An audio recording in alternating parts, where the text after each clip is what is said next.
different teams from all different locations. We've all met today at the Pullman, so thank you for coming down today. This is our first ever quarterly event, and we'll be running these every quarter formally. So yeah, really excited. We want to start off with just a brief history of the organisation. I'm not sure if everyone knows about our history, but I'll give you just a brief one.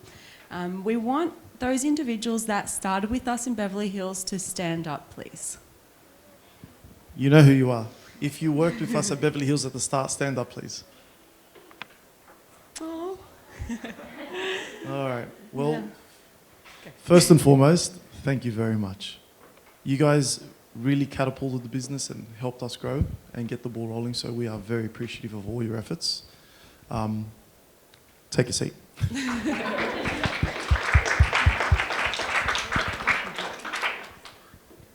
And we want to thank everyone for being so patient with us too with this growth. Like, we've grown so quickly within the last couple of years, and with that comes a lot of the growing pains that I'm sure everyone's experienced, but we're in this together, and yeah, let's make this the best experience that we can. So, we've got some key milestones that we're going to go through. So Alex can go through the first one. All right, so the first key milestone, it's not in this list, but I think this needs to be said, is Let's Gemma. stick to the list. No. The first key, no. The first key milestone is Gemma. That's it, purely Gemma. She is the inspiration for this business. There's no Allied X without Gemma. That wasn't on the speech. That is something very important and something I am very privileged and fortunate to have such a strong and capable partner in life and in business. So thank you very much.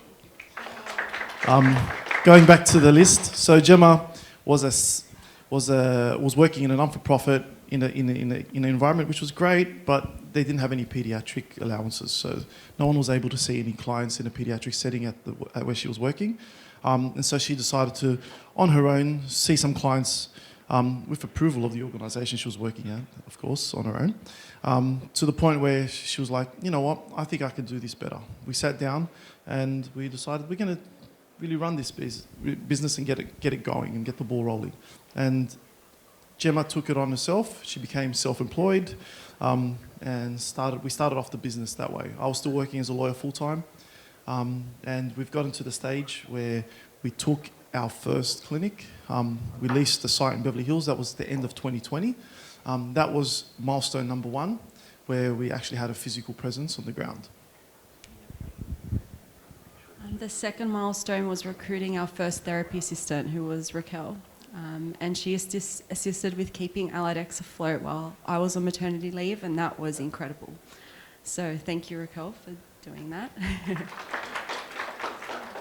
Along the journey, we then faced some challenges. We brought on contractors because we thought that would be, a good way to spearhead and turbocharge the growth of the business.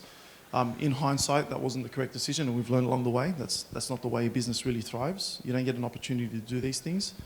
And it took us a while, but it was the first one, and the first full-time employee that we employed was Pooja. So it's been a pleasure having you on board from day dot as well as a full-time employee. And we don't classify you as your employee, we classify you as a partner. So, and that goes for everybody here. So you guys are all partners in our growth and as an organisation. There's no employees, and quite in fact, I'm the employee for you guys, and we are. So yeah, that's sort of where we stand at. And I know a lot of this conversation today is off the cuff, just keeping in mind that it's from the heart and it's how we truly feel. It's not written, it's not on a speech. So I am going to diverge, and people know me. I will sidetrack a lot, so forgive me in advance. Next one. Then we had our first steps our first step we took into a multidisciplinary clinic. So we recruited our first clinical lead, which was Ada, and she started the speech pathology department. So that was a very exciting time for us, and we were able to offer supplementary services to our clients. And it was... Oh, and Alex interviewed Ada. Do you remember where Alex interviewed you from? Yeah. In a hospital bed. So, I know they say you should have a good work-life balance, but I literally interviewed Ada over a Zoom call in my bed in the hospital. I still recall it vividly. Ada was sitting at the desk in Beverly Hills with Gemma, and I was sitting there talking to her and saying to her, yep, we'll get you a company car. Yep, we'll do this, we'll do this, we'll do that, we'll make it happen. And look, Ada, have we kept our word? We've done well? All right, very good. So it's been an interesting growth phase, exciting growth phase, and thank you very much for being on this journey, and we definitely could not reach the levels we have without you. So thank you. Then we went on to apply for our NDIS registration, which was a pretty crazy period for everyone in the Beverly Hills Clinic. Raise your hands if you had the experience of dealing with the registration side of things. Yeah, so fair few of you guys would not have much knowledge. So we had the little clinic in Beverly Hills, which the main room, which is now has the gym equipment in there, that was where everybody was working from. So we had a bank of desks along the wall. Wow, it was only a couple of years, a year and a half ago. It feels like I'm talking 20 years ago. Anyways, we had that bank of desks, and everybody was working there. At one stage, it was like 7, 8 people in a row sitting there along the walls. And we were trying to get, as you guys would be familiar with now, with the registration or the audit process, there was a lot of work that went in, making sure that we were compliant, making sure all the documentation was up to date, the files were where they needed to be, consent forms, risk assessments, blah, blah, blah. You've heard it all before. So we had to go through that to get our registration. And we had, I think there was several nights in a row where we had the whole team. What time would it have been? 8, 9 p.m. at least? Or later? Like 10:30 maybe. We had several nights in a row, and that was intense. And look, that was really fun times. But it's been all a learning experience. Obviously, we didn't learn enough because we still made the same mistakes now. But it's been a great experience. And look, thank you very much for those that have been on the journey, and for those that are joining us midway and freshly joined us as well. Thank you so much. Again, we're growing, we're pushing forward, we're reaching new heights. And like Gemma said earlier, there is teething problems, but that's part of growing. You know, it's part of what we do. And if you know me, I'm progression over perfection. So as long as we keep going forward, it might not be perfect, such as today. Things that might happen not as smoothly as we'd like them to, and we're going to learn from that, and we're going to go forward. But at least we get everyone together, we sit down, we have a chuckle, we learn a little bit, and it's all part of the experience. So yeah, that's my motto for the day, progression over perfection. So moving forward, as I digress. Yep. So then we went on in October 2022, we opened our Kingsgrove Clinic. After that, in December 2022, we received our NDIS registration. Raquel, do you recall, where are you, Raquel? There you are. Do you recall what I said to you when we were considering opening a new office and like, we really need it, we're stuck here, we're pushing the limits here. Do you remember what I told you? What was it? But there's something I needed you to do in order for me to open up an office in Kingsgrove or take another site. Oh my God, yeah, that's right. Sign the declaration form. So we had, to put things in perspective, the lease at Kingsgrove is approximately 6 times the lease in Beverly Hills. So it was an immense cost that we were going to be putting ourselves up for. And so in the process, we were like, I don't know, as an organization, is this the right financial decision? And as a small team, every single person is very important in the business today and will always be. But obviously, losing one person when you have 50 has one effect as opposed to losing one person if you have 5. So the percentage, I guess, that each person covers in a smaller organization is a lot more, it has a larger effect on the organization if things were to change.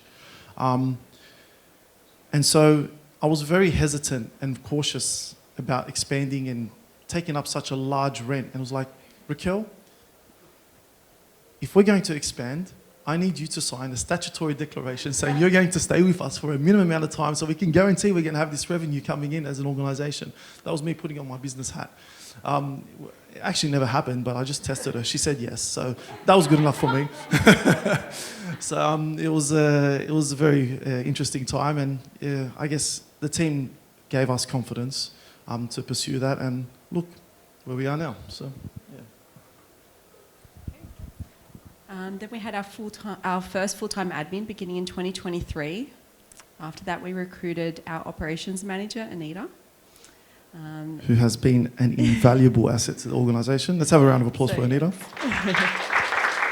that was very exciting for us as an organisation to be able to recruit someone of Anita's calibre. So thank you, Anita. Then the team reached over 50 employees. After that, we opened Wetherill Park with Anita's assistance, and that was our third clinic, which we opened. What month was that in? It's like April. So let's rewind a second. Anita joined. When did you join, Anita? In January. So Anita signed, and this is obviously off the cuff, on the basis that Kingsgrove is way too far for her, and that if she was to join the team, there has to be solid progress and serious discussions over opening something out in the West, whether it be Liverpool, anywhere in that kind of region. And so our initial proposition was, yeah, we're going to open up in Liverpool. And I had a site, and as everyone knows, I have a lot of sites which I always talked about and was always, discovering and exploring.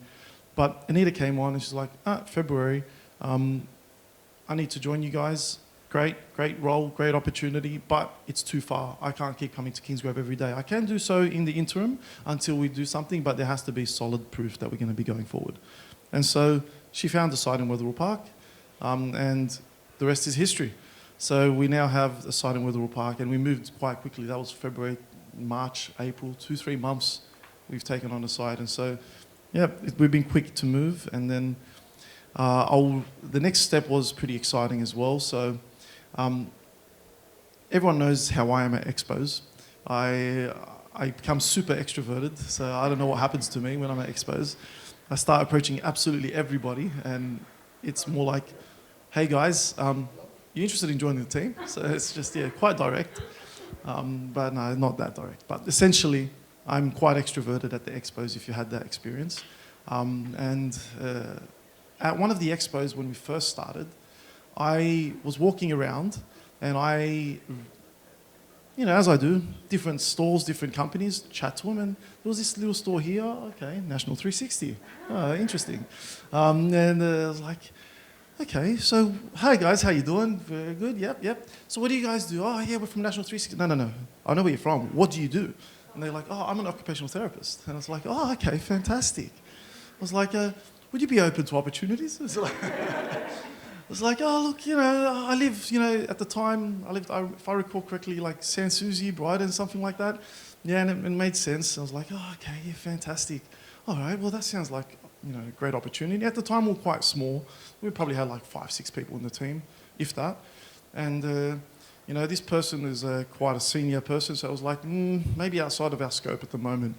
And so I got that person's details, and over time, just the years and the time passed by, but I planted my seed. So, and that seed has obviously flourished, and we are now very privileged to have the national lead for OT with us, Belinda. Thank you, and welcome to the team.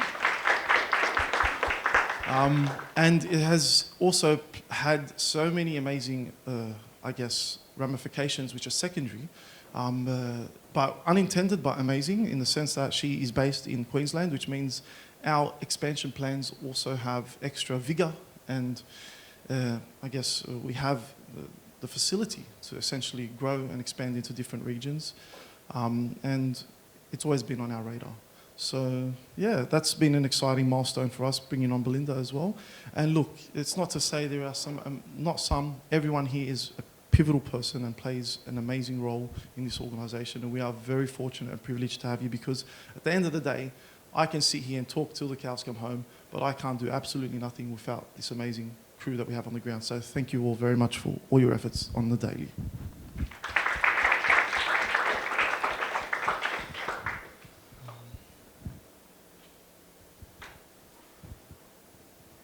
So we want to talk about some goals. So manifestation is real.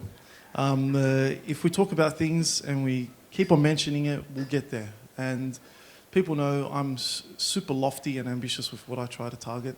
And I've got this saying, which some of you may have heard, an archer, in order to hit his target, has to aim higher. So if I want to hit that board, I have to aim that high. So sometimes I might overstate a bit my ambitions, but it's all in good fun and it's with a purpose.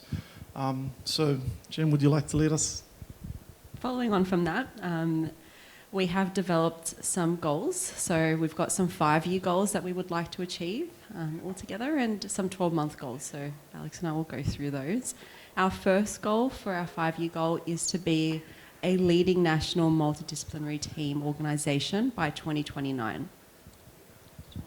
Yep, so as you would all know, we are not slowing down with our growth. In that sense, we want to have, clinics and people on the ground in every single capital of the country. And we want to have clinics as well, so a hybrid model. We don't want to be just like those large organisations that are just community-based or little clinics where no one goes out into the community. We want to pretty much replicate what we're doing here in Sydney, but around the country. And it's pretty unique. A lot of the larger organisations don't actually have clinics on the ground, or if they do, they're more like an office, which the staff don't even go to because there's no purpose to really go there. It's all going to tie into team culture in terms of what services we provide as well, because we're also servicing all ages, not just adults or not just paediatrics. We need to have that balance. And so that's sort of an advantage as an organisation that we have over others, in the sense that we provide that holistic opportunity through the lifespan. And we have those different settings, which is good for the clients, the participants, and it is also good for our staff. So we have the flexibility on both sides. I can lead into the next one. So it ties into the goal. So in 5 years, we need to have 500 employees. That's the 5-year plan. You might think that's crazy and lofty. Yep, it is. But to put things in perspective, we had 2 full-time employees at the start of 2022. So think about that for a second. We had 2 people full-time at the start of 2022. If we continue on that trajectory, we should have 5,000 by 5 years' time. So maybe not that much, but yeah. So Our third goal is to have a therapy hub in every metro area, so within 30 minutes of one another. And that's based on the NDIS guidelines. So obviously we know that we can't travel more than 30 minutes or bill appropriately for more than 30 minutes travel. So if you have any location in any metro region in Australia should be accessible from one of our hubs within 30 minutes driving. So that's the end goal here.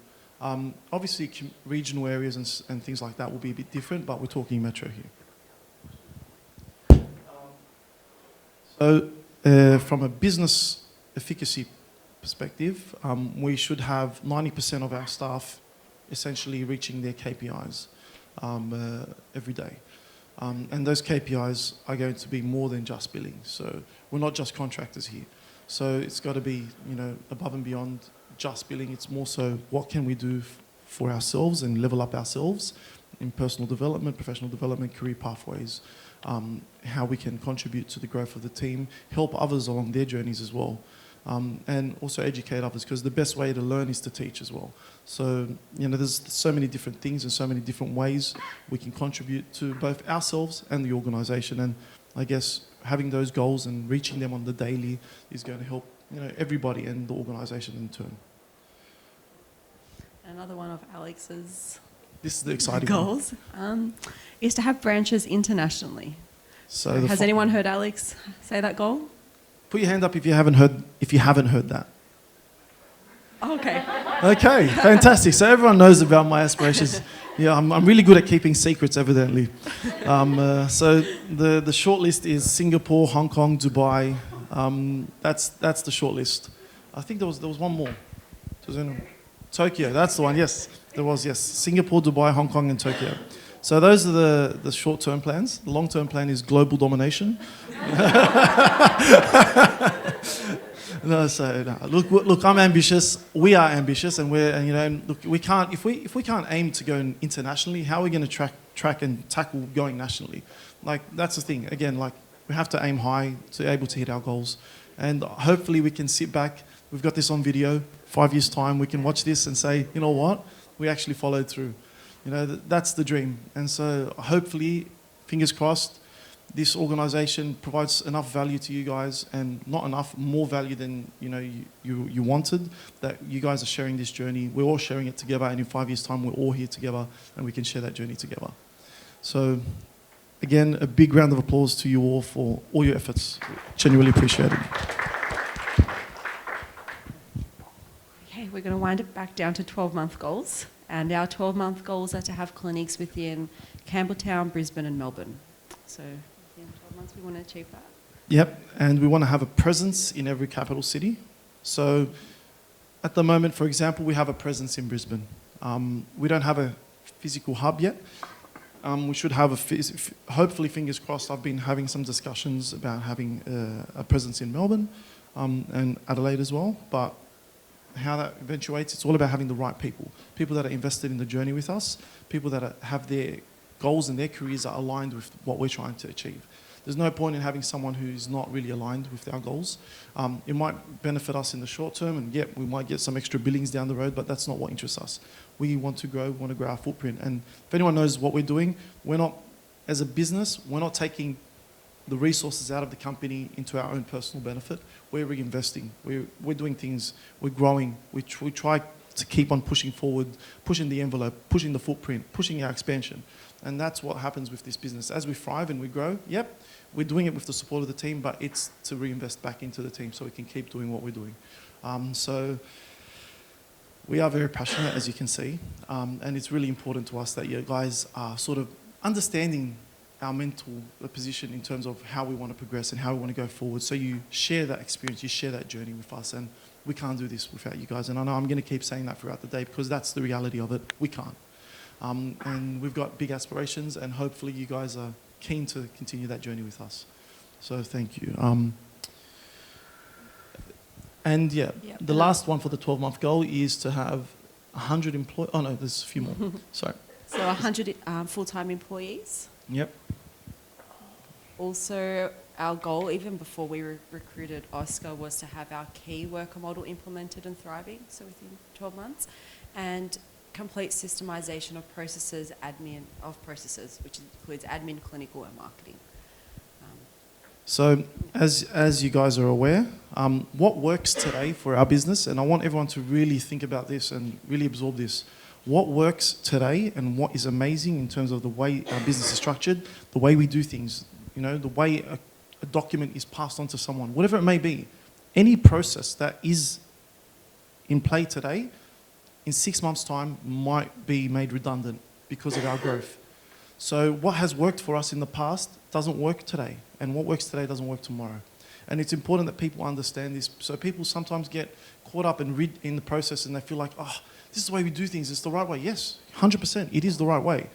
But moving forward, it's not scalable. It doesn't translate when we have to move in a different direction. So we need to be adaptable. We need to be understanding that things will change. It's not they may, they will change. And we need to be on board for that change. And we need to be contributing to the success, the implementations. And look, the reality is this. We've forced a lot of change in the past 6 months. A massive amount of change. We've turbocharged it to the nth degree. What we've done in the past 6 months, most organizations wouldn't do in 2-3 years, no joke. So just a round of applause, for example, for Mario. Where's Mario? Where are you? Not here. There you go. There's Mario. So she's been invaluable in her assistance for the rebrand. So let's give Mario a round of applause. So we didn't add that as a milestone. We completely missed that. That was a blank moment. Yeah, I was like, so that was a big change.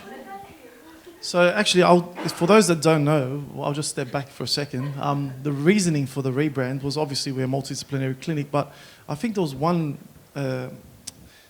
moment, hoo-ha moment, where it was just like, it needs to be done, because it was always on the cards, but we had a speech pathology student get assigned for placement at our organisation at Allied OT.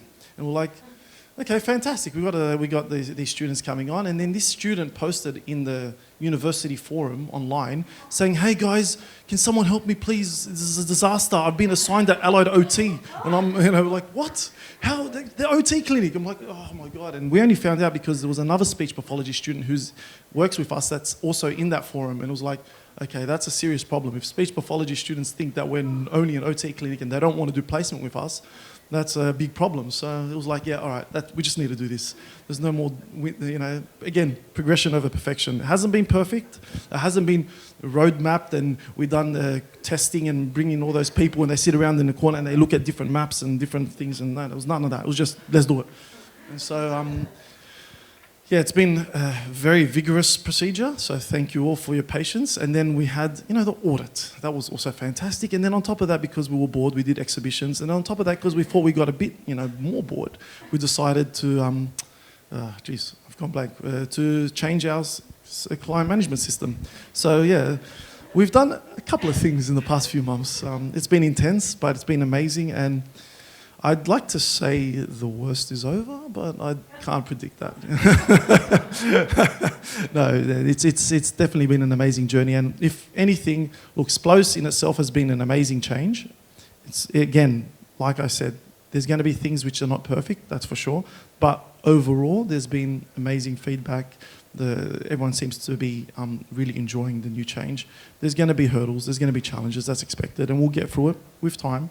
And if there is, I invite you all to please put your messages in the Splose chat. So anyone has a question, I can guarantee you're not the only one. It's probably because 99% of the other people are too afraid to put that question for fear of looking silly. Don't put that message in Splose, because we need to learn from it. If you have an issue, put it in Splose. Anita, you are not allowed to answer anybody in person anymore. They have to put it in Splose, and then you respond to them. So that's just the rule. We need to do it. It's Slack. Yeah, sorry. In Slack. I thought you were saying I'm Slack. No. No. So yeah, put it in Slack, in the Splose channel, I meant to say. So please, guys, it's only so we can all learn. I need to learn too, so put those questions up. Okay. Do you want to run through some housekeeping before we speak about the schedule? Yep, housekeeping. So the coffee cart will be available during the morning tea, lunch, and afternoon tea. You may see in the Slack channel we have a run sheet for today's proceedings. I've put that in the Slack channel in XConnect. Does everyone see it? Anyone not see it? Okay, that's good. So keep up to date there with the program. In terms of the space outside, so there will be obviously food and drinks and refreshments available. So in the far corner behind the coffee cart, there is a fridge. There's soft drinks, waters, all bottled in there, so please help yourselves at any time. There's also a nut station there, different nuts and stuff. You can, if you're feeling peckish, go out at any time. Bathrooms over to the right-hand side. If you want to smoke, there's a smoking section. You have to go downstairs, go out the doors, and keep walking about 5 k's down the road, so you'll find it. So that's... in terms of... housekeeping, that's about it. Also, in regards to laptops, if you guys can close them if we're not using them, please, thank you. We'll go through the overview of the day. So Belinda's going to be running our first session, and that's going to be about our company vision and goals. Amazing. After that first session, where am I here? So we're going to be breaking for morning tea and photography. So there will be a photographer who will come on site, and he will be taking headshots and group shots, proper professional photos. So that might extend outside of the morning tea. If it does, we'll let you know, but we assume that should be sufficient time. At 11:30, we have an icebreaker. Alex and I are running our icebreaker number 1 now. Icebreaker number 2 will be run by Raquel. That's at 11:30. And then after that at 12, we have session 2, which is in regards to the key worker model, and Oscar will be facilitating that discussion. Let me just pull this up, sorry. Yeah, so the key worker model. Then after that, we go for lunch for an hour. Lunch is going to be downstairs in the restaurant. It's a buffet lunch, full buffet. That will go for an hour from 1 to 2. And then after that, we'll be having, I think Viviana and Gemma come forward with the intake policy and procedure. Is that correct? Yes. All right, so, yeah. Then we'll break for afternoon tea at 3 o'clock. We'll come back and Alex will be running a session regards to Who Am I? The disc profile. Has anyone done the disc profile? Raise your hand. Okay, so we have a few of you guys. All right, this is going to be interesting. So we'll delve into the details later, but it'll be a little bit of fun. Actually, sorry, that might be the other way around. Sorry, is that? No, that's correct. Yeah. It's correct. It's correct. Yep. And then after that, Alex will be speaking about the XFlex, which is a new policy. So we're going to be talking about our new work from home policy, and we'll go into a bit more details. Now, it's in its draft form, so that policy, we're going to be reviewing it and having a chat, and I want to get everybody's genuine, honest feedback on that. It's about, at the end of the day, it's a policy for you guys and how you guys work. It's trying to find that right balance between work and personal, and trying to do both really well. So we want you guys to thrive both in a personal and in a work capacity. So I genuinely want everyone's feedback on that. It's in its draft form, and hopefully if all goes well, then we can get it approved, then we can run a trial interim for it, maybe put 3 months in and see how that goes, and then review it in 3 months' time. But yeah, so exciting times. And then after that, guys, for those that are staying on and kicking on, we'll be going to Archie Brothers for some R&D, if you want. What? What's R&D? Research and development. We'll talk about it later. But we'll be ending the day here at the Pullman with some affirmations to one another. That'll be a nice way to end the day. Does anyone have any questions before we go into our first icebreaker activity? No? Anyone? I need somebody to ask something. Somebody? Tony, would you like to ask something? So Tony's a good friend and he's a videographer. Don't be shy. He'll be hanging around all day, or most of the day anyways. And so what was your colleague's name again? George. George. Thank you very much to Tony and George. Let's have a round of applause for them. All right, so the first icebreaker. Can I get everybody to stand up, please, in your groups? No. So for this group, so how many? Okay, there should be. How many people on your table over there? 8. How many in this table? 7. Far corner? 7. And this table? 7. Okay, so we got 3 here. Can you guys, one of you guys, just for this exercise, go to the tables of 7? So so each table should have 8. Does that make sense? So we have 3 here. So Pujam, Maria, and Sarah. Okay, so has anyone played the human knot? The human knot. Okay, so what you're going to need to do is step away. Each group step away into a section here. So come forward. So each group you need to come into your own circle. So stay in your circles. Yeah, you guys go over there. So we need to make some space.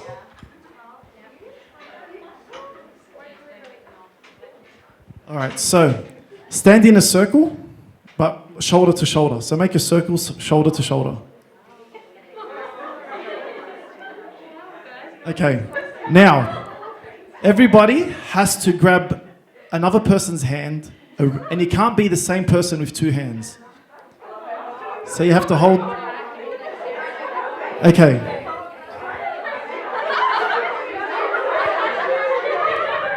Okay, so the next step is this, right? We're all listening? You guys have to untangle yourselves without letting go. You cannot let go. You must untangle yourselves. Oh, that was a bit too...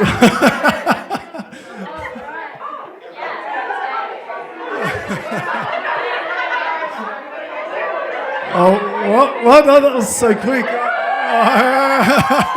We have a winner over here.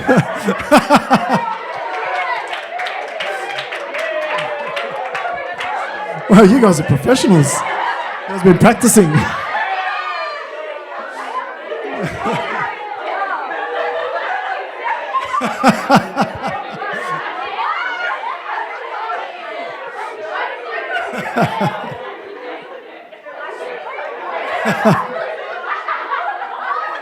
What's happened there?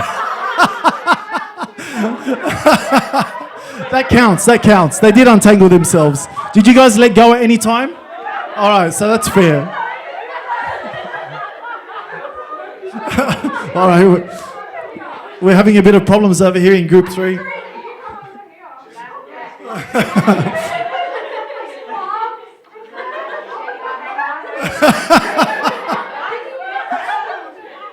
You have to speak. Oh, hey.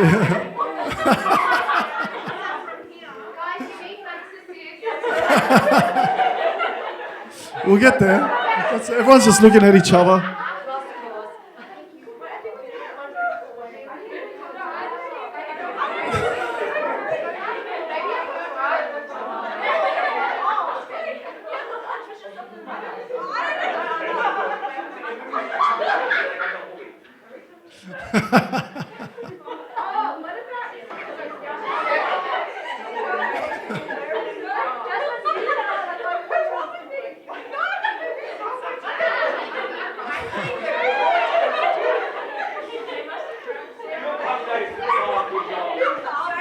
If this was an Olympic sport, you definitely wouldn't qualify. There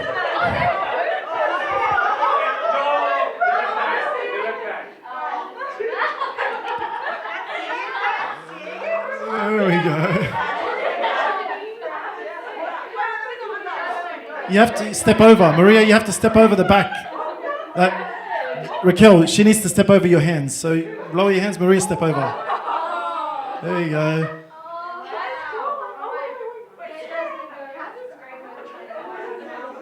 Actually, Viviana, come back underneath. Oh, wait, you can't.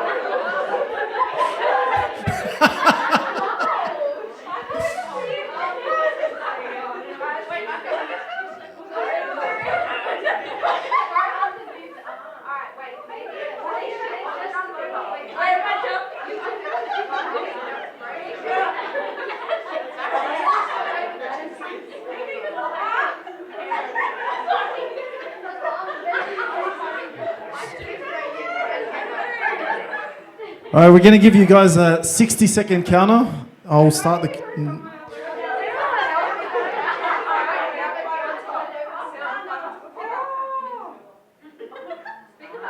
All right, starting now, 60 seconds.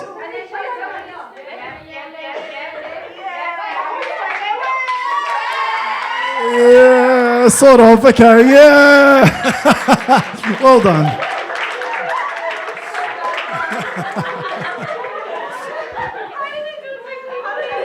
All right, you can take your seats again.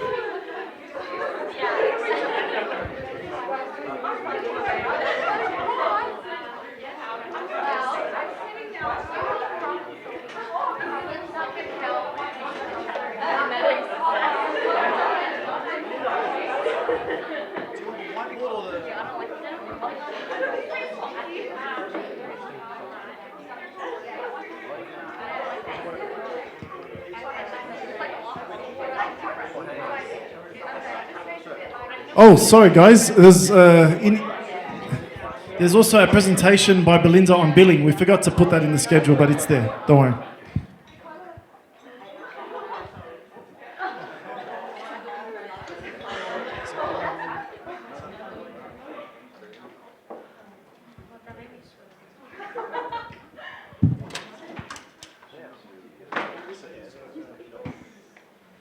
Anyone needs any stationery, there's a whole box of stuff here, random goodies.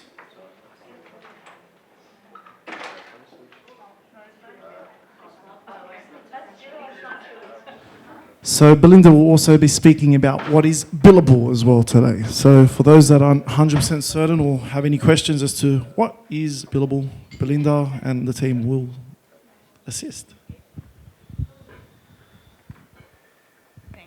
All right, so we'll be talking about values and goals.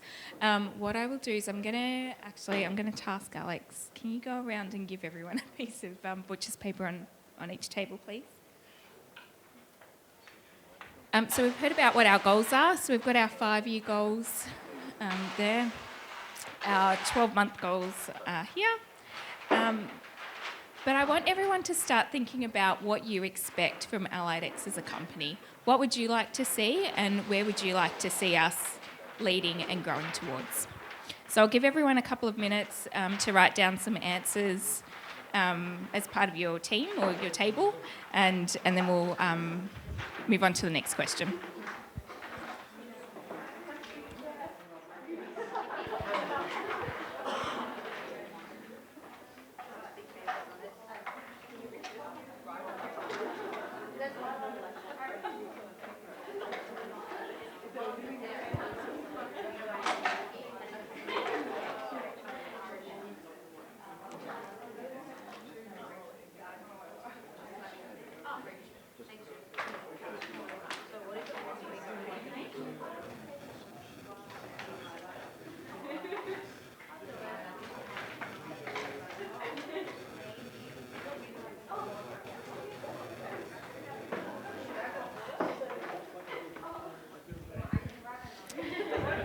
So I'll set a timer. Everyone will have about 2 minutes as a table to write down what you expect from Allied X in the next 12 months.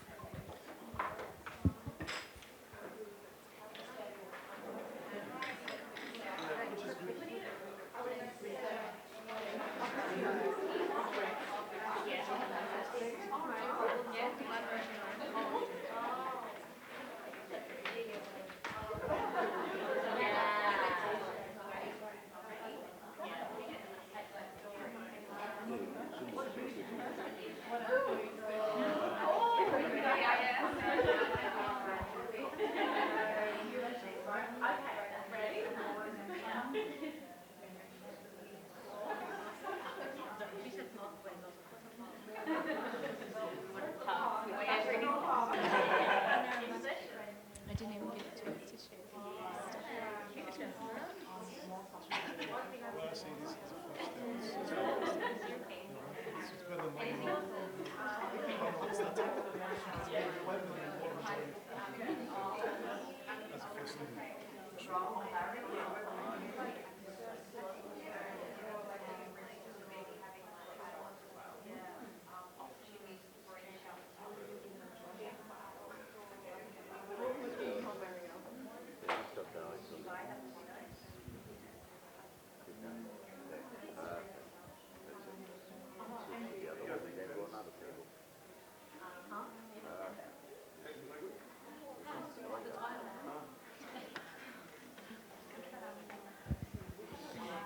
About another 30 seconds, guys.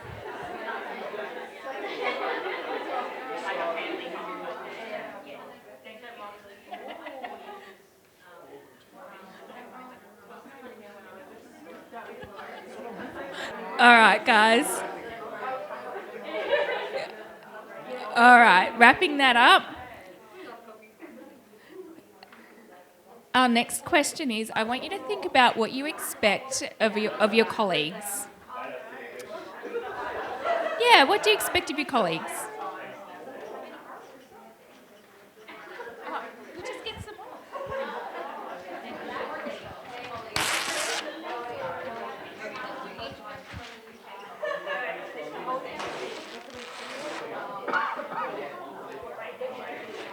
Oh, I love it.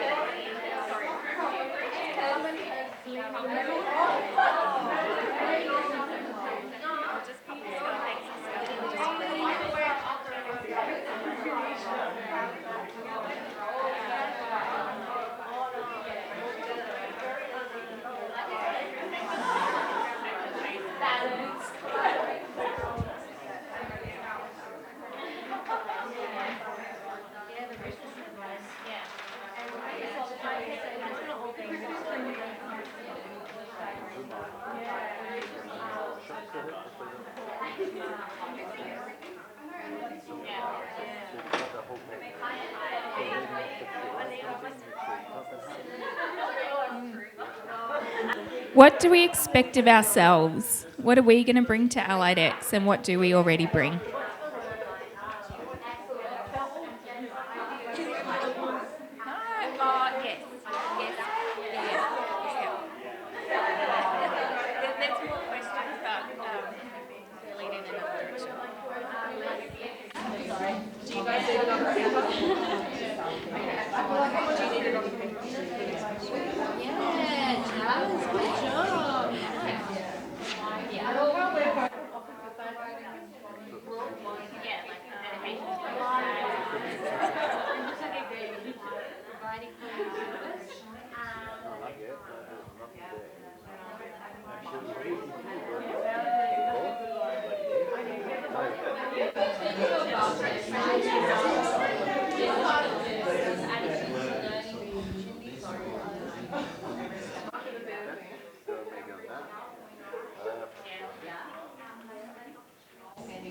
Beautiful.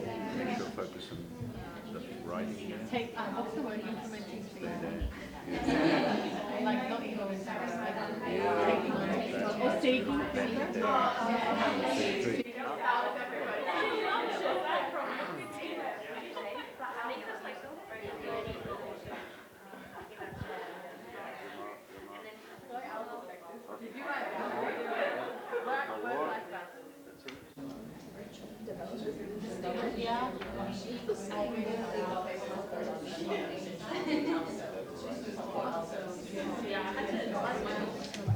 These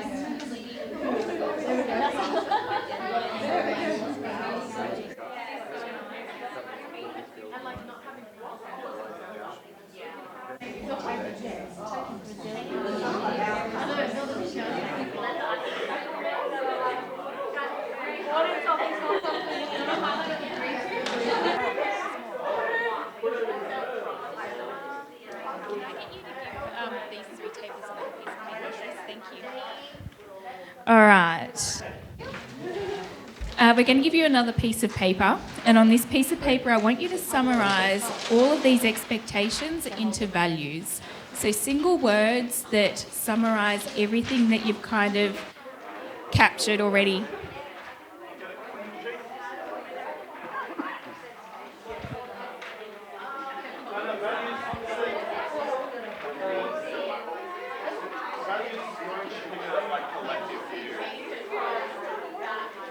No, I think it's like multiple.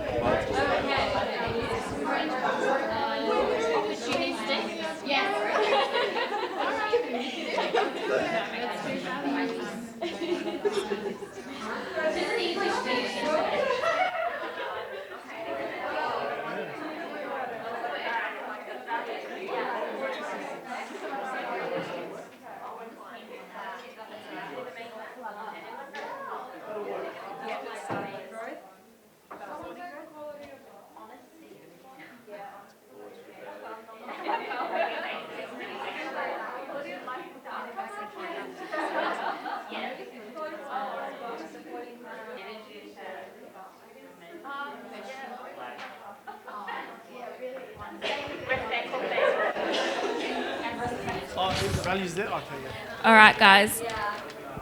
Leave the values one on your table. Don't hack that one. Just leave the value. Thank you.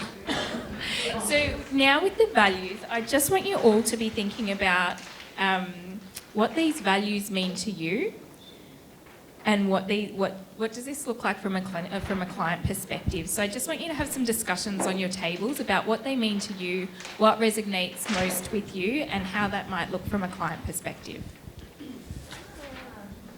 I say yeah, and having that like support extended is very maybe a lot of clients might reach out about, I need help with my day program. Clients say, can you help us organise holiday programs for them when they're not at school. Just reach out, I guess, and do those things in an honest way. So be committed. All right, guys. From here, I'd really like if you could nominate one person from your table, and if that person could discuss some of your values and what's most important to you, or what you found, what resonated most with you on your table, and why. We need a volunteer. Come on. I'm going to just spin the bottle up.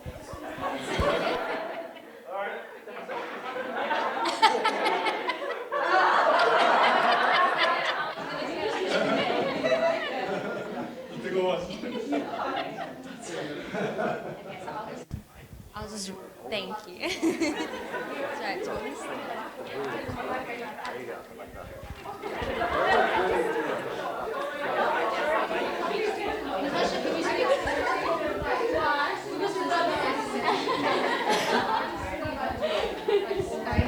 Hi everyone.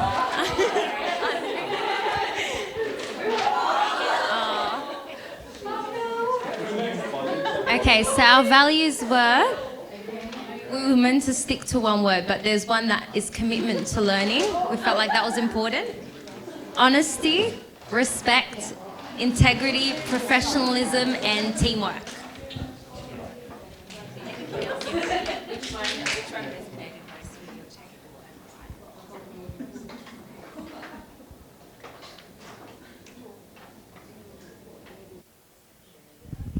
I would say integrity, because we want to be transparent with one another and transparent with the clients, and making sure that we're honest at all times.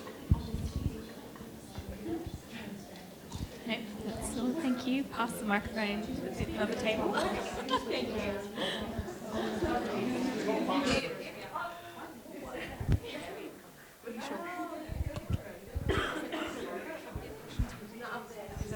Are we listing all of them? Can we just have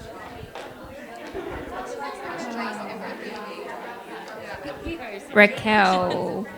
It's a driving force, Raquel. Hello. Wait, do I have to start? So Raquel, I'll get you to talk about the values that you discussed and then let us know which one resonated most with your table and why. Okay, so there was a few. We have sustainability, learning, high quality client care, family, work-life balance, trust, supporting growth, passion, openness/transparency, respect, and positivity, and coffee.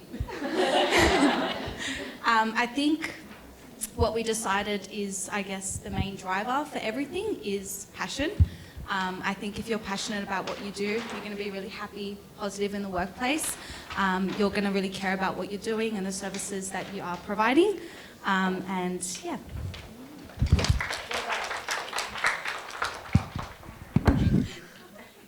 Thanks, Raquel.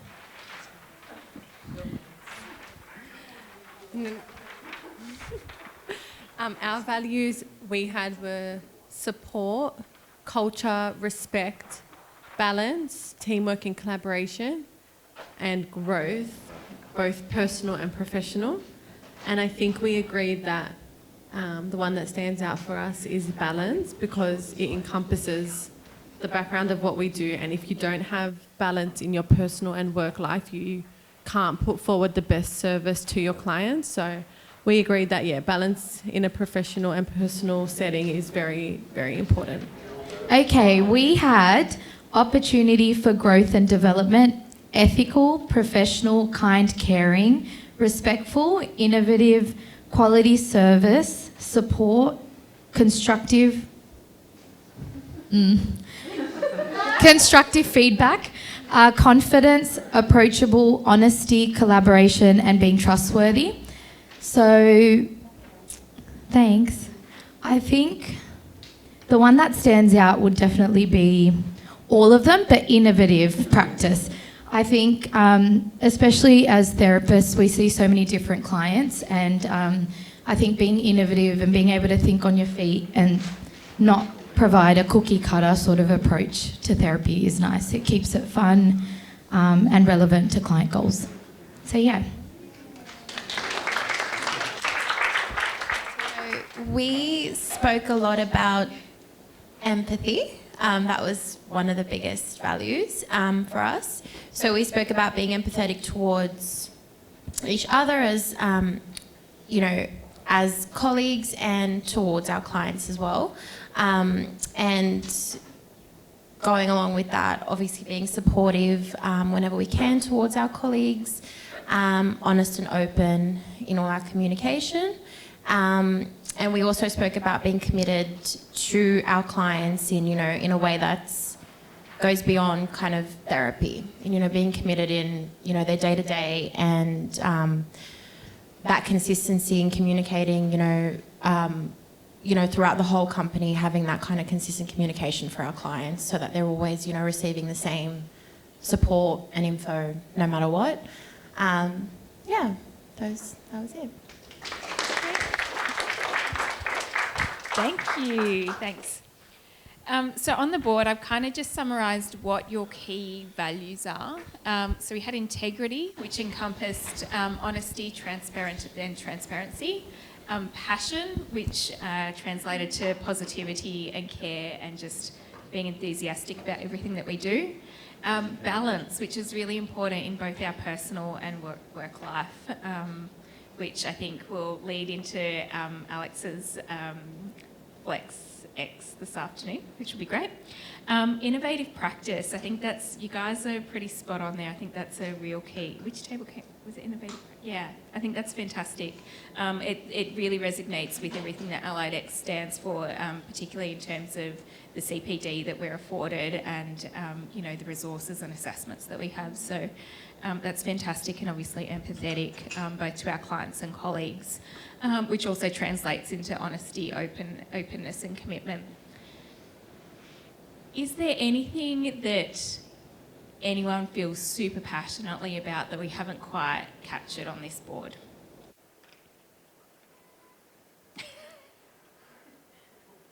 Is that a value? Coffee? Alex. Growth. So growth from the individual level and growth of the organisation. Everyone knows that's what I'm about. So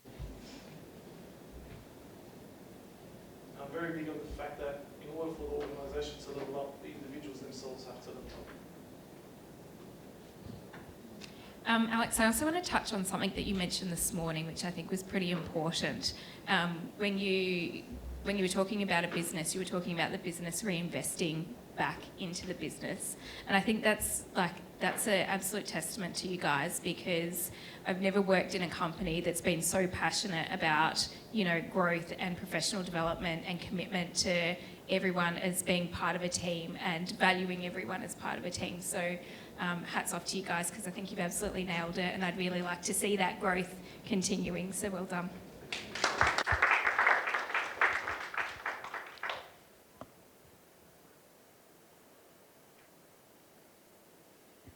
So we're going to move on.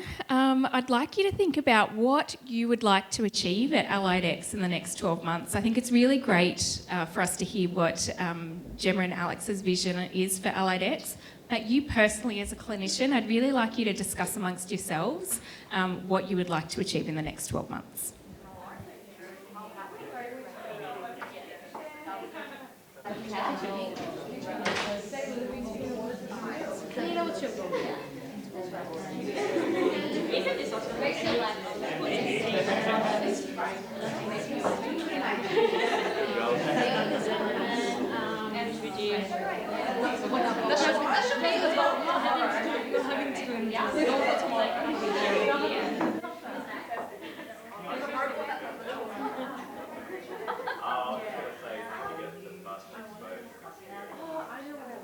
Final question for this little section that I'm going to ask you.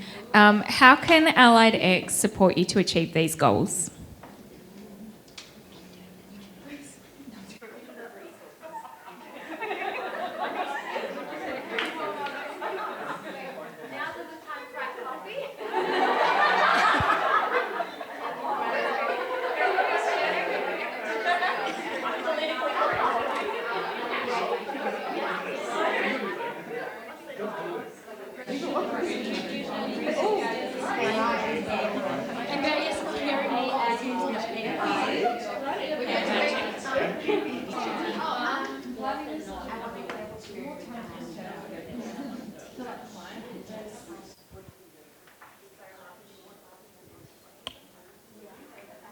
Please feel free, if you haven't been comfortable writing anything down or contributing, in that group setting, please feel free to write something on any random paper throughout the day, whether it's, any sort of message or any way that Allied X can improve, because we do want to hear your outcomes and how we can support you to achieve your goals.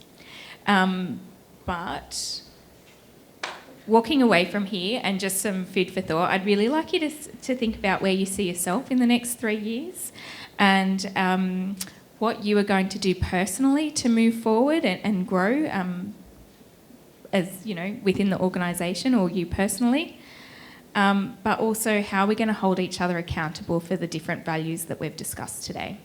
So no need to have a discussion about it, but do have some time to yourself just to have a think about that.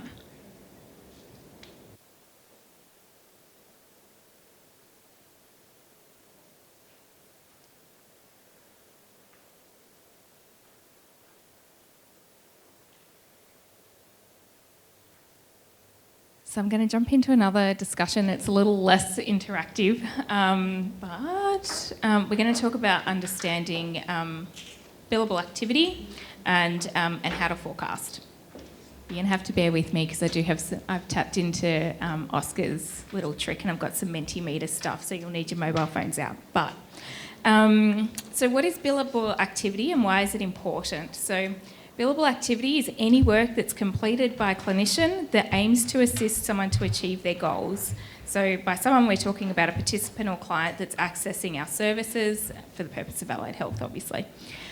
It's a fee-for-service model. It was implemented during the introduction of the NDIS to enable participants to choose their provider to deliver their health services and obviously have a lot more control over the goals and what they would like to achieve.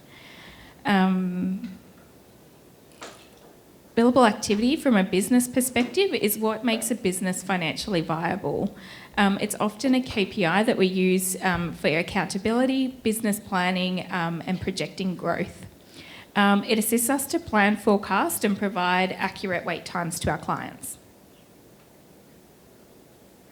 So I'm just going to switch between slides. I want everyone to get their phone out because you're going to need to scan a QR code.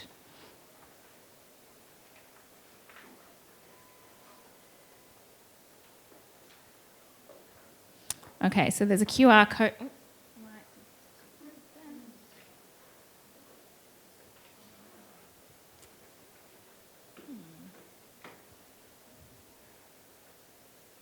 Sorry, guys. Just thinking. There's a QR code. There we go. So it does run on a point system.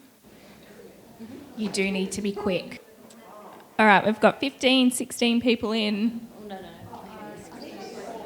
Yeah, feel free to stand up and come and get the QR code if you need to.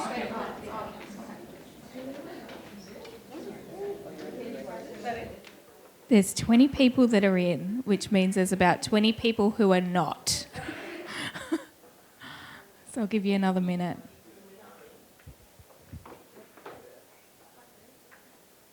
You have to press the thumbs up if you haven't worked it out.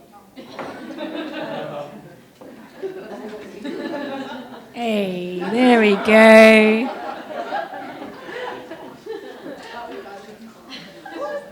All right. All right.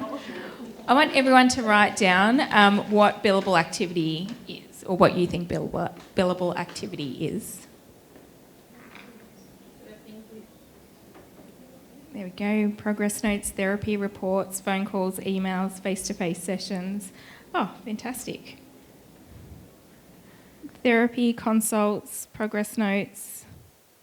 Amazing. There was 58 responses. Good job, team. What is not billable activity?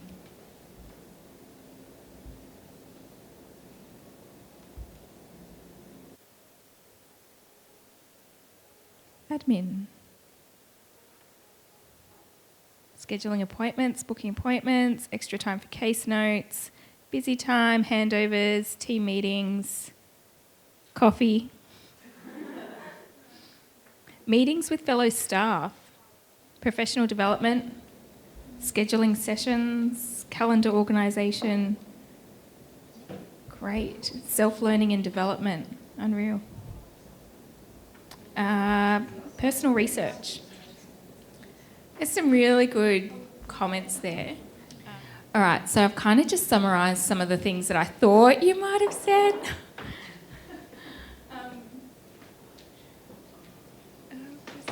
Screen. There we go. So we've got direct client activity, indirect client activity, travel, cancellations. Under non-billable, you're right, supervision, professional development, non-clinical meetings and lunch. Then I've put down a category for opportunistic billing. So that could be booking appointments, risk assessments, intervention planning, research and consultation. I've got some wide eyes.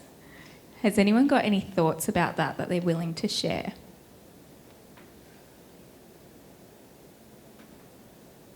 Do people agree with that? Disagree? Why do you, Raquel, you said you agree. Why do you agree?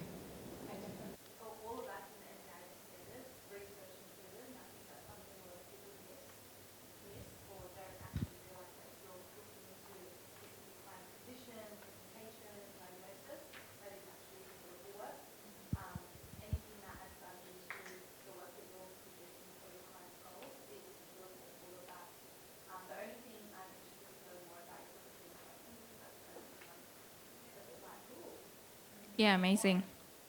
Amazing. So booking appointments.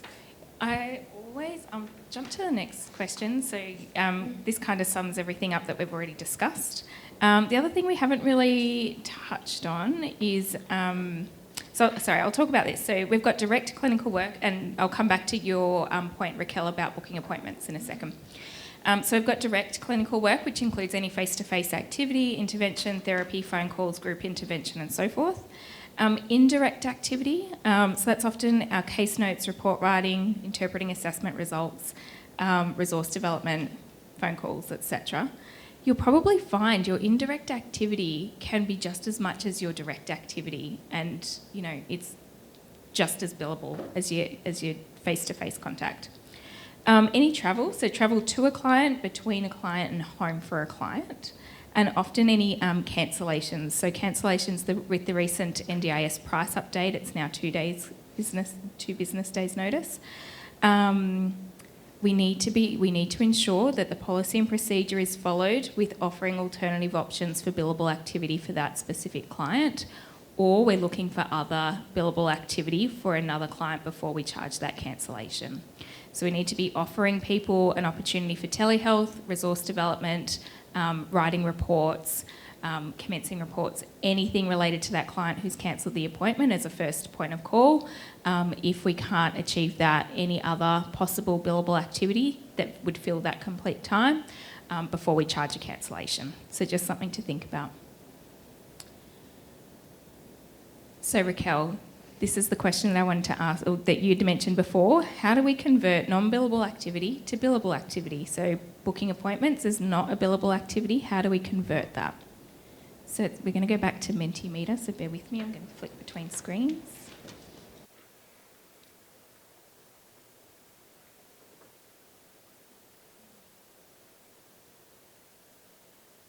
Oh, sorry. So I'm just going to ask a question. Can you convert non-billable activity to billable activity? It's a yes or no question.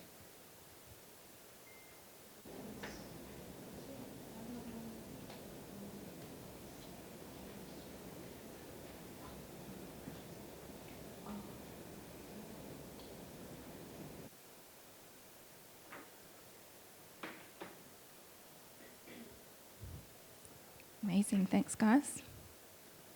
So the answer is yes. We just need to be strategic about it, and we'll discuss that in a second.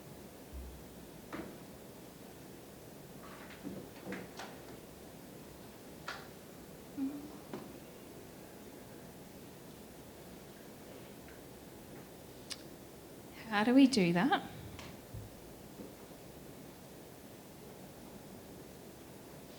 Ask yourself, am I getting any clinical information from this conversation? So if I'm booking a clinical appointment, which is what we were just discussing, Raquel, if I'm booking a clinical appointment, hey, just asking your client, hey, what goals do you want to work on? What would you like me to achieve when I'm there? It will help me to prepare whatever assessments I need to bring out for you.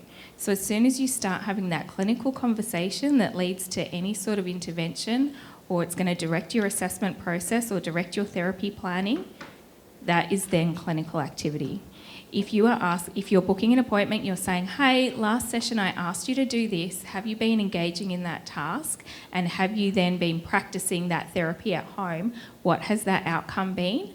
That is then billable activity, because you're gaining clinical information and you're possibly changing the direction of your therapy intervention. Consider how you can add a clinical element to a conversation. So for example, if you're doing a risk assessment, because I know at the moment admin are doing a lot of our risk assessments, if you did have to do your own risk assessment, it is actually billable, but how can you add a clinical element to that? Hey, tell me a little bit about how you access the community. Have you had any falls at home? Is there anything you're concerned about at your home? As soon as you start gathering that information, that turns your conversation into a clinical activity. It makes it billable. Raquel, you talked on this before, research. So if you're researching something specific for a client, you can do one better, and if you can reference it, that could be any sort of assistive technology, so low-tech, high-tech AAC, AT for OTs and physio, specific client conditions. If you're writing that down in a report and referencing it, that makes it billable activity. If you're comparing different pieces of AT against each other, that makes it billable activity. If you're comparing different assessments and you're choosing the correct, like a specific assessment to do, that makes it billable activity. The best way to capture that is to document what you've done and what's led you to making that clinical decision, which makes it a clinical activity. Supervision can be a bit hit and miss. So supervision in the sense that you're just getting some supervision, you're understanding what you're doing, you're bouncing ideas with your supervisor and you're seeking advice, that's not billable activity, that's supervision. But if you are changing a course of action, planning a way forward or presenting a different concept or idea to your client, you might want to consider and discuss with your supervisor whether that's billable activity. I'll give you an example, and Stephen, I hope you don't mind me using the example that we had yesterday, but Stephen came with some complex home mods and he was like, hey, look, this is what I'm thinking. And I was like, hey, if you were to change this around and do this and do that, we changed the floor modification that we potentially had previously to what we're proposing. So Stephen's got something to present to the client. That's billable activity. The learning and development component of, turning circles and assistive technology and all that sort of stuff is probably not, but some of that Stephen's taking away is billable activity. So I've said to Stephen, you can actually bill for this. Like you've got something to take away and present to a client. And resources is obviously billable because it's something targeted specifically for a client to implement. Does anyone have any questions, thoughts or comments on that? Yeah. Just with the first one, I know at the moment the process for admin is available in the initial appointment, so do you recommend that therapists would then go in and call the clients, introduce themselves, and then try to get that information to make it available? But at the moment, admin is in between, like admin the person, admin is in the initial process. That's a good question. Did everyone hear that? Yeah, okay, amazing. I think at the moment, with admin booking that initial appointment, I think that's fantastic. It takes that pressure off the therapist to book that initial appointment in. What the therapist can do, call the support coordinator, call the family. Hey, I'm your allocated OT. Tell me a little bit about you and what goals you want to work on. Hey, support coordinator, we've received this referral. Have you got any past reports that you can send me? What do you want to work on? So whilst admin can support us by booking that initial appointment, the therapist can take that initial step and make that phone call. It also means if that initial appointment's booked, it's likely that the service agreement's been signed and we've got all that background paperwork.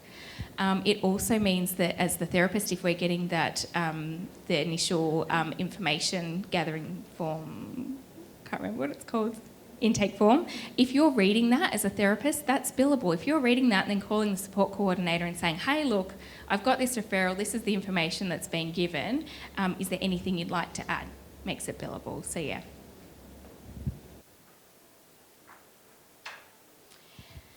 So billing in SPLOS. Billing in SPLOS is quite different to Insight.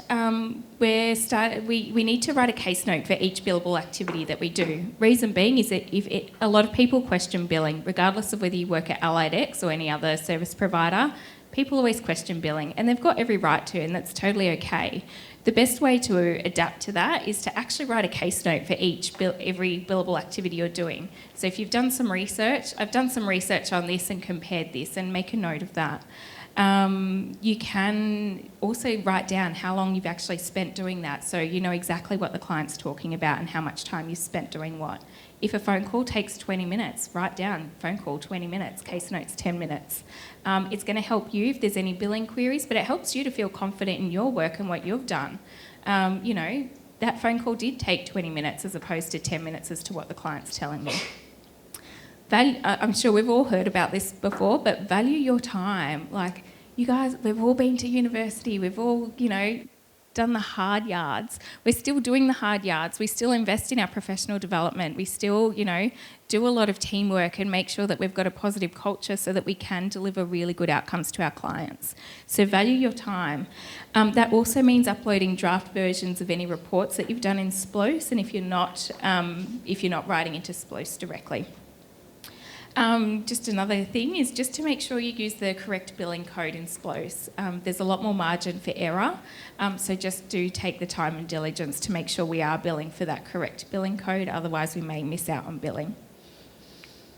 As a therapist, you can request additional hours. So admin always request or generally request 10 minutes at the commencement of service. It just gives us time to go out, do our initial assessments and then work out what needs to happen from there. As a therapist, you can then say, hey, look, you've asked me to do a really complex piece of assistive technology. This is going to take me a lot more than 10 hours. Have you got that? Have you got the hours in your plan?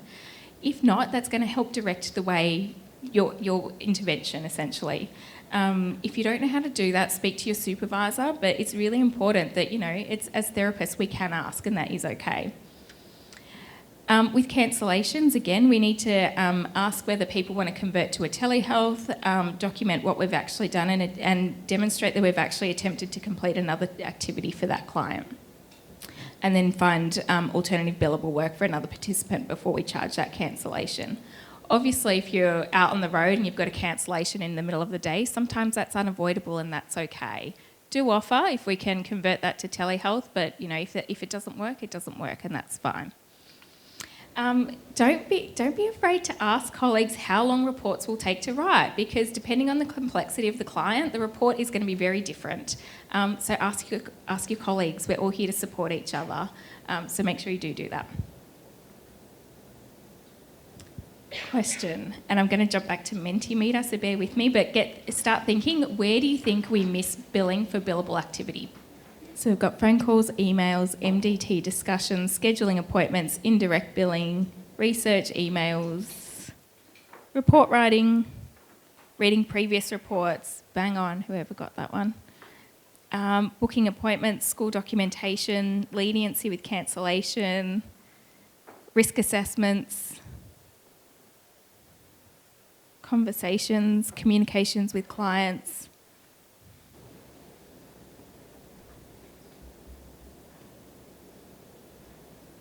Impromptu meetings, that's a good one.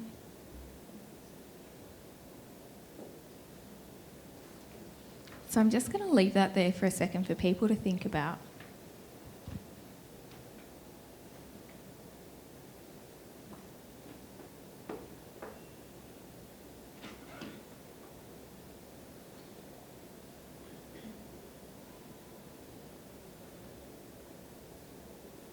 How do we overcome this?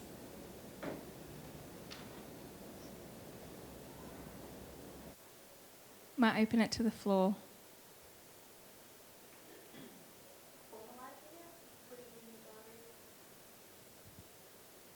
Yep, absolutely. Anything else?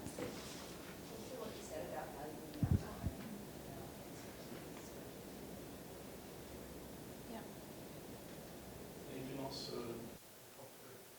Decision. Speak to someone.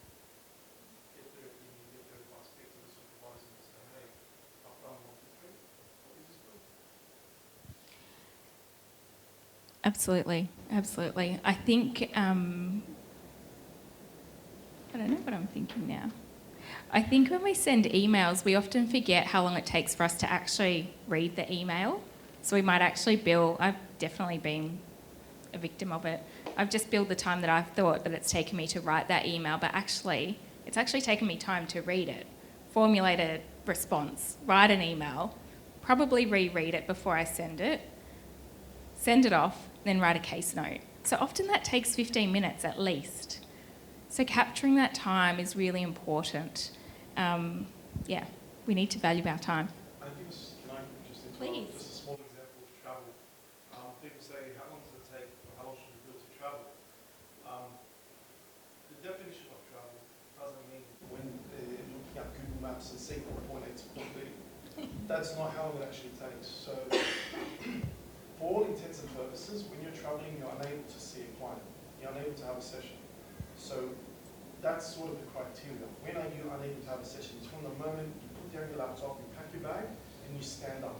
That is when you start traveling, because you're walking to your car, you're finding your car, parked down the road, past canals, and then by the time you get in your car, turn it on, actually drive to just Beverly Hills, and if you're lucky, you'll find a spot there to park and get out and get into the room.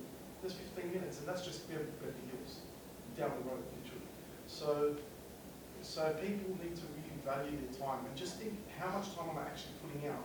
Not what Google Maps tell me it should take from point A to point B.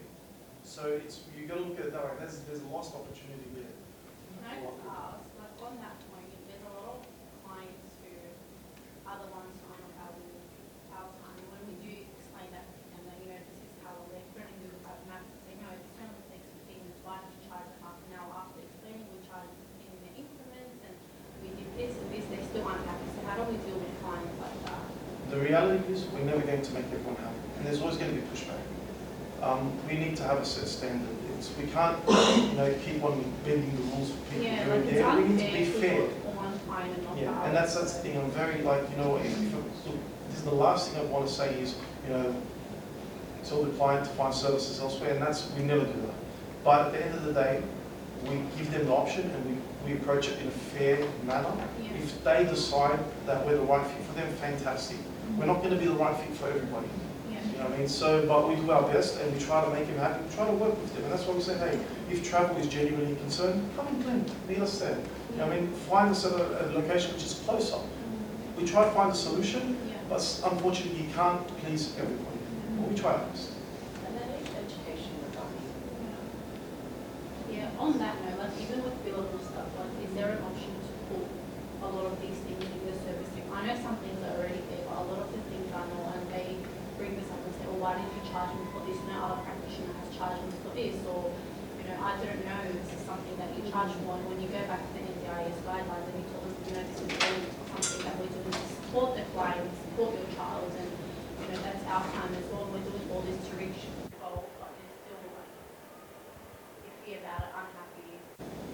I think on that note, there's a lot of, it could be between disciplines, but just between therapists, there's a lot of discrepancies between billings. So some therapists might be charging and we might all be supporting one client, and then that's when those issues are surfacing, because the parents will be like, well, I got billed by this person, but I didn't get billed by this one. So then you sort of feel like you're maybe then overbilling or you're underbilling, and so I think there's a bit of that discrepancy between therapists. And that's the thing. I know naturally the therapists are like, oh, I feel bad, I feel this, this, and I get that. Everyone here, we're here to help people. We're not here to take advantage of anybody, and we're not in the business of doing that. But at the same token, that's the thing. Like I feel like I'm not taking advantage of it, and they'll put it in a way like you're taking advantage of my child's funding, and you're using this funding for things that you shouldn't. That's okay. Yeah, you're not going to please everyone, but I guess, like you said, there's a discrepancy. Some people are doing this, some people are doing this. We need the people that are doing this to sort of come in and sort of get to a closer meeting where we have more stability. You're never going to get it exactly the same, but at least we can have a pretty solid foundation where everyone sort of works from, and we understand, hey, look, if look, in the odd occurrence that something does happen and you do let something slide, you use your discretion, which we don't, propose that you do, but if you did, you need to let the client know, say, look, we've let you off on this one occasion because, we wanted to do a nice deed, a nice gesture of good faith. We don't do this. Make it clear to them, we don't do this. This is not the way we do things. Moving forward, we need to rule for every single little thing. We're not here to be difficult and be, rule for iron fist. That's not what we're trying to do. We want to work with our participants. We need to provide a great service to them, and we need to make, obviously, our clinicians feel comfortable doing that. And you guys need to understand your own value that you bring, and your own time is precious. If you're traveling and things are happening outside of your control, you need to build that. You know what I mean? It's the reality is, I used to say this line. I have stopped using it. And people say to me, "Hey, should I bill the client?" And I say to them, "Hey, should I pay you your wage?" No, it's like that's the. You know what I mean? We need HR. You know what I mean? So it's like, no. The reality is, we need to work. Everyone needs to work together. We need to have that consistency. The people that are hesitant about billing and I guess worried about upsetting people or something, you need to start pushing a little bit harder and really just being open to it, because you need to value your own time. And it makes it difficult for other people that are billing the correct way, because then you're making them look like they're doing the wrong thing. So, Alex, just to tap onto that, I think the key thing here is consistency. So what we do needs to be consistent as an organisation. We need to all agree that we're going to value our time, value our values, and deliver what we're going to say we're going to do. So we're not letting our teammates down. We need to be genuine. We need to be honest, and we need to bill appropriately. We need to value our time. Sarah, in the case example you're discussing, if the client doesn't have enough funding for visits at home and they need that visit at home, that needs to be communicated to an OT, whether it's, or whoever's doing the functional assessment at the end of the plan. Hey, this person needs therapy at home in their natural environment where we can deliver the best outcomes. They need more funding in their plan. It's at the end of the day, it's the government that's giving our participants the funding. It's the government that's determining how much therapy someone can get. It's our job to see what we can do to make the most of that. But if that means, we actually need to be pushing for a lot more, then we need to advocate for our clients. So, but I think we need to walk away from here united and consistent and fair.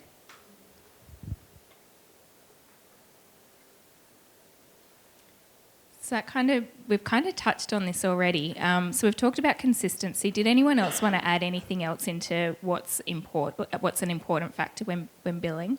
Mariam. No, I was just going to say, I think because, personally, you might get a lot of pushback, whether it's from the client themselves or like the support coordinator.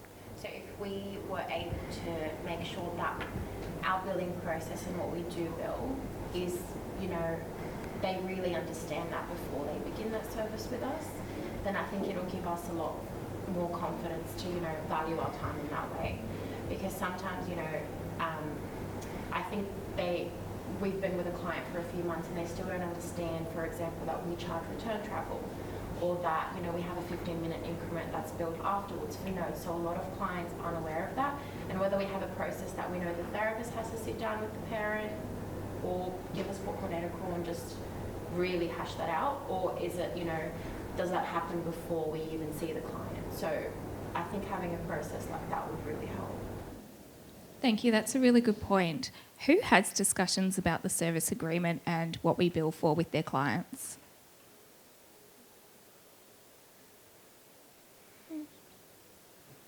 Few people, hit and miss. Yeah. Okay. That's a really good point. I'm going to take that away and see what we can do to action that. So we've got a clear process. Everyone knows their roles and responsibilities. But I think as therapists, it's also just courtesy and part of that transparency and open communication. When you're communicating with a parent, hey, look, you've actually booked an after-school appointment. I am going to have to charge you return travel at the end of the day, unless you want to come into clinic and that mitigates that travel expense. It's up to you. I do need to let you know. I don't think there's any problem with that, and we're not the only company that's doing that. So, I think it's fine to have those conversations. I think it would be good to have all these things ready with the before we actually see the client, so they can increase the what it is, wherever it's fit for them or not. Before we start servicing, I think it would be good because at the end of the day they read through that and they will sign it if they're happy, and if not, they can communicate that with admin or whatever community. I think recently we changed the service agreement so it's more generalized. Before we had specific services that were completed, but now we kind of generalized it so it's more like a kind of service provided rather than like report writing, travel. So they're kind of a bit more aware. And I think we did add something about return travel in there. So the service agreement did recently get updated to show that. Thank you. Has anyone read the service agreement? I've read the previous Okay. When we do our support plans, does anyone write how many hours things are going to take them? That's another way of communicating to our clients, hey, you want me to do this piece of AT? That's going to take a fair bit of time. I'm going to have to investigate. I'm going to have to try low-cost AT first. I'm going to have to go to the more expensive AT. That's going to take me time. I'm anticipating that that's going to take me 15 hours. That's including trials at your home, trials at school, report writing afterwards, and submission to the NDIS. I think we need to not shy away from having these conversations. They can be difficult conversations to have, but I think the more open and transparent you are with your participants or your clients, the more they're going to appreciate that. Communication's key. No one really likes being kept in the dark. They'd rather know what's happening, what's coming, and what to expect. So having those conversations, regardless of how awkward they might be, they're really key to have. I'm going to talk about forecasting. Who wants to have a stab at what forecasting is?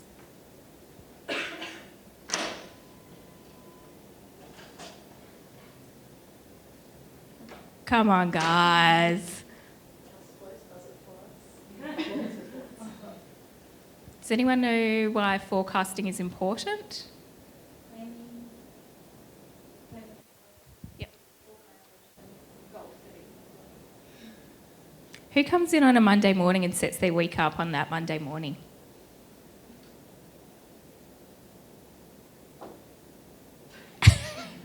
Thank you. How does it set your week, like your cadence, your setup for the week? Makes it a bit trickier. Yeah. Especially if you've got cancellations or things like that. It's hard to sort of then put in time or put in another activity, another billable activity to supplement that. So it's nice to do it the week prior. So you have a bit of a plan. Mariam, I saw you put your hand up as well. Do you want to share your experiences of planning on the Monday? Oh, yeah, sorry. Yeah, so like what you said as well though, I aim to have the Monday morning to sort of plan for that week and the week ahead if possible.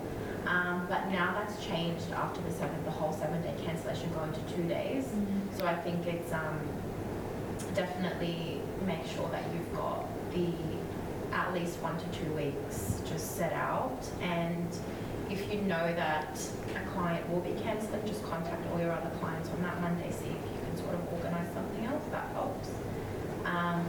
But yeah, I find that Monday morning is a good way to, or even Friday sometimes in the afternoon. Just make sure that the next week is just set in case you do have, some of us might have really early sessions on Monday, for example, or so Friday afternoon or Monday morning. Thank you. For anyone I've had discussions with, I've been suggesting block an hour in your diary on Thursday to prepare for the next week or two. Has anyone been doing that and found that successful? Just one. That doesn't help me. The idea of booking time on a Thursday and planning for the week or two in advance means that your Friday, you can just go along with your merry day, have a great day. Monday, you come to work, you're feeling refreshed, you're not having to set up the week. So I'm going to challenge you all to start thinking about booking in time on a Thursday afternoon, or sometime on Thursday, to start planning for the next week or two ahead. So why do we need to forecast? So firstly, from a participant's perspective, it helps them to understand how we're going to utilise their plan funding. They know how their funds will be spent and what we're going to deliver. It helps us to plan for appointments, prepare for NDIS plan reviews, and know when the goals will be reviewed. From a clinical point of view or clinician perspective, it helps us to manage our caseload, know when reports need to be written. It holds us accountable and deliver on action on deliverables and schedule time to complete our work. From an administrative perspective, it's about knowing therapists' capacity, the ability to schedule appointments, manage leave and HR and other duties. From a planning perspective, it helps us to provide accuracy for wait lists and therapist capacity to our clients, so we can say, hey, we've got capacity or we don't have capacity. It assists with growth and recruitment, which is really important because it ties in with our next, our 12-month, 3-year and 5-year goals, and it enables business planning and strategising. From a business perspective, it assists with business planning, generating revenue. It assists with business development and targeting marketing. So for example, if we recruited another physiotherapist, we really know that we need to target physiotherapy because we may be low on referrals at this point in time. So it helps us with planning and forecasting and being prepared. And it enables growth and expansion. So, and you've already heard Alex talk about growth being one of his main values. You know, forecasting and planning our diaries actually leads towards that growth. So I'm just going to skip through to how do we forecast. So you need to understand what the goals the client wants to achieve. You need to understand how many hours the participant or the client is dedicated to achieving those goals and how they want those goals set up. So they might say, I only want 15 hours for OT, 15 hours for speech, 15 hours for physio. So you know what you need to work with. I would then suggest you work backwards. So book this in your diary as a recurring appointment, but work backwards. Look at when the client's plan date ends. Work out whether you need to write a report and what type of report that's going to be. If you've got 15 hours and you're just writing a progress report, you might only need 3 hours to write an end of plan report. So I might just do a drawing just because I just feel like I need to do a drawing. For example, we've got a client, we get a referral in July, their plan ends in December 24, we've got 15 hours. Oh goodness, I'm going to have to test my maths here. We're going to start writing this report early November if we've got an end of plan review mid-December.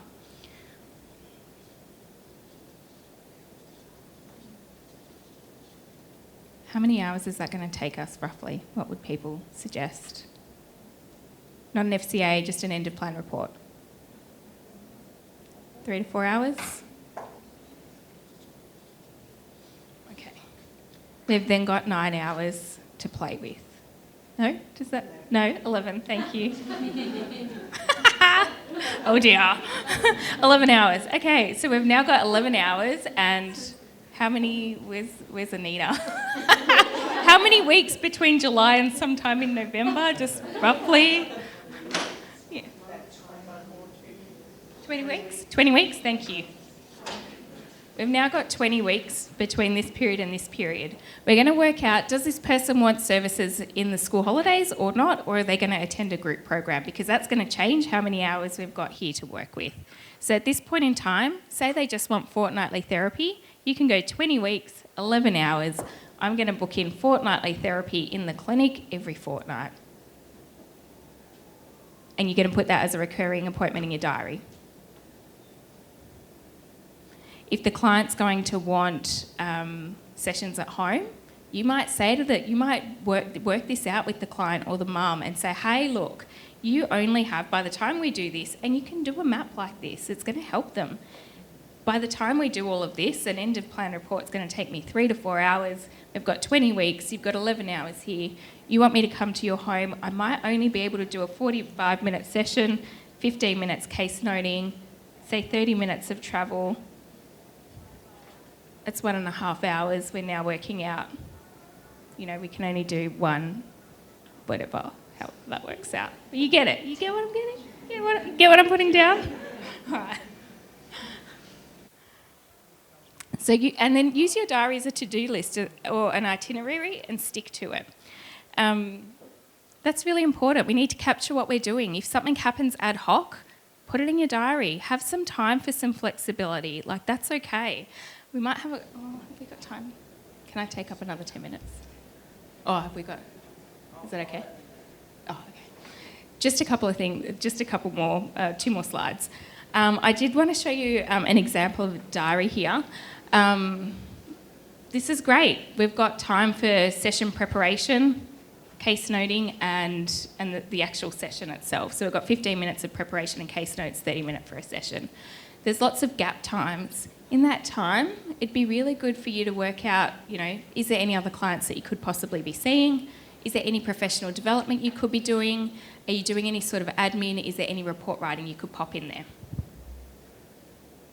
I've got an example of another diary where we've got everything's really well mapped out. We've got some standard appointments. We've got some travel time, which is fantastic. What I do want to point out is this orange, report writing. It's non-billable report writing. What are we doing? What are we doing there? We can ask, if we've run out of hours, ask the client, hey, look, if you want this report, I might need another 2 hours. Is that okay? Have you got the funding in your plan? It's going to help you to map what's going to happen. If they don't have the funding or they're not willing to give that to you, you need to work out, hey, I might have to reduce a session later on down the track so I can bill for this report. So just start thinking about that. I've got some billing examples, but I might leave that there. I'm thinking the slides will be available after all of this and we'll break for morning tea. But if you want to have a read of this, I'll leave this slide up on the screen. Thank you all for your participation. All right, ladies and gents, I'm going to pass you over to the conductor of our next icebreaker, Miss Raquel Scaff. Okay, guys. So as you would see on your tables, you have some mini marshmallows and pasta. So it's time to get creative. You are going to work as a group on your table to create a tower using only the marshmallows and spaghetti. The tallest tower is the winner. Do we have a prize? To be determined, but yes. To be C prize. But you have about 15 minutes. So get started. Build it on the table.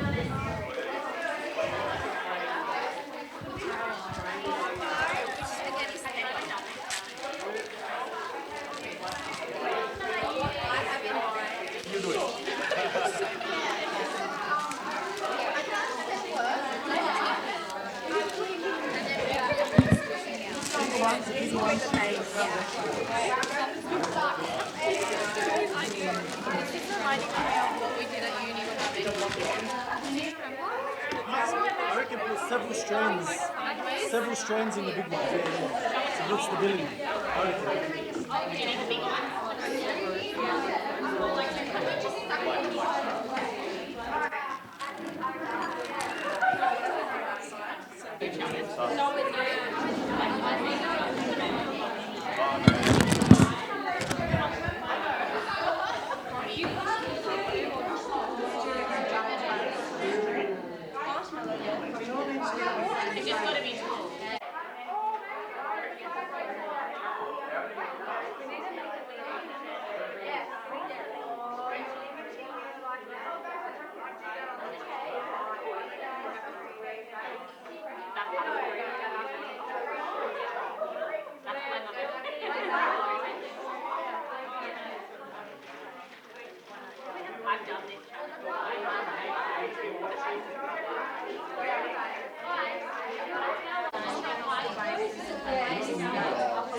I'm just going to clean this. I need this to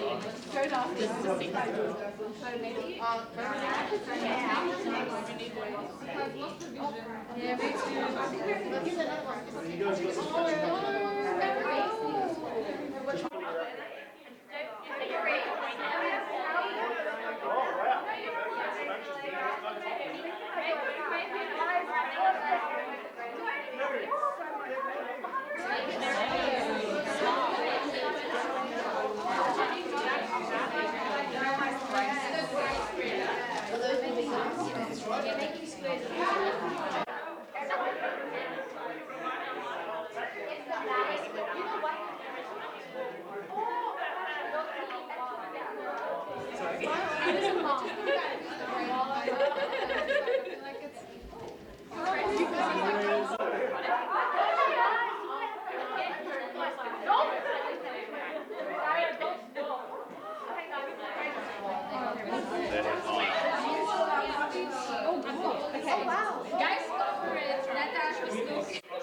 Sorry, I just got like past the jacket from my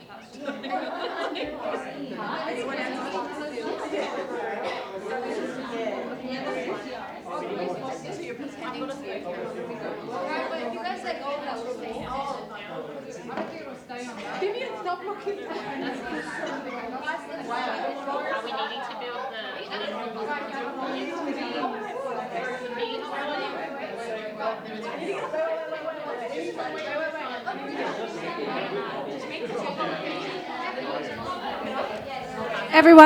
Everyone, you have 5 minutes. Timer on now.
Catching up to them.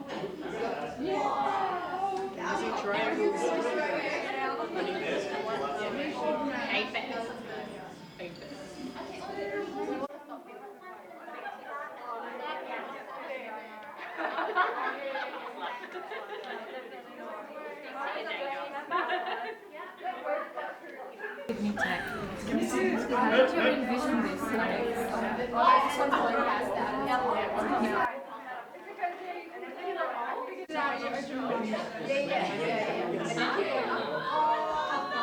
I love that. You're like, you put the marshmallows to the big one.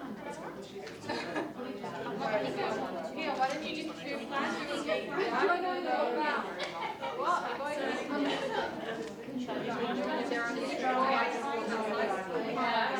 Once you get high,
One and a half minutes left.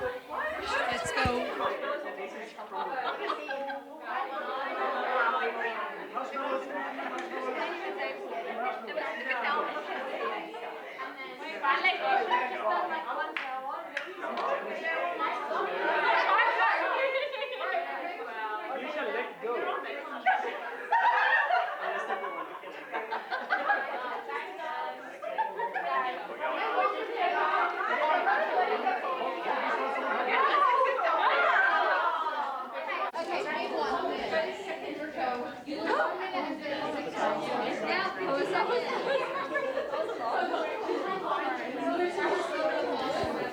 Forty-five seconds.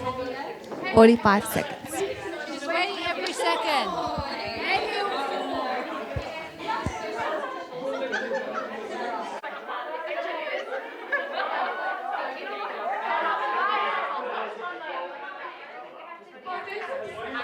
25 seconds.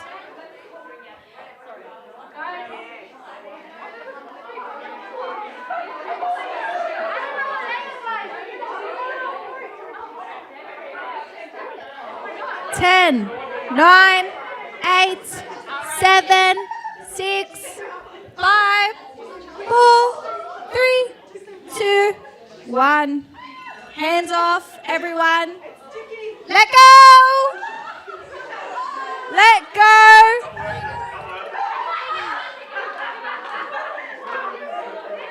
All right. We have Exhibit A. Oi, use. Stop it. All right, but you know what? You did. Let go.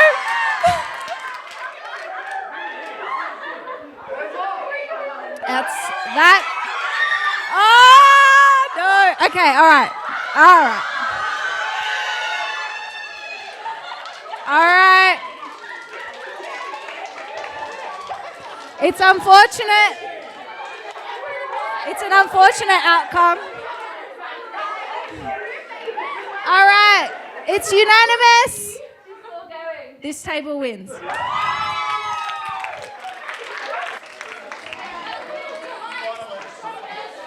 That's a robbery if I've seen one. You guys did really well, both of you. We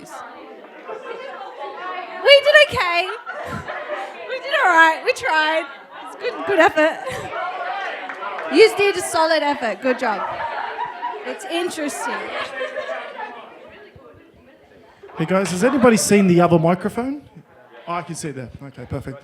All right, we're going to get started again in some more serious stuff. So we're going to welcome Oscar, who has joined the team recently. I'm sure you all know Oscar. He's got a presentation on the key worker model. Thank you, and over to you. I'm just going to preface, I'm not a public speaker, so please be patient. But I'm going to be talking about the key worker model, which is something we're looking to implement. But before I kind of get into it, if everyone could kindly hop onto Menti, and I'd love to gauge.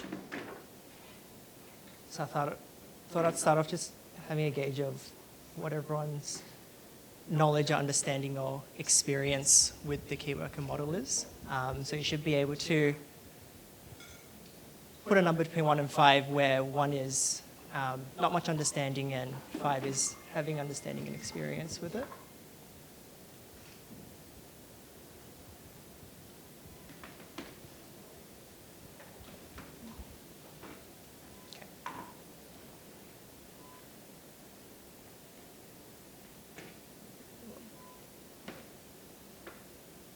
And we might revisit it at the end as well.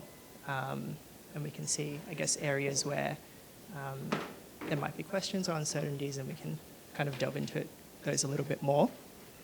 But the key worker model, it's an evidence-based best practice model for therapy for the early childhood intervention space, so for children 9 and under.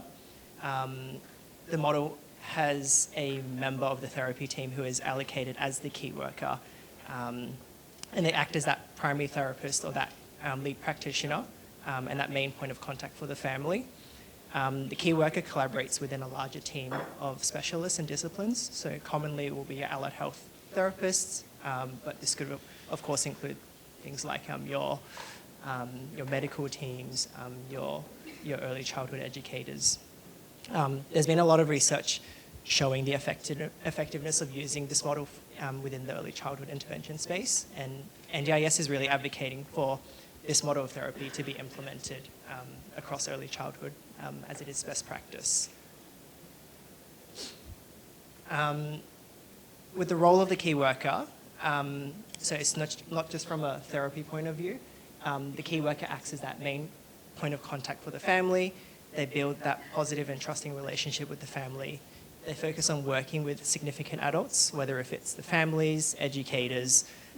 They work in the child's natural environments, the places where they spend time during their week, their routines.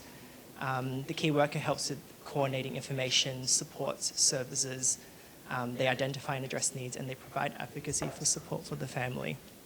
And that key worker is that kind of expert of the child and the family's life, their routines, knows that information about them, and they can be that go-to person for the family.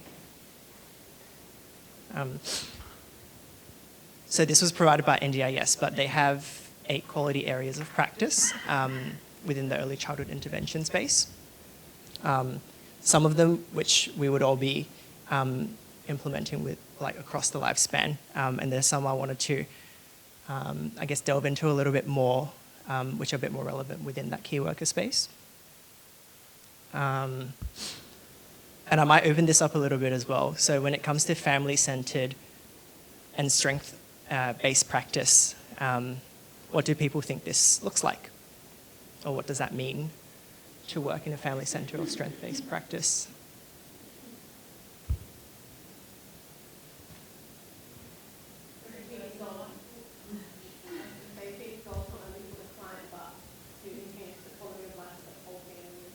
Mm-hmm.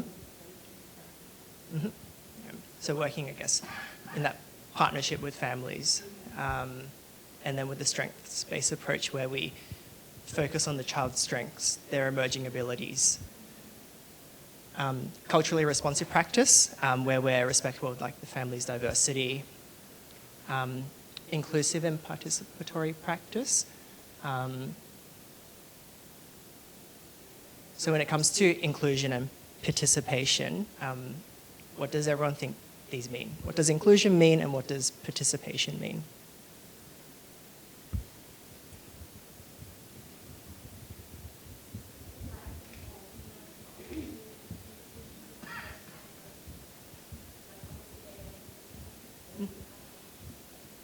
Yeah. Yeah, definitely. So that's like inclusion of the family. And then when we're promoting inclusion of the child as well, supporting them to be like actively participating in their like natural environments with their families, in their educational settings, in the community. And when it comes to participation, what does everyone think that means, or what does participation look like? Or what does it mean for a child to be participating?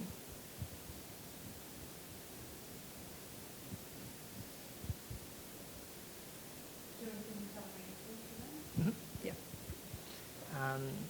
Exactly right. We also want to be incorporating the use of natural environments. So natural environments being the places where the child and families spend their time during their week, whether if it's at home, childcare, at the park, the community, the shops, things like this, things that are familiar to them. And these settings, and we want to be working in these settings as it gives us, or gives the child and the family opportunities to engage, participate, practice their skills in that setting. Collaborative teamwork practice, so this is where that key worker model comes in, where the family, the professionals, they're working as a team, they're communicating with each other, they're sharing information with each other, and every single person, the team, the family, the child, everyone is a valuable member of this collaborative team, and everyone's input is important, just as important as each other's. Capacity building practice. What does everyone think capacity building looks like? So all the significant adults, so adults, parents, educators, let's say we see a child and family for 1 hour every week. That's 1 hour of really valuable input that we can provide.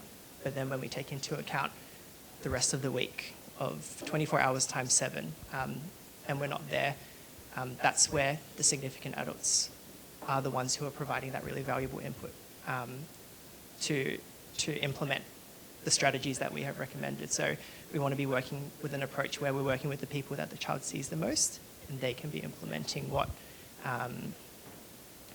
ideas and strategies that we've kind of worked on together, so that they can get the most opportunity and most practice within their week to build on their skills and development. Yep. Okay, will do.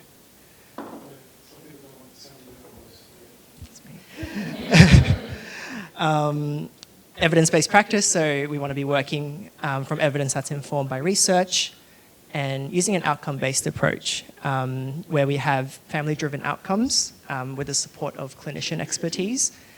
We want our outcomes to focus on participation in meaningful activities within routines, both in the home, in the community, and the focus is to have, and it's focused on the impact of the services for children and the families. I thought I'd go through some collaborative teamwork models, just to go through like some of the differences between different approaches and what collaboration can look like. So the first one is multidisciplinary teamwork. I'll open this up again, but what does multidisciplinary teamwork look like? What does it involve? What's the collaboration like between the clinicians, the families?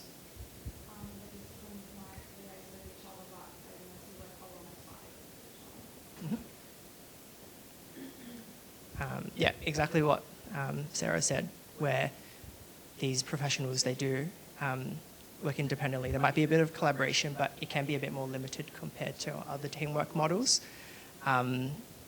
The pros of it is that it really maximizes the skills of each professional working with the child and family. Some challenges could be that there's high risk of contradictory advice between professionals if there are overlapping scopes, and they might be providing different sorts of strategies or advice. And it might also increase burden for the family, where they think, I've got 3 different services to organize. Interdisciplinary approach. What do people think this entails?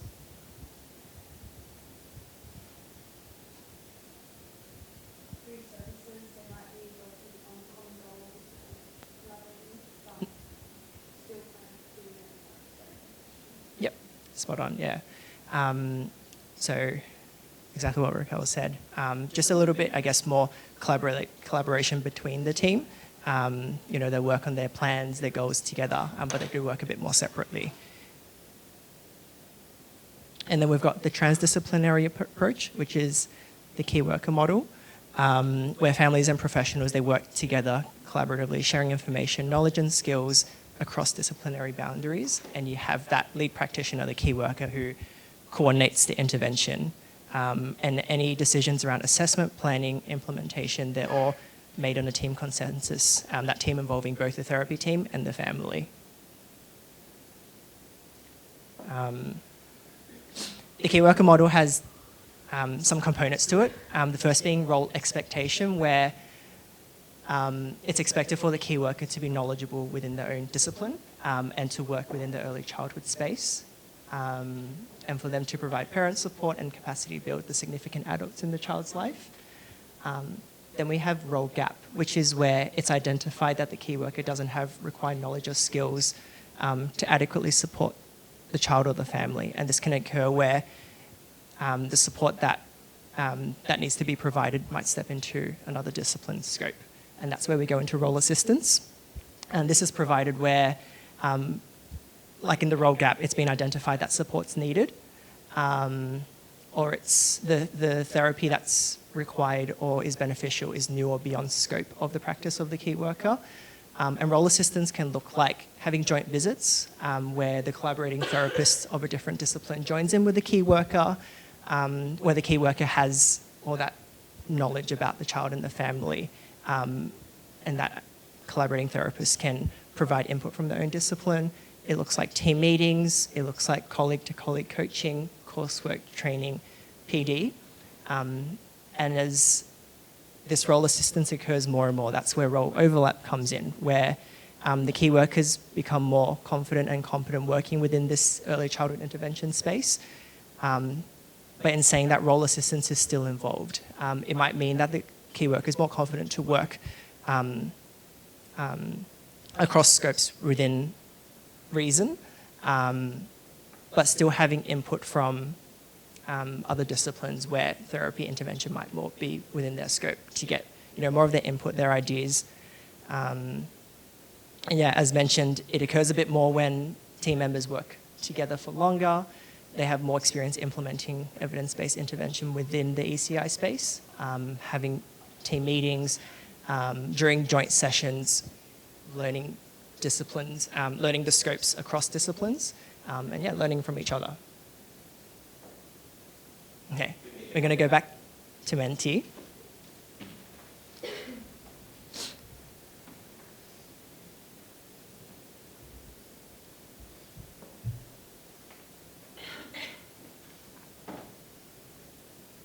Okay, thought I'd open this up just from what's been said, or if anyone has had prior experience or knowledge.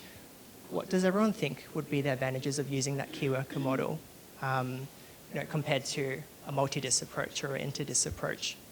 And we can also, I guess, consider what are the advantages from a child and family point of view, and what are the advantages from the therapist's, like the team point of view.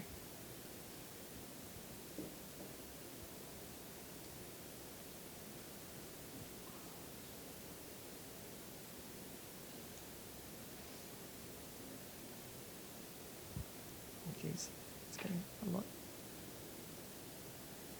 Oh, sorry. Oh. Okay, I didn't know you could do this, but I guess it summarized that there's simplified coordination, consistency of care, holistic support, and efficient communication.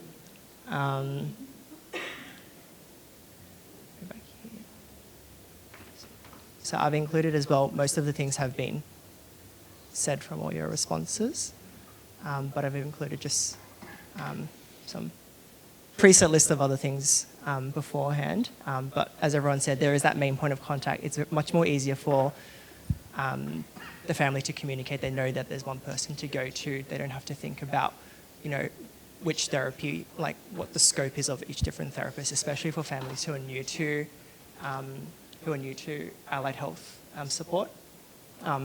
We can combine strategies from different disciplines into one routine and session. The child gets to spend less time during sessions and more time with significant adults who will be with the child a lot more. We reduce the likelihood of contradicting advice or confusing reports. And families can also feel more empowered to implement strategies and advocate for their child. And then from a therapist's perspective, that key worker becomes the expert on the child and family's life, rather than there might be an interdis approach where different members know different pieces of information and they need to put that together. We have that one person who we know we can go to and can really advocate for the family. You can have more collaboration and communication between therapists. You can gain a better understanding of each discipline's scopes. It also gives the opportunities for professional development within early childhood intervention. And with this collaborative teamwork practice, we can work on meaningful participation goals, goals for them to participate within their routines, because we know children can't be divided into different developmental domains of just, gross motor, fine motor, social, and cognitive. Each one of their routines incorporates all of these domains. And so the whole team working together can support the child and family to work on these participation goals. And for the collaborating therapists who are providing that kind of consult basis, it also gives them more availability to service more participants. And in a case where, let's say, all the speeches are at full capacity, by working through like a collaborative approach, it might open up their availability to service more participants as well. And speaking of like scope of practice, I thought I'd very briefly go through scope of practice of different professions to hopefully spark maybe conversations between disciplines, their scopes, bring up opportunities for referrals, but especially within that early childhood intervention space where with those participation goals, all areas of development, all areas of development are important to working towards those goals. I just highlighted some things which are maybe a little bit more discipline specific or of note. But for physio, AT is within scope. So physios and OTs have a very similar AT scope. So both can prescribe mostly the same equipment, both from low cost to high cost. Physio works on gross motor development milestones. They look at posture positioning, and even just one point of if children are not getting physical activity levels and able to participate, even that can be an indicator as well. For OT, some of the ones I've highlighted are sensory integration, working on self-care, cognition. All these slides are in Canva, so I won't go through every single dot point. For speech, working on speech and language, multimodal communication, swallowing, and there's definitely a lot of overlap between scopes. And sometimes it can be really helpful even just to get input from different disciplines if there are things that do cross boundaries between their scopes. And then BSP as well, so things like looking at behaviours of concern, functions of behaviour, and creating behaviour support plans. Okay, we're going to go back onto Menti. So with NDIS advocating for the key worker model to be implemented within ECI, this has created a shift in the approach and perceptions of therapy in early childhood. So we'll go through comparisons of what therapy used to look like, and how it looks in the key worker model. So in a sec, you're going to get two choices on your screen to pick from, and then you can pick the one that is true for the key worker model.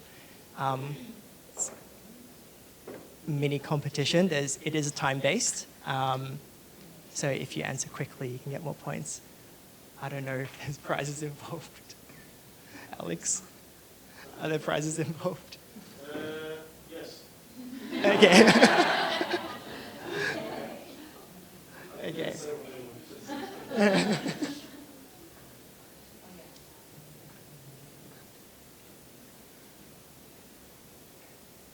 I think it might ask you to input a name. Oh, okay.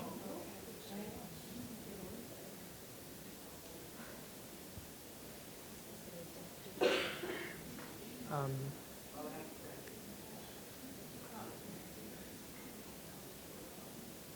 right, you know what, let's make it serious. $100 in the voucher.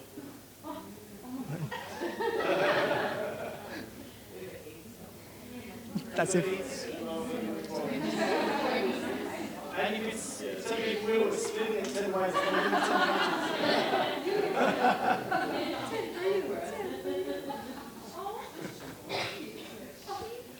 What's this?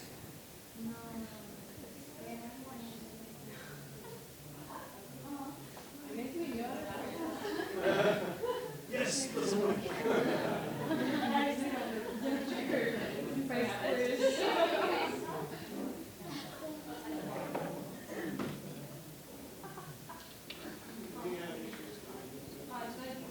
Oh, it's countdown. Okay.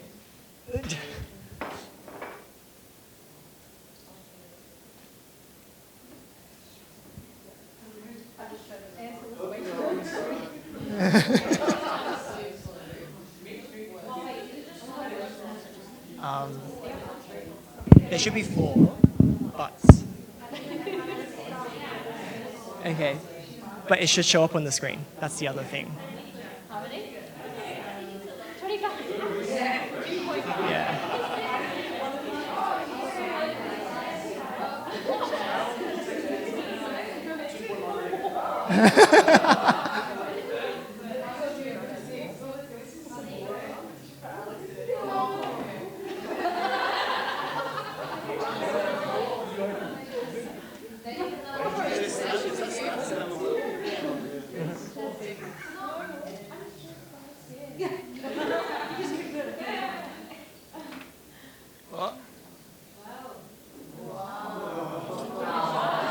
Okay, it's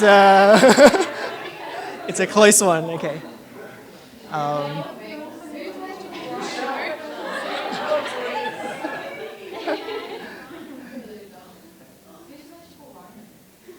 All right, number 2. So there's just 4 for now. Okay.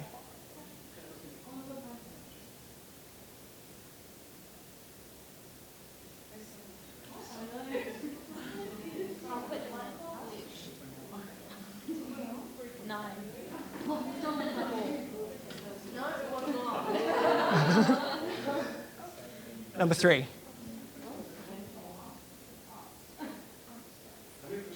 4.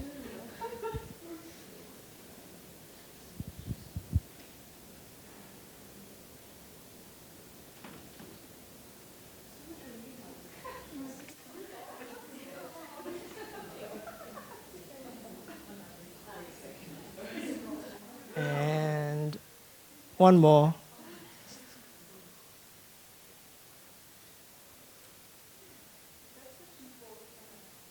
Oh, there'll be more later if you need to catch up on the.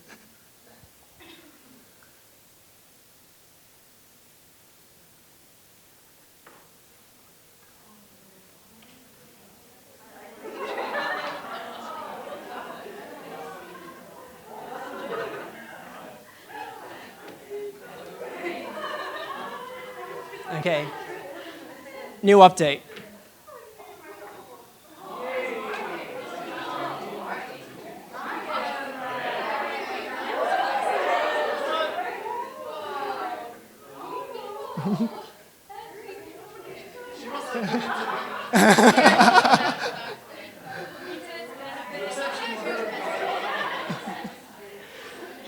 All right, we are going to come back to this.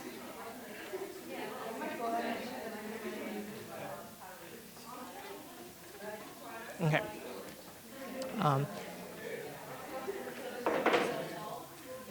at the oh. Right, if you win, you're only eligible to win a prize, so we can't pay you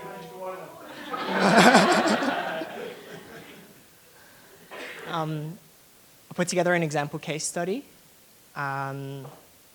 So, case study on 3-year-old Anna, who has epilepsy and bulbar dysfunction. Her development is delayed globally. She has seizures frequently during the day, and she needs full supervision to ensure immediate management of her seizures. She's both PEG and orally fed with support from mum, and she receives PEG feeding to meet her nutritional needs that she doesn't get from her oral feeds. She's got reduced postural control. She requires external support to remain upright during meal times. She can reach and hold objects but not yet manipulate them. And her mum has physical health concerns, and it's becoming more and more challenging to lift Anna. I thought I'd just look at meal times just for this example. But the impact on Anna's meal times is that she's not able to engage in safe meal times consistently, as a mainstream high chair does not provide sufficient support. Mum is also experiencing high carer burden, as she's providing a lot more support than a mother usually would for a 3-year-old child. And her goals are very typical within that early childhood space for Anna to increase her gross motor, fine motor skills, her self-care skills, learning and play skills, and her language and communication skills. So in an MDT approach, it might be that therapists are working a bit more within just their own disciplines, within their own sessions. Within a key worker approach, the goal around mealtime participation could be, for example, for Anna to have mealtime safely with her family at the dining table for dinner every night. So the key worker provides support with their own background discipline knowledge, and they collaborate with other disciplines to support goal attainment. So let's say, for example, the key worker is physio. The physio can support with things like seating, posture, positioning, and of course within this goal it's really important to have input from other disciplines, where speech can support with swallowing, feeding. OT can also look at feeding, sensory, fine motor. And in doing so with this key worker approach, collaborating therapists, they build up the capacity of both the key worker and the parents to apply these strategies within the mealtime routine. The key worker, having that capacity built up by those therapists, can keep working with mum within this routine and continue collaborating with other therapists as per their clinical recommendations. The key worker is able to support the child and family towards a participation goal. The key worker's knowledge and capacity is being built up to support the child and family across their developmental areas, and for other goals as well outside of meal times. There will be opportunity for other therapists to be involved, and that key worker can act as that primary therapist to put through everyone's strategies to support an activity or a routine. That's the goal for the child or family. With the key worker approach, so we support participation, and these will involve all areas of childhood development, remembering that children cannot be divided into developmental domains, so there's always potential and opportunity for involvement from all team members, but that key worker is just that person who knows that child's and families, their strengths, their life, their situation, and can work with the family to see how we're going to put everything together that actually will fit for the family. Families will be able to see greater collaboration between therapists. Interventions are in context of goals. So for physio to be supporting gross motor development, discussing with the family, how is this going to be meaningful for the family? What's it going to look like? And for the family, they're able to just direct all their questions to the key worker. And if the key worker has been have that capacity built by the therapist, they will be able to provide that support to the family, or they'll know, who is best to reach out to, even if it's outside of the therapy team, or maybe it's a question for the COS, the neurologist, or whatnot. But the family doesn't have to think about, who is best to support with their questions, and the key worker can provide that parent support. Outside of therapy, the key worker plays a really vital role as well. So in this example, it could be linking mum to services to support with the increased carer burden, her physical and mental health concerns. It could be around supporting linking to financial supports It could look like the key worker joining in during plan review meetings, supporting that family to advocate for the child and the family's needs. Key worker can support with linking and transitioning into playgroups, childcares, kindergarten as examples. Support the family with being able to access the community. Building up the parents' capacity to be able to advocate for their child's needs. And it could even be with other stakeholders, being that person to support the family to be there as well during meetings. And something to consider as well is that as the key worker, it involves parent and family support, and sometimes some of these things are necessary to support the family with before we can provide therapy intervention, because families or significant adults, they need to be well equipped and feel supported before they can implement therapy strategies that we're providing. And also consider that it can take time to build rapport with children and families, and that not every session is going to be just purely therapy based. Okay, we're going back to Menti.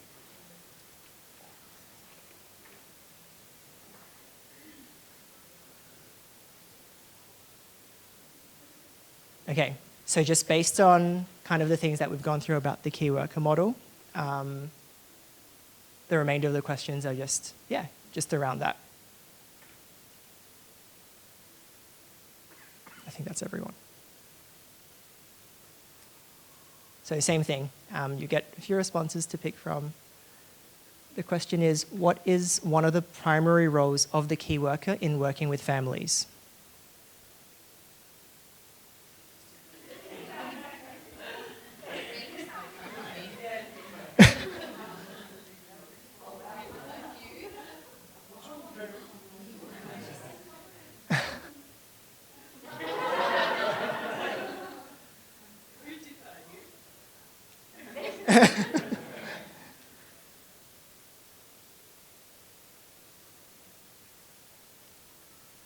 Who should the key worker primarily focus on working with in the child's life?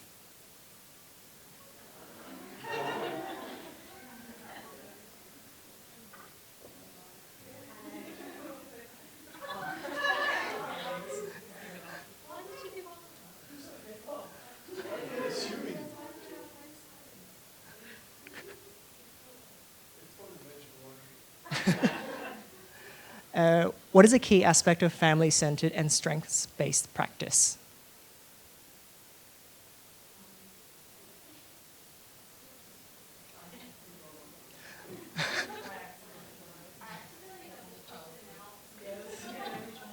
Oh.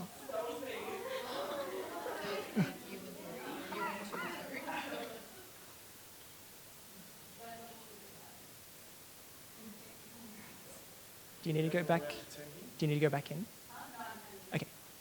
Yeah, I think there's a little checkpoint here. So there's just 3 more questions. Oh.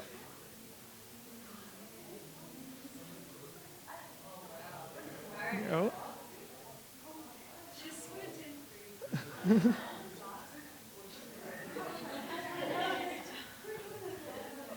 All right, just 3 more. What is a key worker advantage of having a designated key worker in collaborative teamwork practice?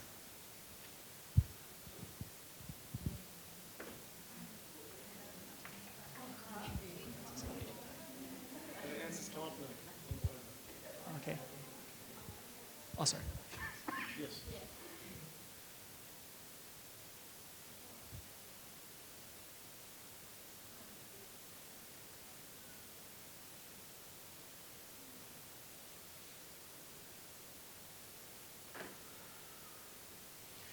Where does the key worker work with the child to support their development?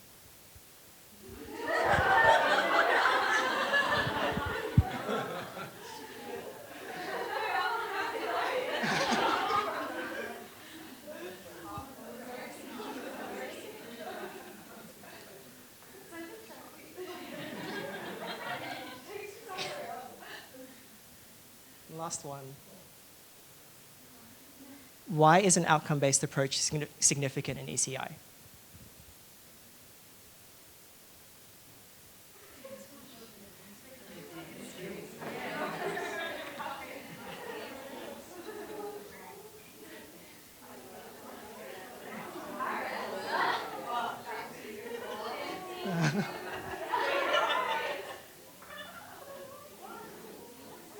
Okay, we should have a winner here.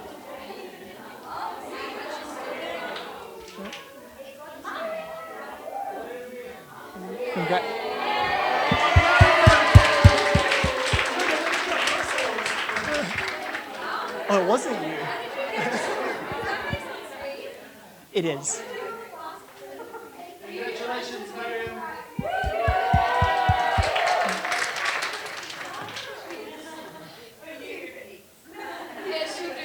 I said second wins.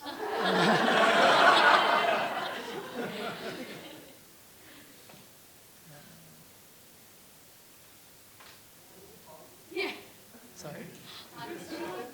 There's some new interesting angles.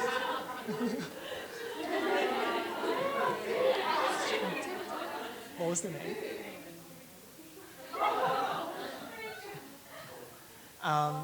Just to give a brief overview of what a therapy cycle looks like within the key worker space, very similar to across the lifespan, just with like a few additional components, but would still have that initial appointment. This would be run by the key worker.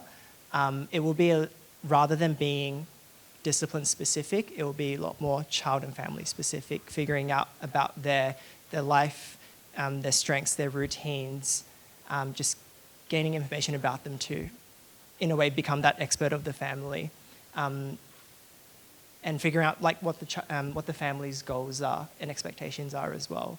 That will drive the assessments, where from the information gained and knowing what the family's goals are, conducting assessments, focusing on participation goals. So let's say the goals are around their participation within childcare. We want to have assessments within that setting to see what the child is like, what the environment is like, what the support is like. Assessments can be conducted not just by the key worker, but by collaborating therapists as well, whichever they think that appropriate discipline will be beneficial.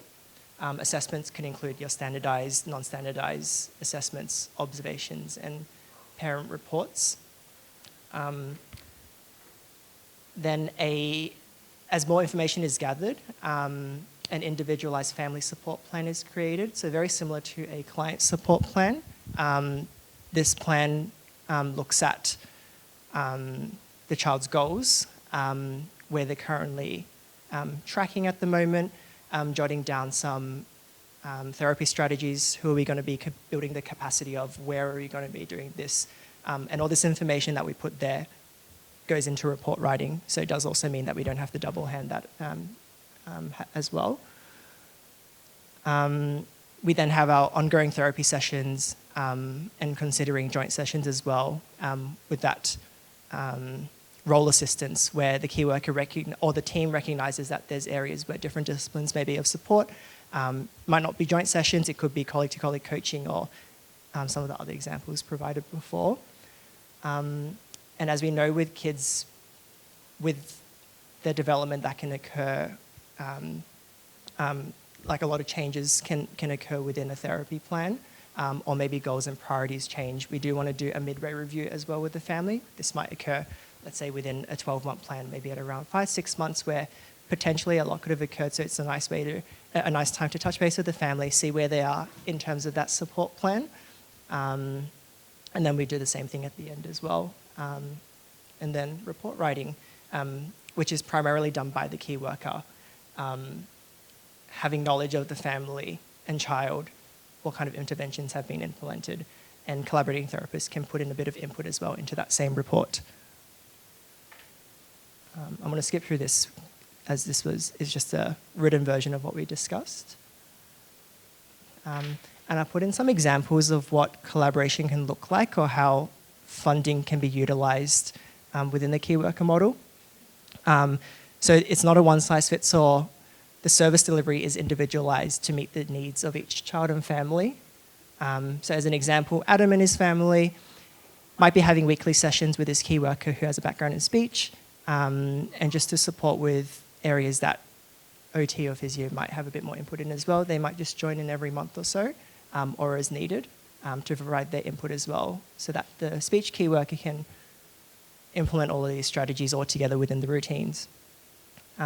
For Ben and his family, let's say the key worker physio has weekly after school sessions, and there are no speechies or OTs that have capacity to attend after school sessions. A possibility could be that there might be team meetings or colleague-to-colleague coaching between that key worker and these collaborating therapists, so that that key worker can still provide therapy from perspectives of different disciplines. And just to note as well, these are just examples, and most, I guess when it comes to figuring out how that funding is going to be utilised, it is a discussion with the team to see from a clinical perspective what's going to be beneficial for the family, but also discussion with the family to see what works for them as well. So meeting halfway. And then another example of Carly and her family, where the key worker, let's say, has an OT background, they do regular sessions, and maybe initially that a burst of sessions might be found to be really beneficial. So they might do really frequent joint sessions, and as the capacity of the family, the key worker is built up a bit more, they have a bit more to kind of support the family without as intensive joint sessions. It might mean that these joint sessions reduce, and maybe it might mean that there might be just some infrequent meetings for the continuation of that plan period, just to see where they are, and it might be identified that maybe later on another burst is required. So yeah.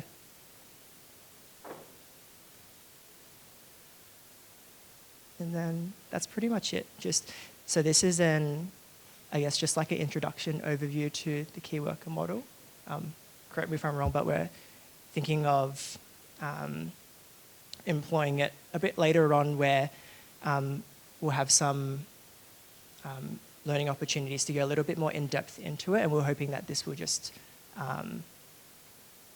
introduce this model and idea to everyone. But yeah, are there any questions or?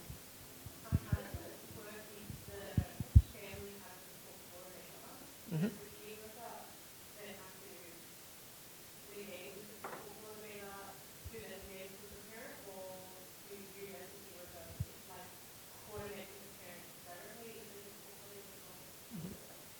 I think it really depends on the situation, and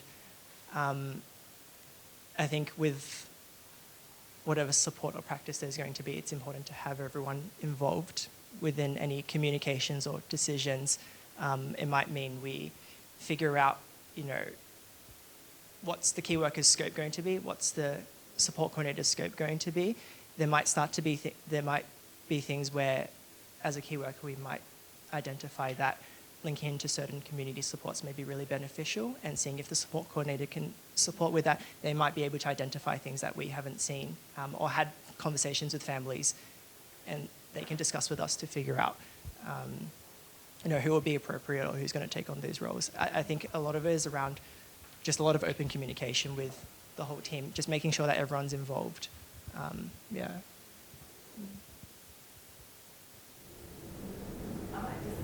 Sorry, I might just throw in a comment, Oscar.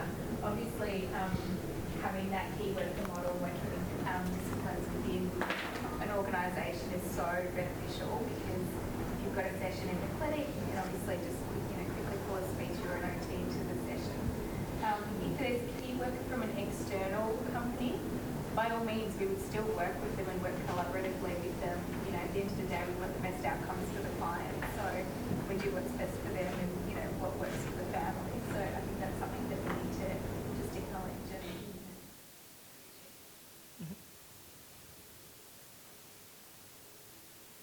I might add as well, just touching on also the NDIS, the way they look at it, and where we've come to be now. A lot of people obviously are going to be like, why isn't OT providing intervention as a speechy or vice versa, and there's going to be question marks surrounding that. Now, obviously, nothing is perfect, but we are also built this hand. The NDIS has decided that this is the way they want to go. They've actually put it in terms of their massive recommendations. There's a whole massive document. It hasn't been legislated yet. There's countless recommendations which they're working on implementing. At this stage, as an organisation, we have to assume that it will be legislated, and they have every intention of doing so. Obviously, politics we can't control, whether that even happens, whether people say, no, we need to change it, or the bill needs to change, whatever it may be. But from an organisational perspective, we have to assume that the recommendations they're proposing are going to go through. The recommendation is simply they're moving towards a lead practitioner and key worker model with less funding by the NDIS in the early childhood intervention space, and especially in autism diagnoses. And they'll be given to different institutions such as schools, state governments, different other funding schemes outside the NDIS. Apparently, the NDIS was not intended to fund disability specifically for children with autism, but it has taken that responsibility as it's grown. Now, it could be all just hoo-ha and a bunch of politics, which a lot, the majority of it is. The politicians, especially Bill Shorten, has a habit of trying to scare us and just, you know, as the saying goes, put the fear of God in people. So it's not applicable, a lot of the things he recommends, but take it with a grain of salt. They are going to make changes, and irrespective of that, this change in itself, even if they don't make it formally and legislate it, it still is a positive change which we can implement. So on the two accounts, it's something we're going to need to implement, both as best practice, and it's been proven that it is best practice, and simply that the NDIS is not giving us a choice, and that will eventually happen based on the discussions thus far. So we need to keep an open mind and try and work with people, and it's not going to be something everybody does from day one, especially the new grads. They need to obviously refine and perfect their skills in their disciplines first before they start going into other spaces. But it is something you need to keep an open mind, especially if you work in early childhood and you have an intention of staying in the pediatric space. It's something that's going to be very pivotal. You're going to have to get a holistic understanding about therapy and interventions, not just from your own discipline. So, yeah. All right, is there anything else you're going to go through? Going back to the same scale as before, just from like that introduction, where does everyone feel they are now in terms of this model?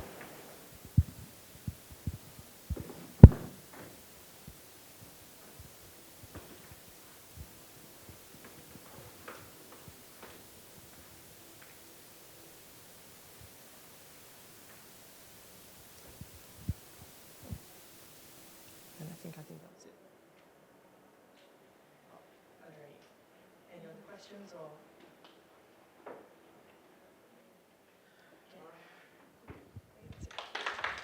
Thank you very much, Oscar. Very informative.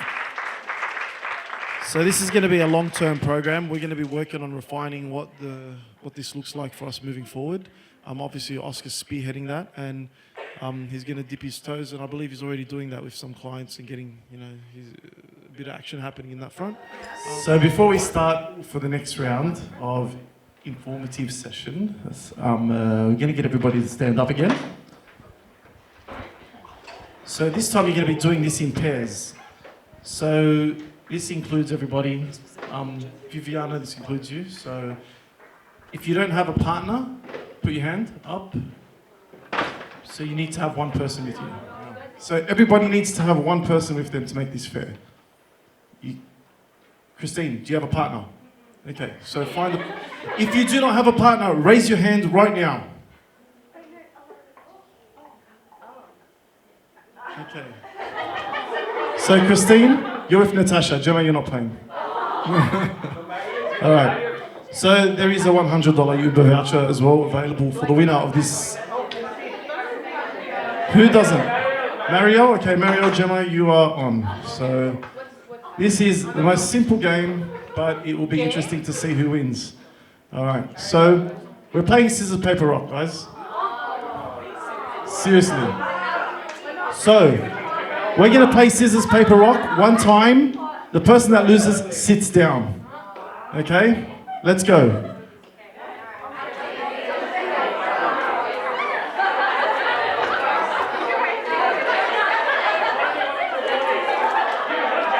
All right, losers, sit down. All right, Nate, the winner that stays standing. Find a new partner.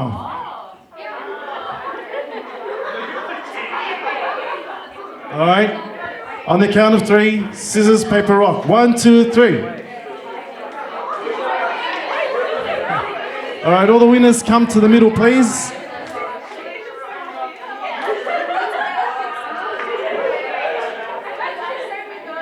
Winners to the middle. All right, how many have we got? Oh, there's still over there some. So are you guys winners? Coming across? Okay, so let's do it again. So we're down to 8. So 1, 2, 3.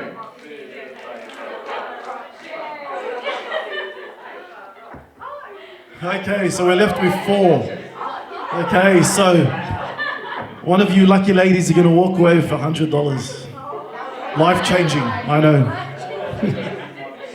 All right, so are we ready? So what we'll do, we'll actually do one at a time. Okay, one at a time. So we go Felicia and Belinda.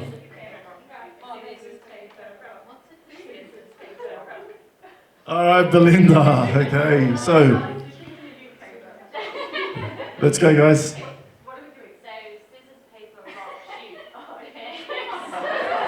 It's getting very technical now.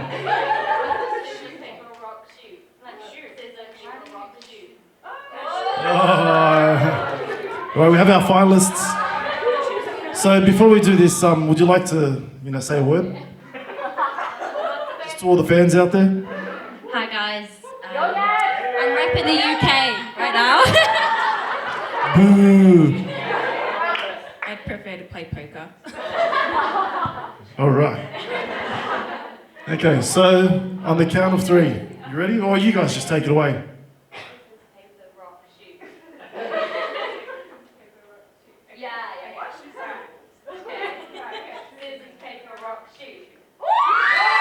Congratulations, Natasha.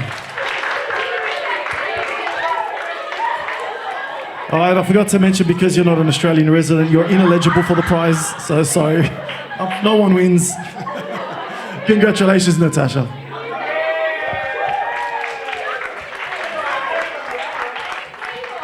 By the way, who is the magical rhinoceros?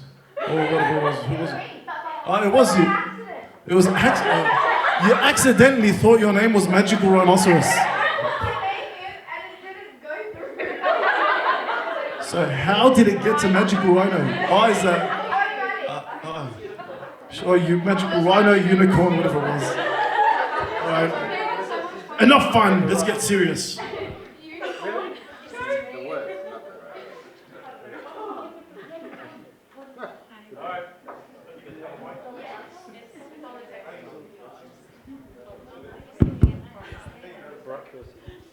Hi everyone. We just made this presentation just to kind of clarify a few things about admin processes and SPLOS. So we're going to go through a lot of things. SPLOS. I go through a few things throughout the presentation on how to set up something. So when I do say, like, open up your laptops and open up SPLOS so we can set up some things together. And if you guys have any questions, just let me know as you go, because I think everyone might have some questions. All right. So basically the intake process overview, so it has changed a little bit since the last time we did a presentation. Because of SPLOS now, it's a bit smoother and easier to complete a lot of the intake process. So the first step is the initial call that admin receive from a client that wants to join our services. During that call, we gather the following information. So location, so if it's Wetherill Park, Kingsgrove, Beverly Hills, the nature of referral, so the discipline, if they want a specific practitioner, client's full name, date of birth, email address, phone number, the service they require, so if it's like a report, if it's ongoing, preferred date and time of the initial appointment, and some of the waitlist tags and some extra information that we'll go through. And we'll also try to get a copy of the NDIS plan to make things easier for everyone. The next step is the documentation. So under the Forms tab in SPLOS, you will see that each client has, well, new clients since we started SPLOS has documentation under Forms. And you can see the track progress and everything through that. So what will be done is the risk assessment, the service agreement, consent form, and case history form, all through documentation. So all through forms on SPLOS. They'll get automatically sent to the client or the parent through SPLOS, so there's no need. So practitioners can also see when that gets sent or if it's been signed. And once it gets sent back, admin gets a notification and can proceed to book in the initial assessment. So no initial assessment will be booked until all of this is received. We then go on and send a welcome email to the participant. So it just has a welcome pack, which I suggest everyone has a read through because it's got all our policies and some information that clients can use, and then just some information about the initial appointment. And then the final thing is the therapist will always receive an allocation email just to state the client name you've been allocated to, the date and time of the initial appointment, where it's booked, so what room we've booked for you, or if it's at the client's home, and any extra documentation or previous reports will be saved into the file section on SPLOS. So in addition to the information we receive, we also go into SPLOS and add all this extra information. So diagnosis, allergies, address, gender, if Medicare, NDIS, the plan start and end dates, how they're managed, emergency contact details, and how they were referred. So if the client fills out a referral form online, so through our website, which is in the top corner, it says referral form or make a referral, something like that. It will automatically create this new client for us onto SPLOS and have all those details pre-filled out. So if you do have clients that want services, that's pretty much like a quick and easy way for them to fill out the online form, like the referral form online, and it will go straight to our system. So you can track any progress of documentation. So we'll get notified once it's completed and no appointments are booked until it's all signed. So if you can see here, it still says incomplete, in progress, and then if it's been signed, it'll have green and say completed. And then this is our wait list, what it'll look like. So we have tags that we track. So paperwork's been sent but waiting for signature, and when it's been signed, like to be allocated, so admin can keep track of that. And please, if you notice any documentation that is missing, let us know so we can get that before your appointment. For private paying clients, they only receive one document, which is a 3-page document, an intake form, and then a policy document. So for private clients, you will only see this form and a case history form in their file because they don't need a service agreement, they don't need consent forms. This is pretty much a service agreement / consent form in one for them. So yeah, that will also be saved in their file. So you only need that form and the case history form for private paying clients. And just a general thing to ensure all documentation is being uploaded. So this was kind of like when we're doing our audit. So anything you upload into files that you receive, any documentation, always have this naming convention. So surname, first name, date, and then what the document is. So when we get the welcome email sent, it contains important information, appointment time, policies, and procedures. Like I said, I suggest everyone reads through our welcome pack. It has cancellation policies like travel charges, everything that the parents read through before the initial appointment. And then you should receive an email that kind of looks like this. So hi, you've been allocated to a new client, name, date of birth, and appointment details. And then admin will start also tracking or logging all the communications. So under communications, under that client's name, we will go in and click new email and write that we've sent an allocation email so that everyone's aware. So after the intake process is complete, admin will always make sure to book the funds as well. So whether they're plan managed what happens is admin will send the service agreement to the plan manager to quarantine the funds and make sure that they have these funds available. And if the NDIA manager will book the funds online. And PACE, if anyone knows, there's PACE clients now, which are NDIA clients that's kind of managed a bit different. So we will need to get endorsed as a provider. So that will also happen post. Just generally some fund management. So if they're self-managed clients, there's a new process now in SPLOS. So Anita and Louisa and everyone, Jasmine, have been going through and adding clients' card details onto SPLOS. So any self-managed or private paying clients will have a stored credit card in their account on SPLOS, which will have automated payments. So at the end of the appointment, either Jasmine or Louisa or Anita, whoever's at reception that day, will go in and put in that charge for that client, and then the credit card will get charged automatically. So if this means that all appointments that are self-managed or private paying clients will need to make sure that the appointment times are correct before the end, before at least the end of the appointment. So if the appointment has gone over time or it's gone under and the appointment time changes, please notify us so we can charge the correct amount. So invoices and receipts will automatically be sent as well at the time of the charge. So for plan managed clients, at the end of the day, Alex does obviously all the invoices and the billings, so they all get automatically sent to the plan manager. So make sure that by the end of the day, your calendars are all up to date and reflect exactly the times that you spent with those clients. And then the same for NDIA Manage, it's uploaded and at the end of the day. And then private paying, same thing. So they have a credit card stored in SPLOS, so they'll no longer have to pay either at desk or pay later on over the phone. It's all automatically paid through the system. So we have to make sure that any additional charges as well. So if you have a private paying client or a self-managed client that usually comes in for an appointment, 45 minutes, and then 15-minute session prep and notes, so an hour, plus you did 3 hours of documentation 2 days before, just let admin know as well so they can charge that correctly. Just some general things about calendar management. So everyone's seen this is our little SPLOS, what do you want to call it? Cheat sheet. So for the busy times, all the colors that we need for our diaries, this has changed now. So this is all 2 days. So NDIS has changed their guidelines. The cancellation is now 2 days, not 7 days. So this is all changed to 2 days, but there's all the different reasons of cancellation. So make sure when you're cancelling your appointments, you're putting the relevant reason. Otherwise, we might come back with some issues after.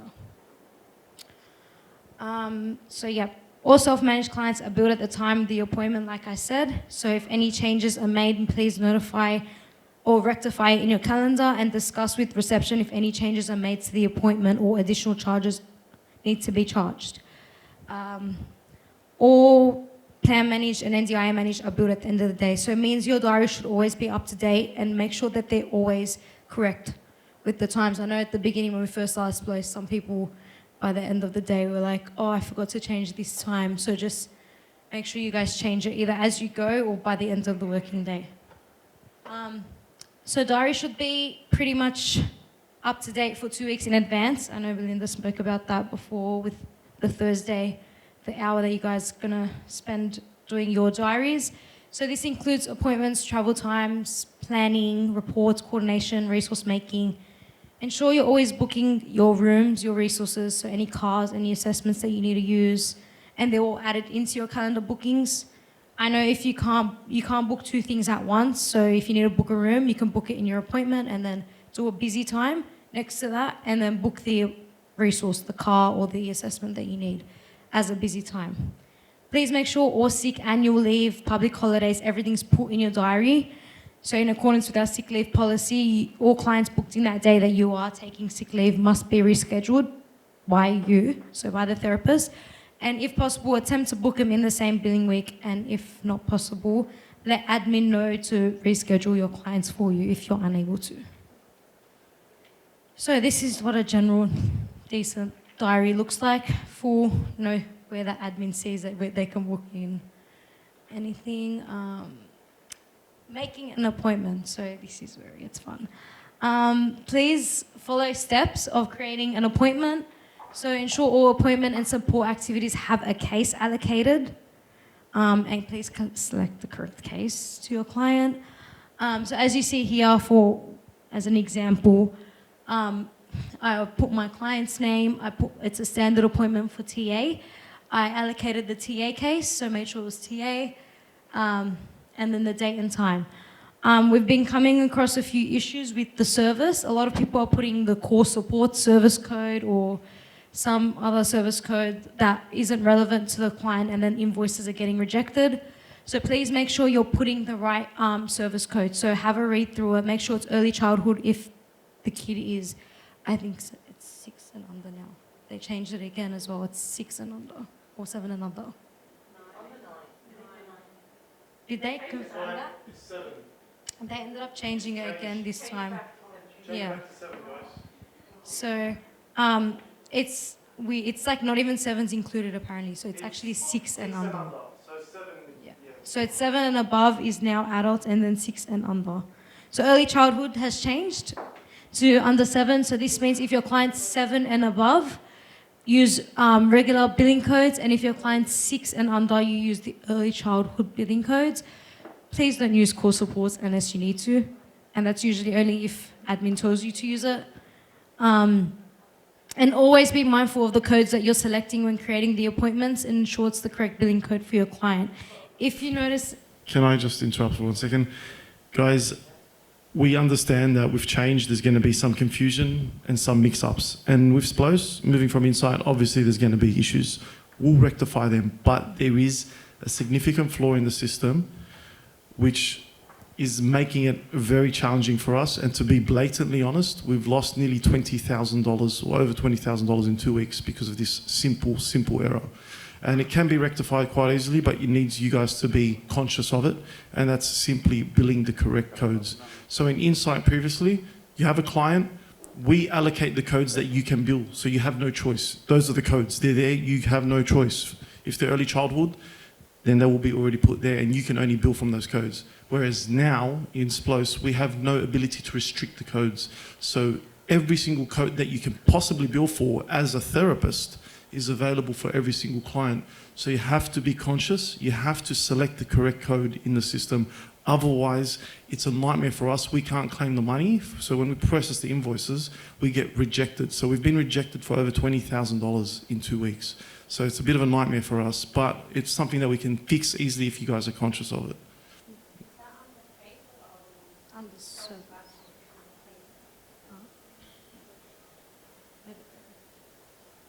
Under service. So where it says standard appointment here, up there, that's your billing code. So it's core supports. There's 2 codes.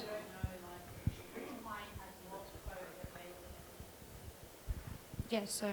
Just with the service, we will be going through this weekend and putting, you can put like a medical alert on every patient.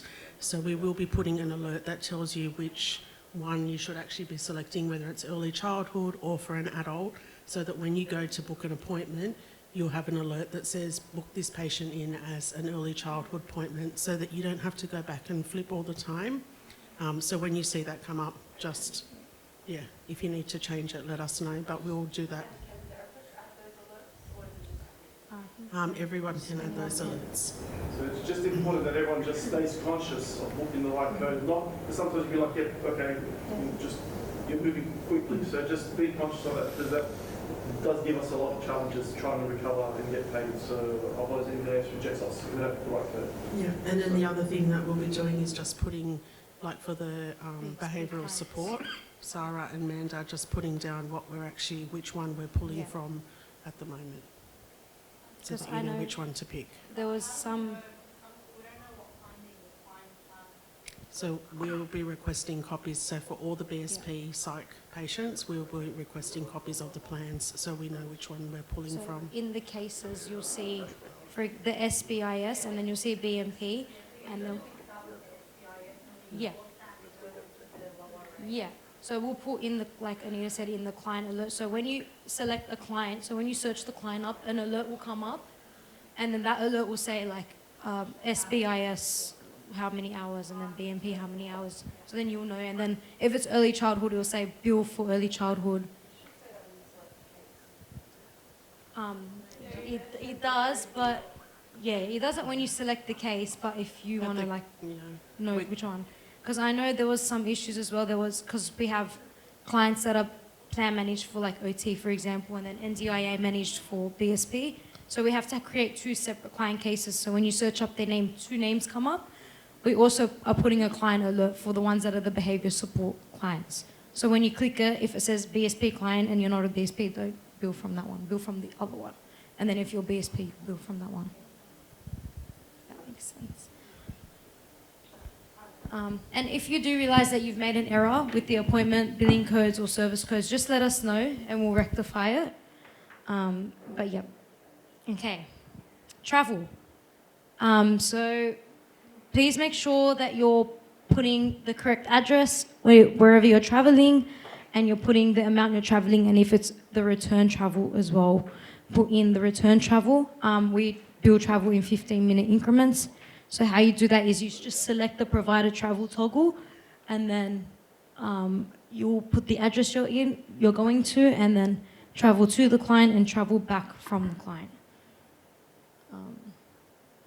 We've started also doing provider travel non-labor costs, which is only going to be for clients that have signed the new service agreement, as that's in the new service agreement. The old service agreement doesn't have it yet. So if your client is a new client and has that new service agreement signed, which will be the one in forms in the client case, you can do provider travel.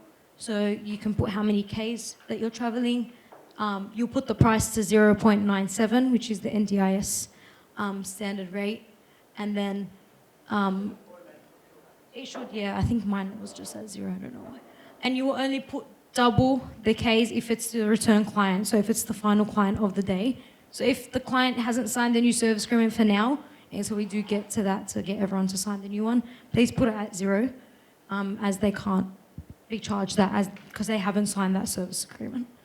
And we are using that to record the number of kilometres travelled to participants. And if you're driving a company car, can you also please record any toll costs? So you add another one, there's a plus sign, add another provider travel non-labour costs, and if you're using tolls, so how many times you use the tolls for that client, so twice for back, and how much it was each. Does that make sense? Just for tolls is just for company cars, yep. Google Maps tells you. So if you go on Google Maps and you search the address from where you're driving, from where you are to where you're driving, it'll tell you how much the tolls cost. Yeah. And there's a drop down just in kilometres. So if you press the kilometre drop down option, it can say kilometres or each. So selecting each if it's for tolls. Okay. Just on travel as well. We have a few questions about travel based on like locations, different clinics. So I think Alex and Jem were saying, so if you're based in Kingsgrove that day, you're billing your travel from Kingsgrove. If you're based in Wetherill Park that day, you're doing all your travel from Wetherill Park.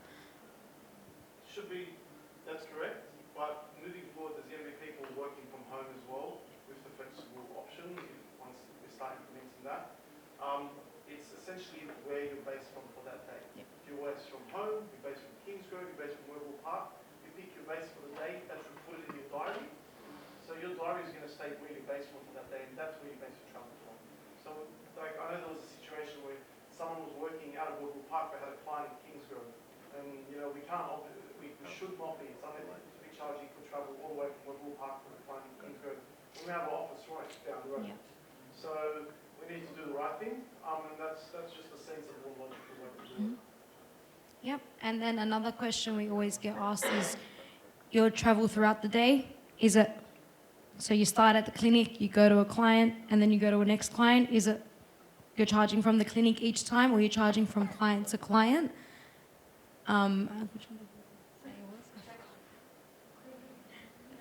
We used to see everyone's doing it different, but I think, yeah, it's client to client. What if one of your appointments is saying from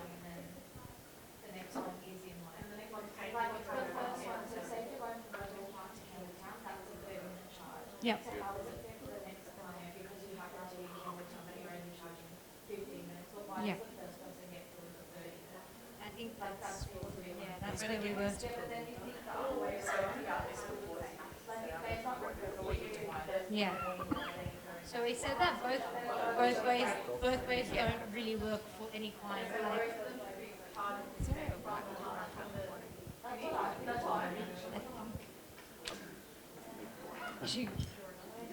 Yeah, I'm looking for a whiteboard. Whiteboard? Oh. Is that whiteboard? You're talking about apportioning, splitting travel costs? Yeah. So, for example, if you've got a client in Campbelltown Yep. and you're billing the travel from Wendell Park as if you're leaving the clinic. Yep.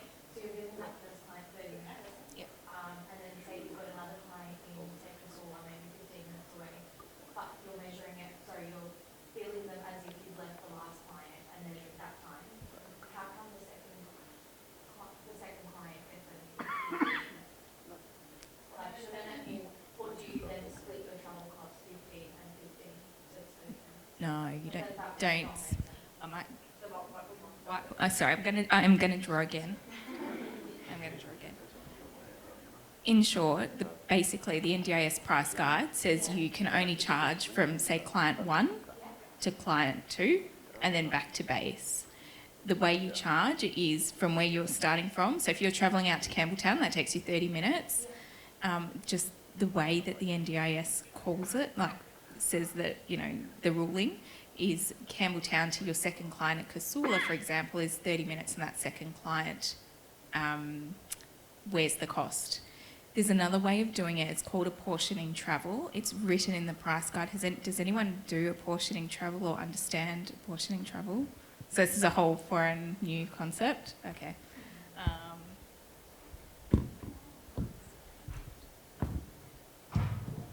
Thanks, Jo. So, say we're starting at Kingsgrove. 30 minutes to client 1. Oh God, I hate maths. 15 minutes to client 2.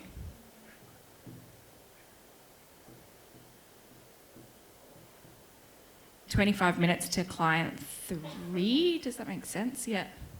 And then back to Kingsgrove. Say this takes 30 minutes. Okay.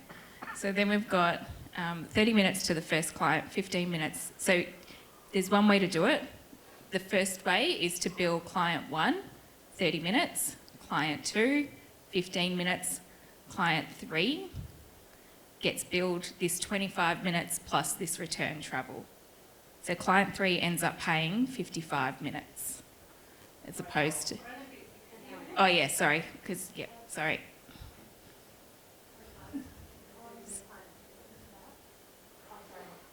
Yeah, no. What if that first client is our last client? So, yep, okay. But then we've actually got to head out again after 2 hours. Okay, that's a really good point, Pooja. So example 1, the second example that Pooja's talking about, so say you've got client 1, again, I'm just going to keep this the same for consistency, client 2, 15 minutes, client 3, 25 minutes. You're then travelling back to Kingsgrove, which is 30 minutes, and then you're travelling to see another client, and then home, or say that's a telehealth. You can't actually bill this last client that 30 minutes back to Kingsgrove because they're not your last client of the day. So try and structure your day so if you've got any telehealth appointments or any client or clinic appointments that they happen earlier in your day and any travel's happening at the end of the day. So when we were talking about missed billing before, or we weren't really, like on occasions that we don't actually bill, that travel time or that non-billed travel is missed billing, essentially. So try and have any telehealth appointments or anything bumped further up. Is it? The session can be at 1 a.m. in the morning if it's the final session on the road. Okay. The Okay, return travel billable. Okay. So, but in terms of the portion, can you run us through that? Yeah. Did you also have a question? Oh, cool. Okay, thank you. So portioning travel, so what this means, let's go back to this example. So what I would do is I would add up my 30 minutes to my first client, my 15 minutes to my second client, my 25 minutes to my third client, and then my 30 minutes return back to Kingsgrove. So I would have said to all of my clients that day, hey, I've got the day on the road, so that my last client doesn't have to pay the return travel. It might be better for me to split the costs equally amongst like all the clients that I'm seeing that day. More often than not, people will say, yep, that's totally fine. So I then add up my full travel for the day. Is it 100 minutes? Thank you. Thanks, guys. And then I've had 4 clients for the day. They all end up paying 25 minutes each. Oh, which is 30 minutes, sorry. Does that make sense? Yes. Yeah. Yeah, you do need the client consent beforehand.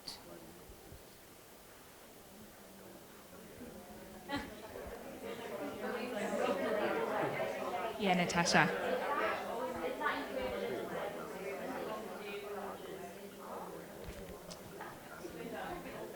Sorry, just a second. Anita, the question was, is that included in the service agreement, the apportioning travel? No.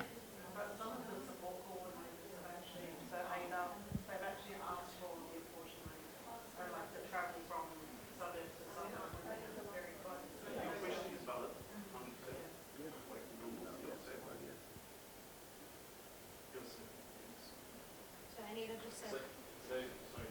just said that support coordinators have been asking that proportion kind of thing, that if they're close to each other, be used for clients. Now, look, we have to be mindful of trying to help people, but also bogging us down in a lot of calculations and red tape and just becoming unnecessary burdens. And we need to do the right thing by people and just try to find the right balance.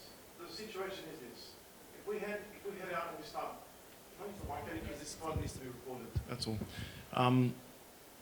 The challenge we face is this: we need to do the right thing by our participants and their families.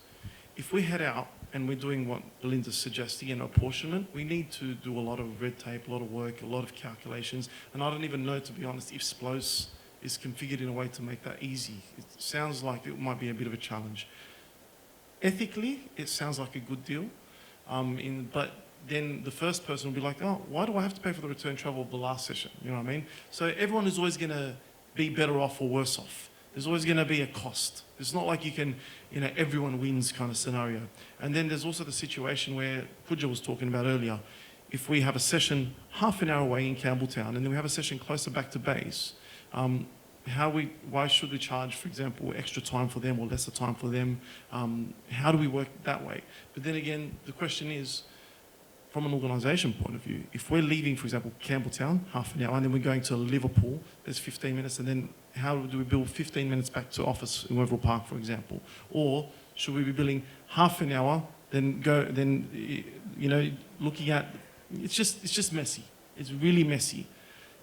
The easiest, simplest way is what we've been doing. Each session gets charged as if we're leaving the office. But then we say, if we do it that way, is that also unethical? Are we taking advantage of our clients, which we don't want to do either? So trying to find the right balance is tricky. It's not going to be a one-size-fits-all approach. This is the challenge. And the reality is we can't have a one-size-fits-all approach, because if we do, somebody is left in the lurches. We need to try and be fair but consistent at the same time. We've been doing a good job thus far. There is obviously questions about how to do this, moving forward and what might look better. We might have what we call outliers, situations which are random, like someone can't really service Penrith at this stage, but if we have 4 or 5 clients out in Penrith, it might make sense. There's a case there. But you can't charge 1 hour for each client travel because it just doesn't make sense. So how do you do it? You speak to the support coordinators, you speak to the people, say, hey, I'm going to apportion, the travel there because it makes sense. We've got a set clientele, set area. Those situations, 100%. You facilitate it, but ongoing to try and apportion your day-to-day stuff, that's just, it's untenable. We can't keep going like that. That will just drown you guys in red tape. We're trying to make things easier, not more difficult and complicated. So I'm still not sure what's the 100% best way to do this. It is obviously a tricky scenario because whilst I'll say from a business, yeah, let's just build the maximum for each client and get them out there. That's not what we want to do. We want to be fair, you know. But how do we do that in a way without pushing you guys and creating too much red tape for you guys? So it's a tricky balance. And I don't think one single answer is going to just give us, be the solution today. And I've not met one organisation that has one set way which works for them. Everyone does it differently. And even within organisations, people do it differently within them. So at this stage, I'm happy to be guided. And if you guys on an individual level, I think it's more appropriate to talk about it, not as a general level, because everyone's cases look a bit different. Some people, like the BSPs, their job is very community-based. They're travelling all around Sydney. The way they have to schedule their travel is going to be a bit different to a clinician who's working in peds in Kingsgrove and is going to see someone in the daycares and coming back. You know, it's a very different kind of scenario. So I think it's probably best that it's determined on an individual level as opposed to having a general one-size-fits-all approach. Yeah, I agree, Alex. And I was going to say, I think you also need to consider it might even look different for that same individual on a day-to-day basis. Yeah. So, you know, you might be doing one method of calculation one day and then another method of calculation another.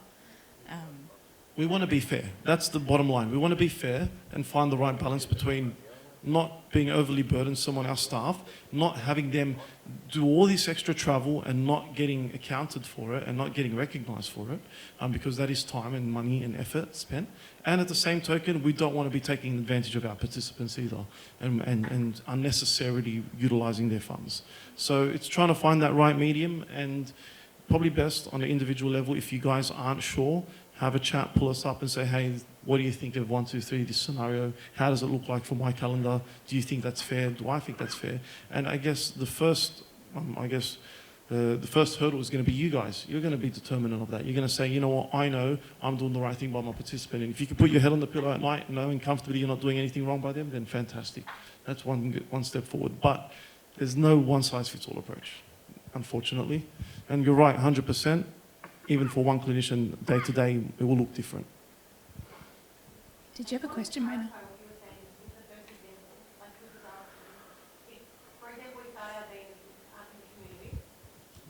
If we start our day in the community and then we come back to the clinic, and this example is not ideal, but it happened, and then you're in the clinic for the rest of the day until an after-school community session, do we charge the first client return or not, because it's not the last client, a community client of the day? No, you don't. Just your last travel client of the day is charged. Yeah.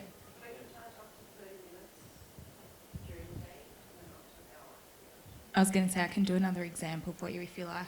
Perfect. Just to follow along. Yep. So 30 minutes to the first client, 15 minutes to the second client. We go back to base for lunch, and then we head out again, 30 minutes and then 30 minutes, for example. This return travel back to Kingsgrove can't be counted.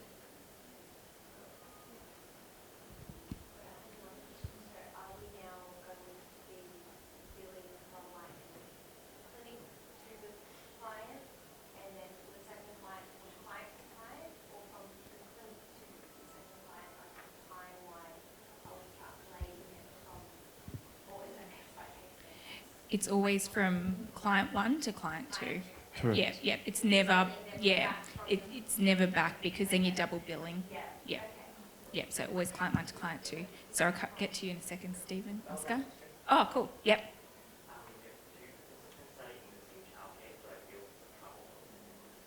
Oh, that's a good question.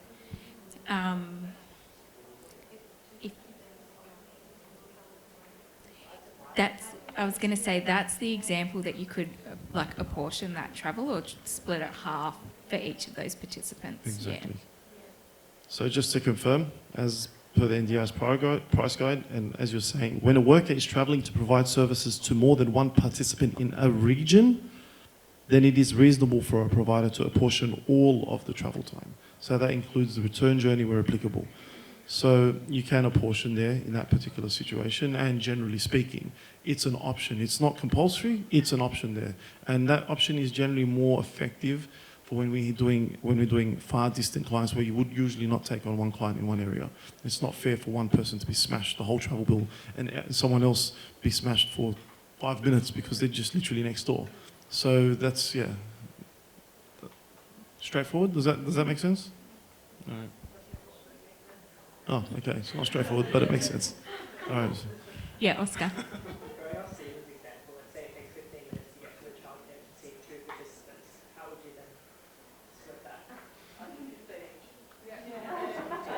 What was that, Gemma?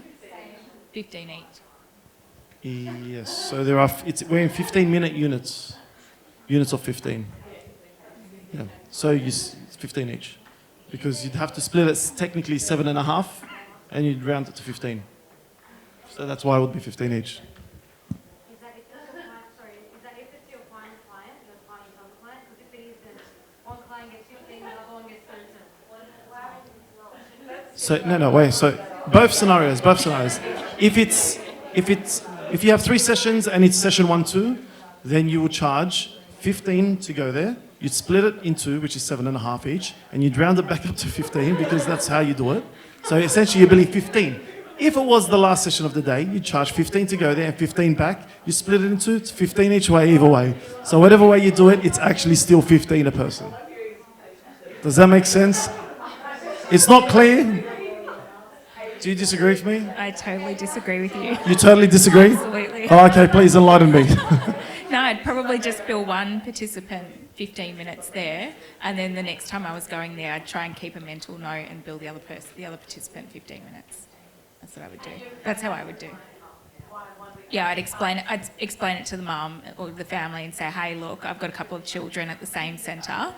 It only takes me 15 minutes to get there. I'm just going to alternate that travel cost so it's split evenly amongst That's all the logical as well.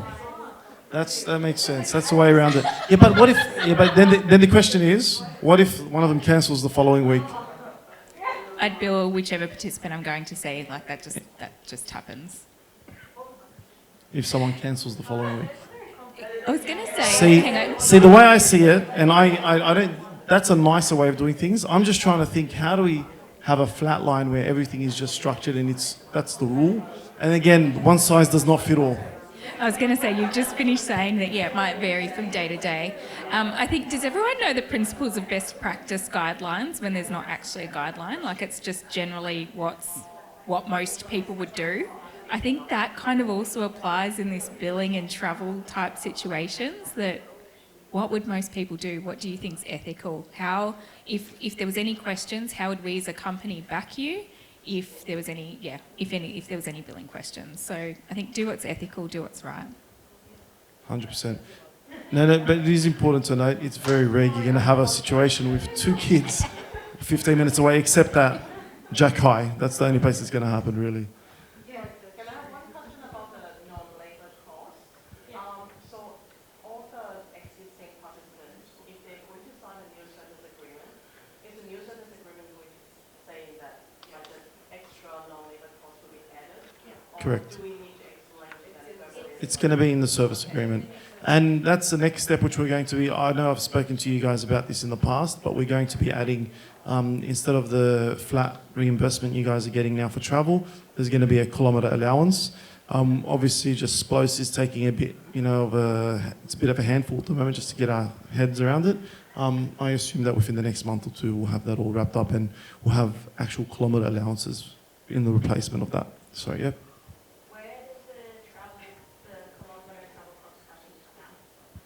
From the NDIS plan.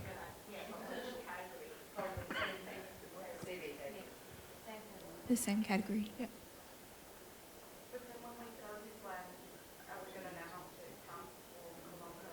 You're going to have to make, when you're doing your planning, just like a rough figure, and we leave a budget there. At the end of the day, the industry is tightening. That's the reality. The cost of living is going up. Everybody is feeling it. Organisation, individuals, everybody's feeling the cost of living. The rate of the NDIS has not increased in over 5 years for OT and speech. So it's something we have to be realistic about. We don't want to, but we have to if it's going to be feasible for everybody to keep on growing and everyone getting what they do, and for us to keep doing these things and just to keep pushing forward. We need to. So I know it's not a pretty conversation, but it's one we're going to have if we want to stay sustainable. And I think we're not the only ones that are doing this. All the other companies have already implemented this. This has been implemented a while ago. So I am creating a billing policy document guideline, frequently asked questions. So once I get some of that kind of sorted into a bit of a draft, I'll pop it around. So if people have got any questions or want to comment, I'd really value your feedback. That way you've got something that you can refer back to. You've got something that can provide guidance, help you feel confident in the decisions that you're making, and we've got something that we can support you in the decisions you make as well. Thank you. Okay, I knew that one would take the longest. So now can everyone open up Sploce? Halfway. I'll speak to it. Can everyone please open up Sploce very quickly? Can everyone go in? So we're going to add our available times. So this is going to show what days you guys work, where you're working that day. If you have sick leave, you have to change it. And this video shows how to do it. So if you go into Sploce and then... Oh no. Oh yeah, smart. That's annoying. How do I connect? Yeah.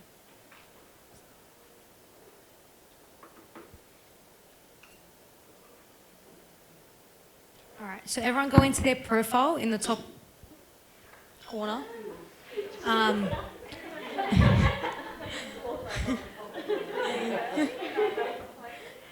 And then you'll see, I can't show you guys, but you'll see a section at the top that says available times or availability or something like that when you go into your profile. Yep, select that, then you'll see like a calendar and you'll be able to select different locations. So everyone can go in and select the location they're working in and then select the date. Oh, there we go. Thanks, Jim. So go into your profile, select available. On the top right. Yep. Click availability. So I work at Kingsgrove Monday to Friday, 9 to 5. So what I did is I select a date, choose the location I'm working at that date, and then select the hours you're working. If you have sick leave, make sure you put that in there. For example, if you're off that day, click on it and select I'm unavailable. So if, for example, today, everyone in their calendar should put I'm unavailable. That's just for reports and stuff. It'll come up and show us. You can, so once you click Monday, you select apply to all Mondays every week. And then you have to do it for Tuesday. And then you have to do it for Wednesday. And then you have to do it for Thursday and Friday. If that makes sense. Because some people might work in Wetherill Park one day.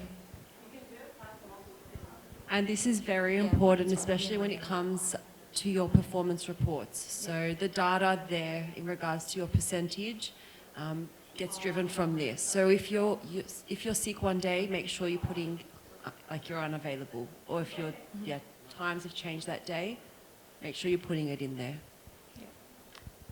Yep.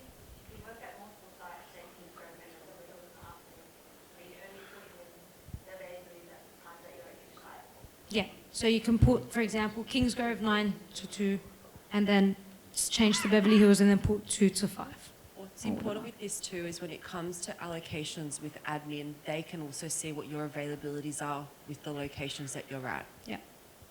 So we'll be able to know which day you guys work at Wetherill Park or Kingsgrove, so make sure that, so we can make sure allocations are based. So on the wait list, there's a feature that says, okay, this therapist is free on this client's availabilities, we can assign it to this therapist. So it pretty much does those calculations for us based on your calendars.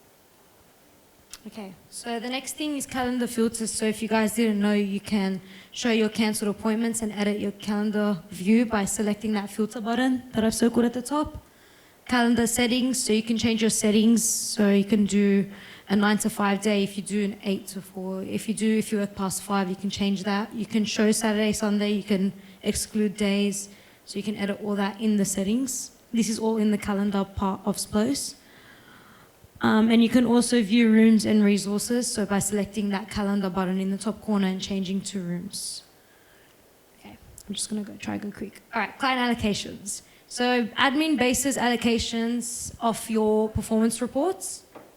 So you can view your own performance reports in Splos. So if you go into reports at the top and you run your report, you'll see a long table that comes up with all these different numbers and things. So each section relates back to something. So one-on-one appointments, so the number of one-on-one appointments that are marked as arrived. So make sure we're arriving appointments, guys, so this comes up. Appointment utilization, so percentage of time spent on arrived, no status appointments. Group attendance, so group programs, if you're doing any, that will come up as well here. Support activities, so how many hours you've allocated to that. Travel, provided travel for groups and one-on-one appointments, travel. And this is total hours. So this is your arrived one-on-one appointment time, plus your group appointment time, plus your support activity, plus your travel time. So this is kind of like your forecasted hours for that period that you select that report. Utilization, so combines all your service hours and makes a percentage. And then your billed hours are the hours that have been invoiced already.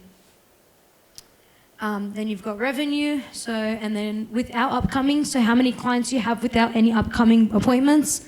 You can also keep track of that. That's good for you guys to remember, oh no, I haven't booked that appointment in with that client. Let me go book it in. What your percentage of rebooking is, how many new clients you received in that period, your client visit average, how many did not arrive clients you had, how many cancellations, how many clients of statuses with their upcoming appointments with their last appointment as cancelled, so if they were kind of like a lost client, and how many incomplete progress notes you have. This one's important to keep track to make sure we're all at 0, because we don't want any outstanding progress notes.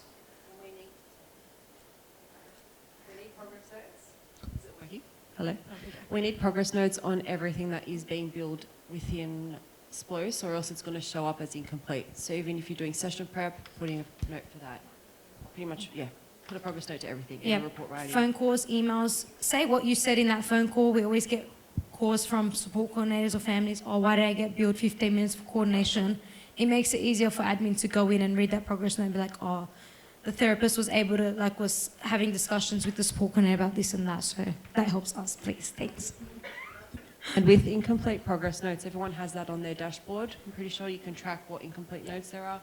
Also, your team, clinical leads and admin can have a look at all incomplete progress notes, and we'll always be tracking that and checking what staff members are not completing their progress notes. Yeah. Any questions? Okay.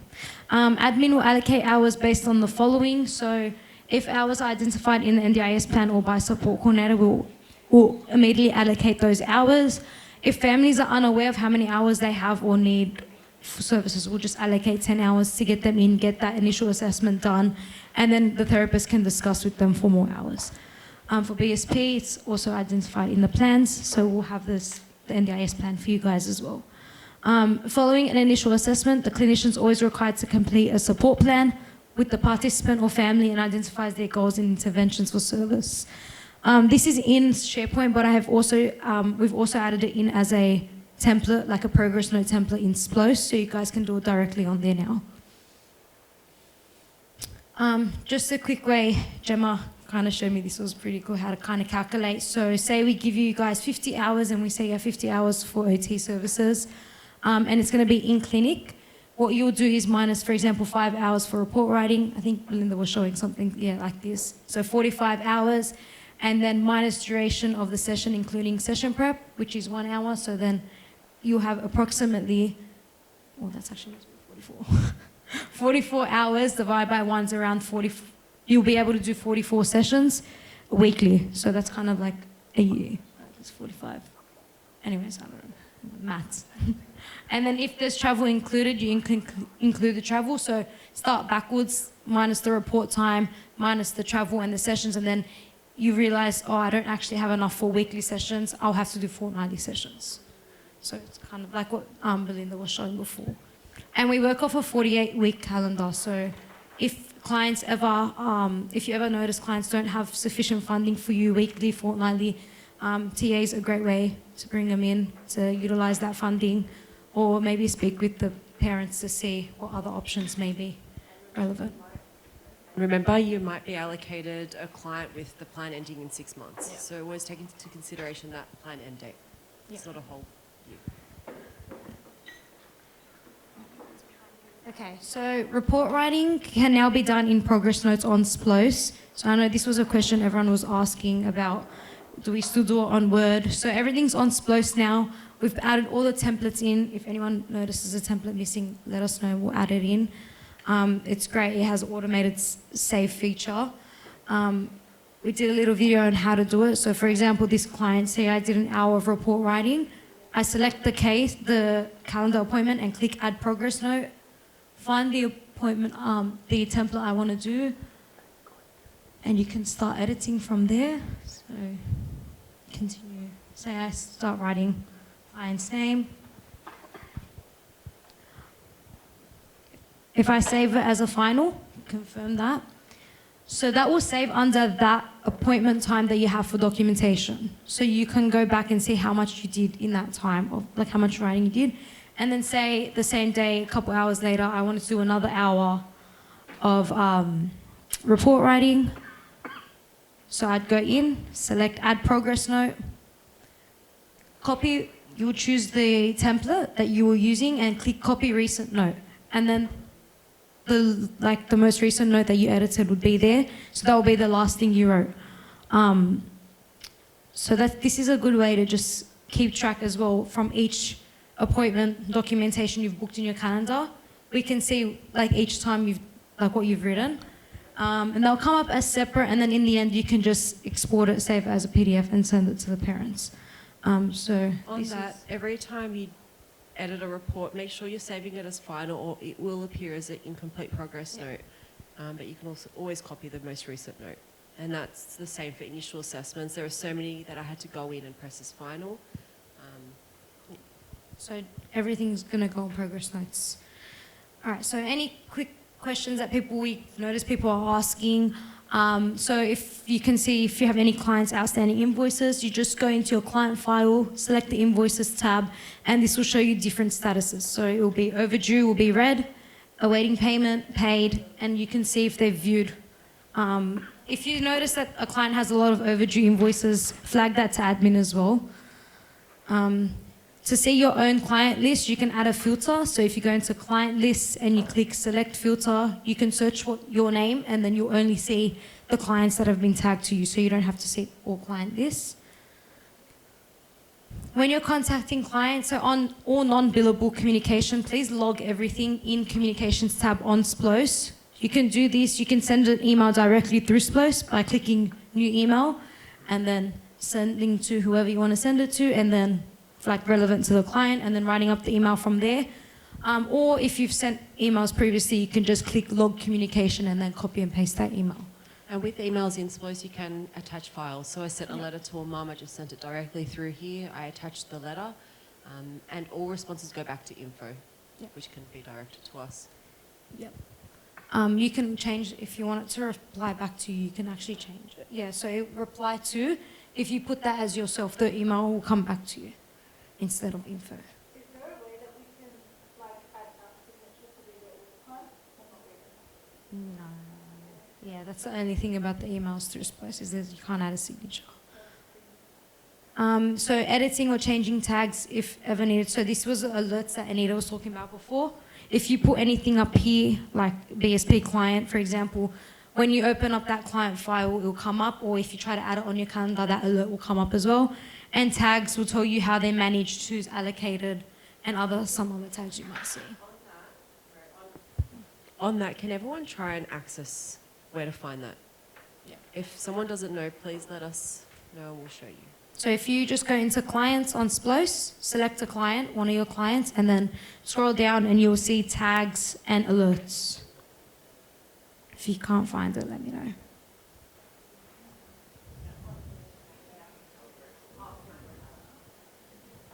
And it also comes up on the right-hand side of the client file. When you click a specific client, it will come up also on the right-hand side. Would anyone like some assistance?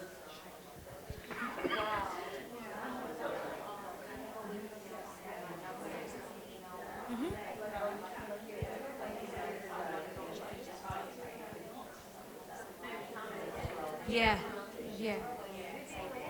No, we will have to do that for admin, so it's just one template for everyone.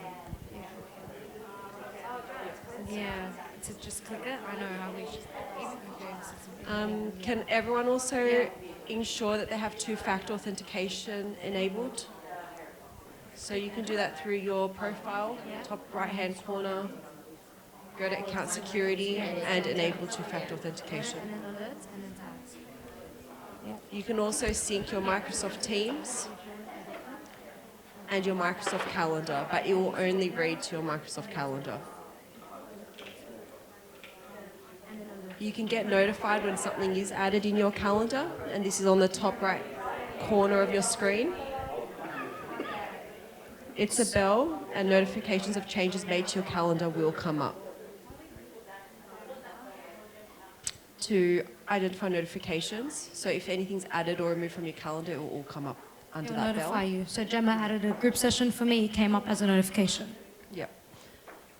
You can also view how many hours are remaining in a plan by going into the case in the Clients tab and having a look at the case details. Reminders will automatically be sent 4 weeks prior to the expiration of a plan and when the plan has hit 80%. This will be sent to Jasmine and to the clinician. What do the cases mean? This is the tracking of allocated hours which are put into the service agreement. If you do not add a case to your appointments, it will not deduct the hours or add the hours. So you, Just quickly, the allocated case. So that's the total amount of the total appointments, support activities, etc. that you've allocated, and the invoice is how many you've actually billed for.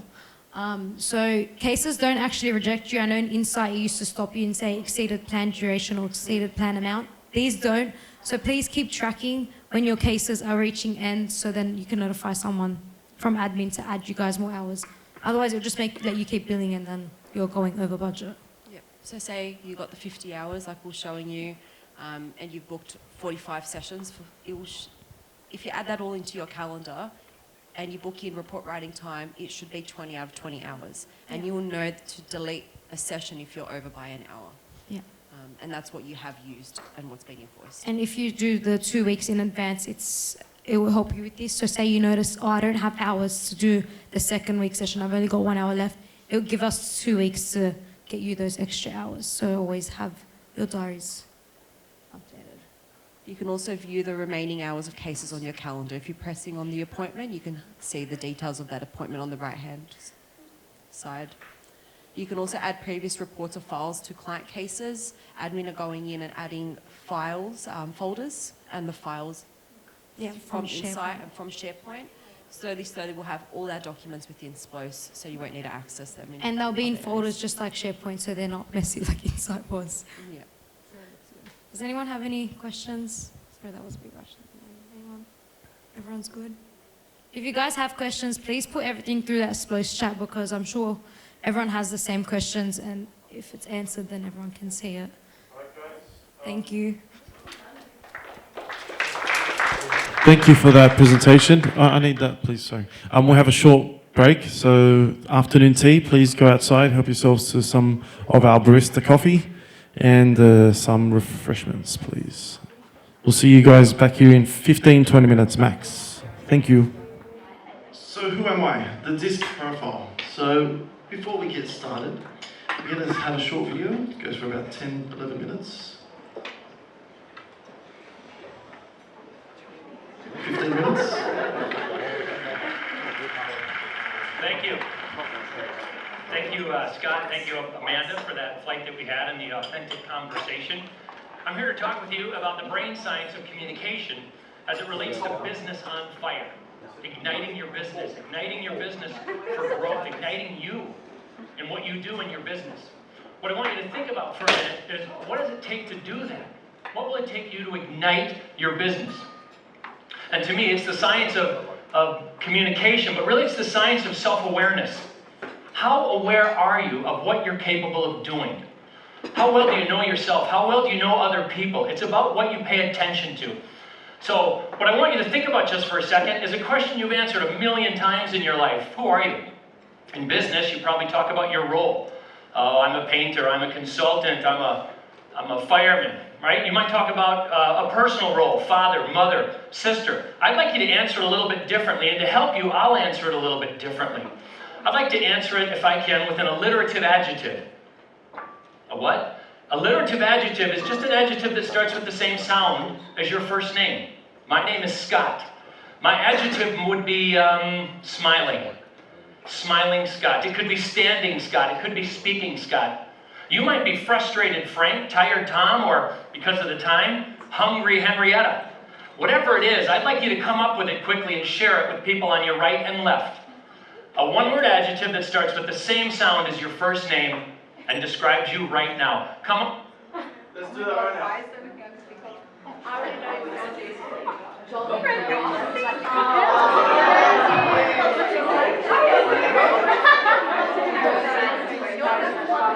So can I get everybody in the Slack channel, please, to write down, send it in the Slack channel.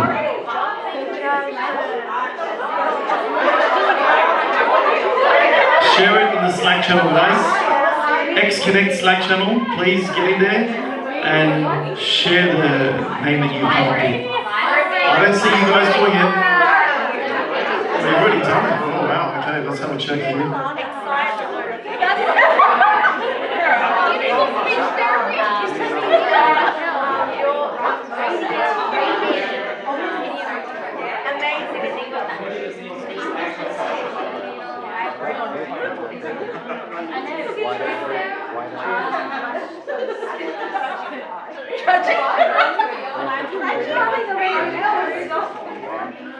So we've got Silly Sarah, we've got Vibrant Viviana, Bright Belinda, Amenable Alex, Friendly Felicia, Positive Paris, Vibrant Michelle, Radiant Raquel, Nice Natasha, Respectful Rachel, Mary Maria, Jumping Jasmine, Authentic Amy, Adorable Ada, Smiling Sarah, Peaceful Pooja, Johnny Gemma, Interesting Alana, Magnificent Mariam, Terrific Teresa, Supportive Stephen, Charismatic Christine, and Magnificent Michael.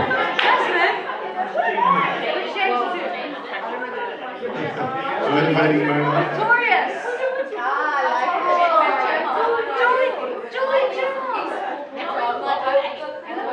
Let's do a few more coming through. Reliable Rachel, Joyful Jenny. Alright, awesome. So as they come through, we're going to continue this video. Setting number 4, please, sir. Thank you. Or 3, whatever. Come up with it quickly and share it. Go ahead. Okay. If you didn't come up with it, you can still work on it and come up with it over lunch and those authentic conversations that you have. But the reason I asked you to do it is it's probably something you didn't do yesterday or last week or last month. It's not a way that you typically answer the question, which means you had to think about it. You actually had to use your conscious brain to come alive, come aware, and come up with something new, versus just a traditional or a typical answer that you gave. But what it leans into is, who do you think you really are? It's about self-perception. How well do you know yourself? How well do you come across to other people? And is it the same? I want you to think about when you first became aware, self-aware, this morning. Probably for many of you looking in the mirror, brushing your teeth, you started to think about, who am I, and how am I going to show up today? Who am I going to be today? As I interact with other people, I wonder what impact I'll have on them. Take a look at my slide, however. Sometimes we look in the mirror and the image we see of ourselves is not what the rest of the world sees. If I were to ask you again, in terms of just self-awareness, do you identify more with the kitten in this image, or do you identify more with the lion in this image? Where's my kittens in the group? Let me see. You just identify more with the kitten. Where's my lions in the group? Wow, look at the difference, okay? How do kittens vote? Yeah, right? No one wants to be the first or only kitten. Isn't that funny? Lions are right there. It's a difference in personality. What I want you to start to pay attention to is, what are those unique differences in terms of personality for you? What's this word, by the way? No, really everyone. What is this word? Silk. And what does a cow drink? Milk. So here's the thing. Okay? Here's the thing. There's two parts of our brain, and my job is to slice yours in half today. and help you realize that a big part of communication is driven by your subconscious.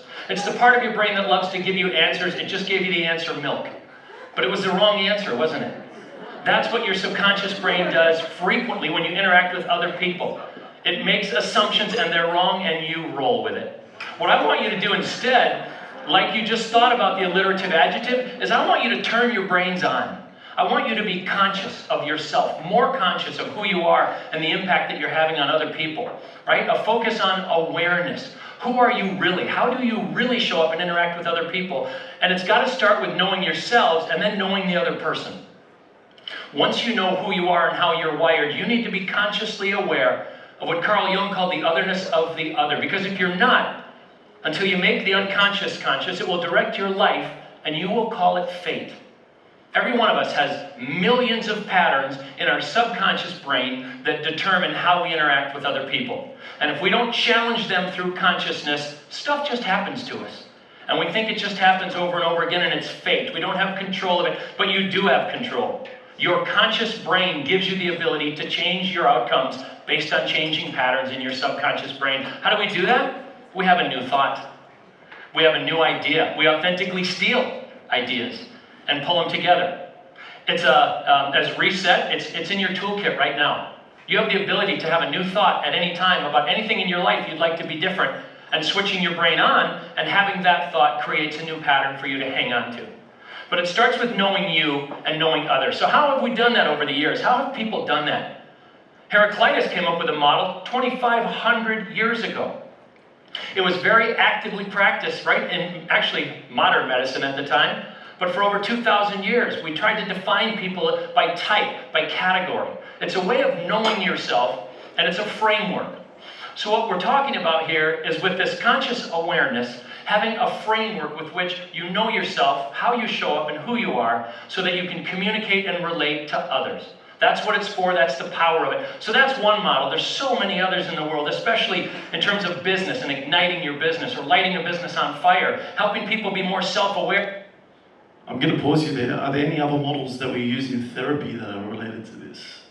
And I know the pediatrics world should be familiar with another model. No? OTs? Are there any other models for defining personalities and characters and traits that we use in the OT specific world? If I remember, the zones of regulation? Well, the zones of regulation is still, it's also a way. Sorry? Am I saying anything incorrect here? No, so it is. Well, we're not defining exactly what it is, but rather it's just another methodology in which one can assess someone in terms of character and traits. And the zones of regulation obviously is a completely different scenario, but it also, you'll see what I mean as we go forward. Bear, how many of you have been through some of the models that are listed here? Millions and millions of people, most of you as well. The power of these models is helping you figure out, who am I? How am I wired? How do I communicate? Because that's how I judge everybody else in my world. If I'm 7 feet tall, you're all short. I walk into work every day and wonder why I work with so many short people. Right? It's not about you being broken. It's about me needing a higher level of self-awareness. So how do I come up with that? Well, I want to share a model with you, one of many that are available in the world. And I'd just like you to think about it for a minute to help you categorize, how are you wired? What's that unique natural personality that you bring? Think about if it's more fiery red, you're determined, competitive, demanding, you love to get things done and you're task-oriented, you're always in go, go, go mode. Is that you? Does that resonate well? You're always about getting things done. My wife leads with high fiery red. For 27 years when I'm driving the car and the light turns green, she says, go. Every single time. Go, turn left, turn right, go, go, go. That's high fiery red. You're all about getting stuff done. The shortcut is do it now. How about sunshine yellow? Does that resonate better with you? Energy, enthusiasm, karaoke night, happy hour, life of the party, right? If it's you, you're laughing out loud because you're seeing it in yourself. For all of you, in fact, right now, think about somebody you work with that's always telling you what they're doing, what they did the night before, what they had for lunch, what they're going to do in the afternoon, what they're going to do the next day, on and on and on. Think of someone specific. If you can't think of anybody, it's you. Okay? That's sunshine yellow energy. It's enthusiasm. Try and make a decision for yourself right now. Are you more focused on red energy tasks, getting stuff done? Or do you tend to focus more on that yellow energy, all about people and relationships? Both are extroverted energies. Both are noisy and talk to think. Let me talk to the other two for a minute and actually try and calm down and slow down a little bit, right? To sort of talk in that preferred style. Some of you lead with earth green. You're amiable, patient, caring, relaxed. You're brilliant listeners. You listen to see where someone's going to take you without the need to interrupt in a fiery red way and get something done, or maybe the need to interrupt in a sunshine yellow way and make the story about you. The gift of brilliant listening for what's said and even what isn't said falls within that introverted feeling, amiable, caring, earth green. And the last one is introverted thinking, cool blue, analytical, cautious, precise. You want me to prove these concepts to you. You'd like to read more about them. You like to study. You like to analyze. And you like to go deeper. Think for a minute which one of these is more like you. And just share it with people on your right and left quickly. Which one do you think you lead with? Go ahead and tell them.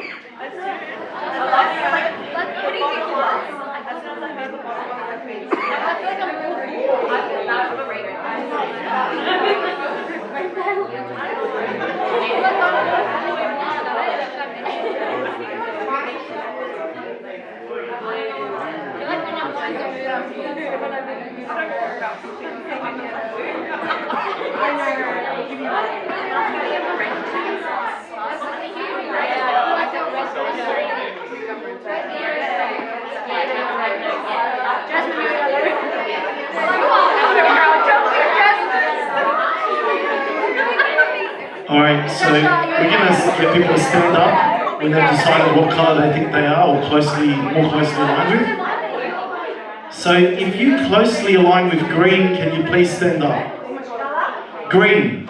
If you believe you're closest to green, stand up. All right. Thank you, Miss. All you green people, you can sit down. What about yellow? Who aligns with yellow?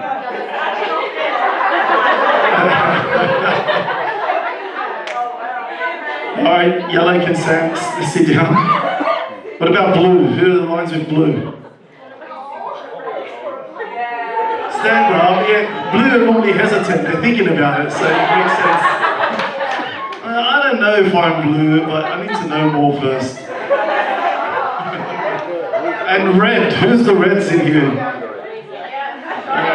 There's no shame there. There's no shame. I'm unapologetic, so let's go on.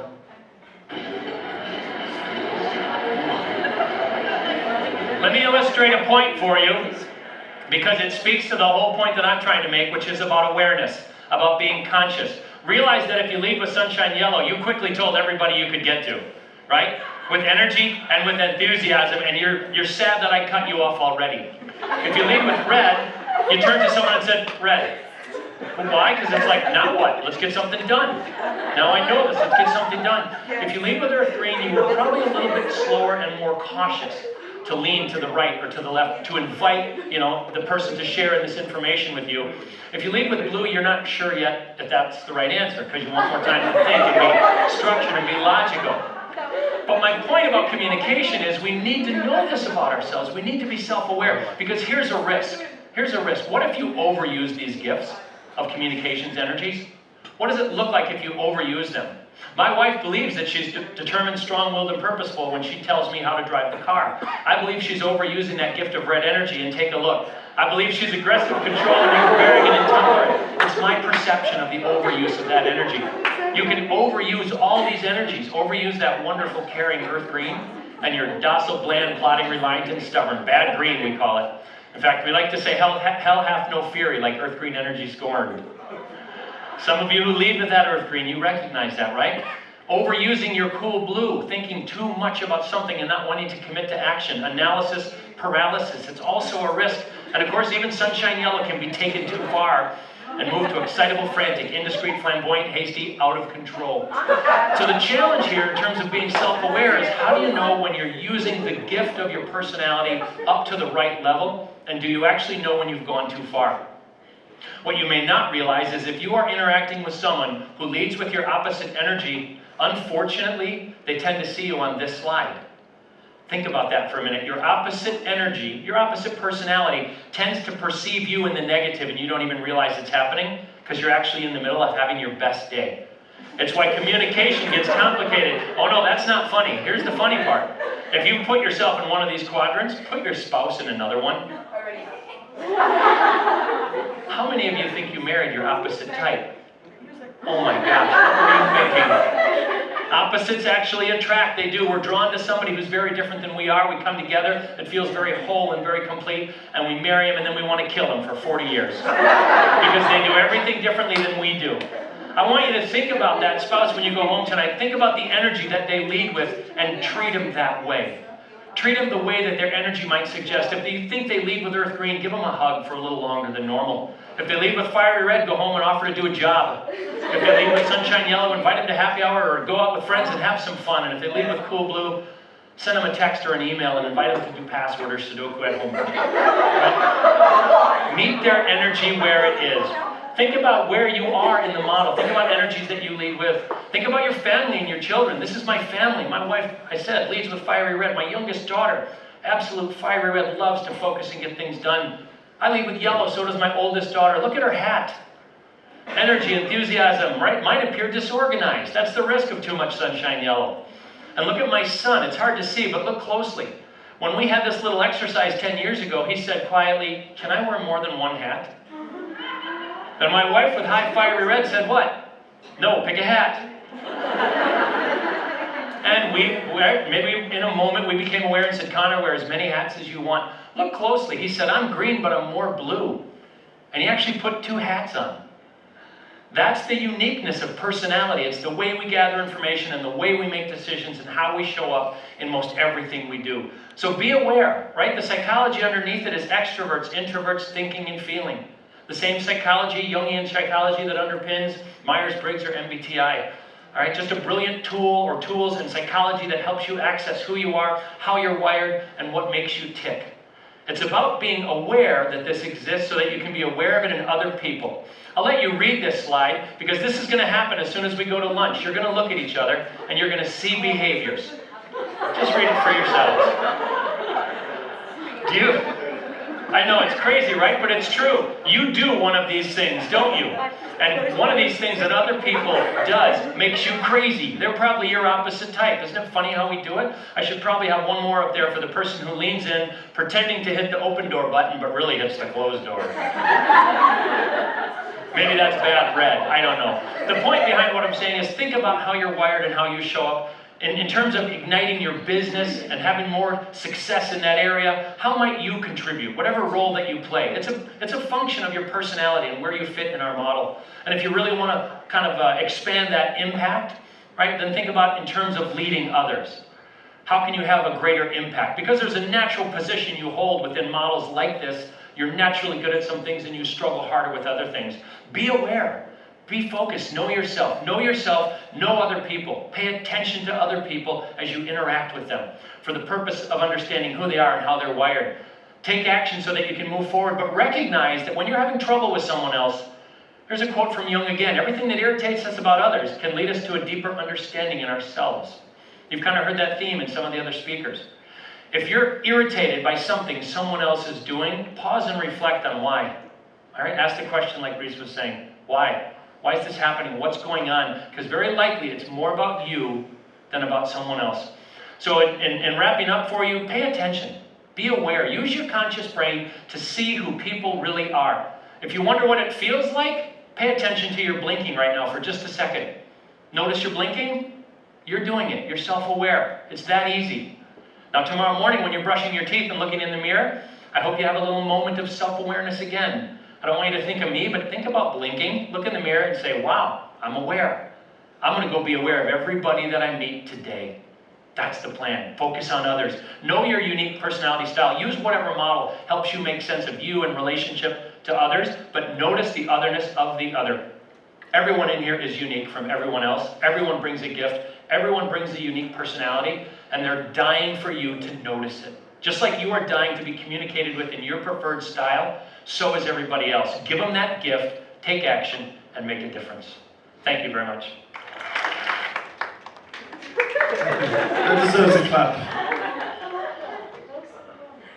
it is actually really important to appreciate and understand others. In order to do so to the maximum possible, you need to understand yourself and be self-aware of the way you are. Because, like you said, you might come across as a fiery red, and to another fiery red, that's awesome. Wow, good on you. But to a blue, that's, well, he's intimidating and aggressive. So you understand yourself, you understand others, and you know how to adapt and modify yourself to suit the surroundings. I myself am a very big learner in this space and still have a lot to go. So the next step is, how do we become self-aware? The disc quiz. So please, pick up your phones, scan. It will take you to a registration page. This will take some time. And in the interim, guys, so what I'm going to do very quickly, you can scan. Sorry, 1 second. We're going to play some music.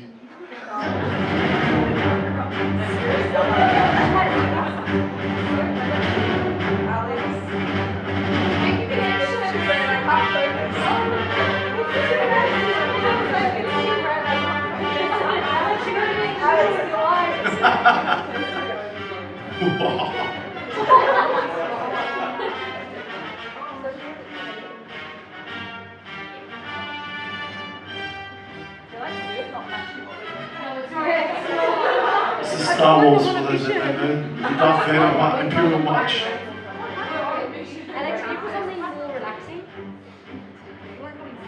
Okay, this will take some time, so make sure you register. Alright, I will change the music. Fine. I've been voted out.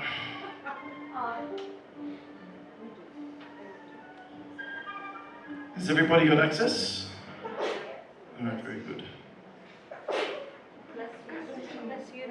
Yes, so everyone start, complete the quiz. It's going to take 5-10 minutes at least. I'll show you. So we have an anomaly in the house. So a very rare occurrence. And I'm not too sure if anyone else has received this. So Christine's results were so broad and spread that she was not actually able to be classified in any. So she's everything. Which sort of does make sense because I say that. I see blue, green, red, yellow.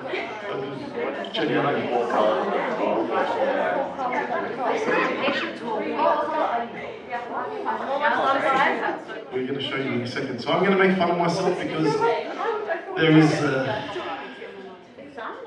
elements of truth. A lot of bloody truth.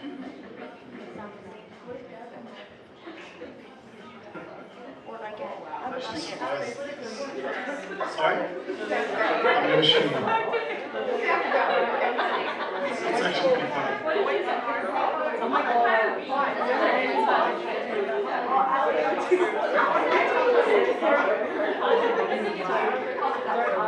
Okay, so actually that's a great idea, but the thing is, that's a great idea. Can everybody in that group in Slack please share that PDF document that you just got, your assessment? So share the document in Slack, please.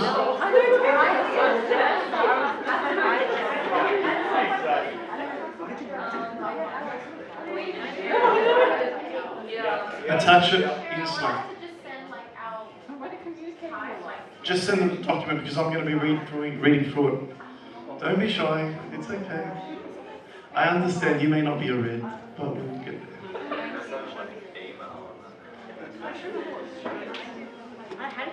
Look, I'm going to put myself out there first. How about that? Alright, so whoever's doing the... Still, let's see. You just finished up? Alright, sweet. How are you going there, Linda? You finished up? Finished up? Who's still going? You got a few over here? Which question? 9? Alright, you're pretty much done. Is anyone not up to 7 or 8 at least? I think over here we have... Oh, she's on 6. 6? Is that right? Yeah, 6. Okay. Is anyone behind 6 out of 10? The last set? No? Okay.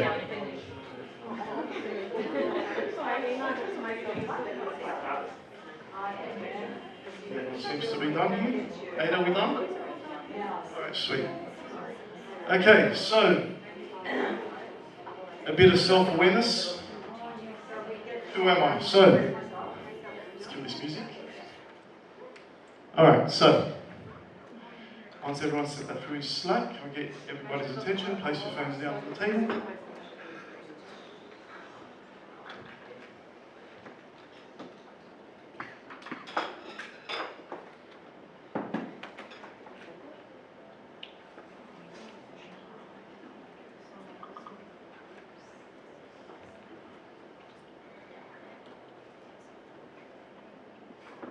Alex, how do we send it through if it's on a personal phone? If you can send, if somebody has access to their phone, send it to that person via WhatsApp. They can upload it on your behalf.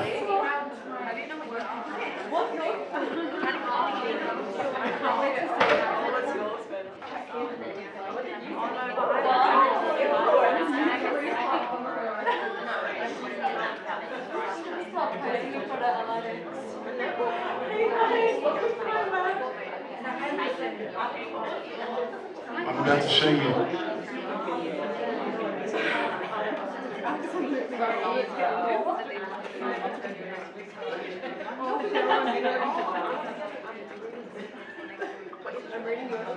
So, this is mine. I'm results driven, apparently. Come to the table with decisiveness, a sense of urgency and people orientation. They think and act quickly when solving problems. They drive towards progress and moving forward. They exude confidence when dealing with a variety of people and situations. Because of their sense of urgency, they may push some constraining rules to the side. They may become impatient with slow-moving things or slow-thinking people. So there's this line which made me laugh. Fueled by ego and optimism, you may be seen as a bold risk taker by others, especially those who tend to be averse to taking risks. This is something that can be good for you and the team because your input can take the team to new levels of accomplishment. As an individual, you have determined that these drivers helped you succeed in previous challenges. And yeah, look, there is an element of truth to that, so forgive me if I have come across a bit too assertive in the past.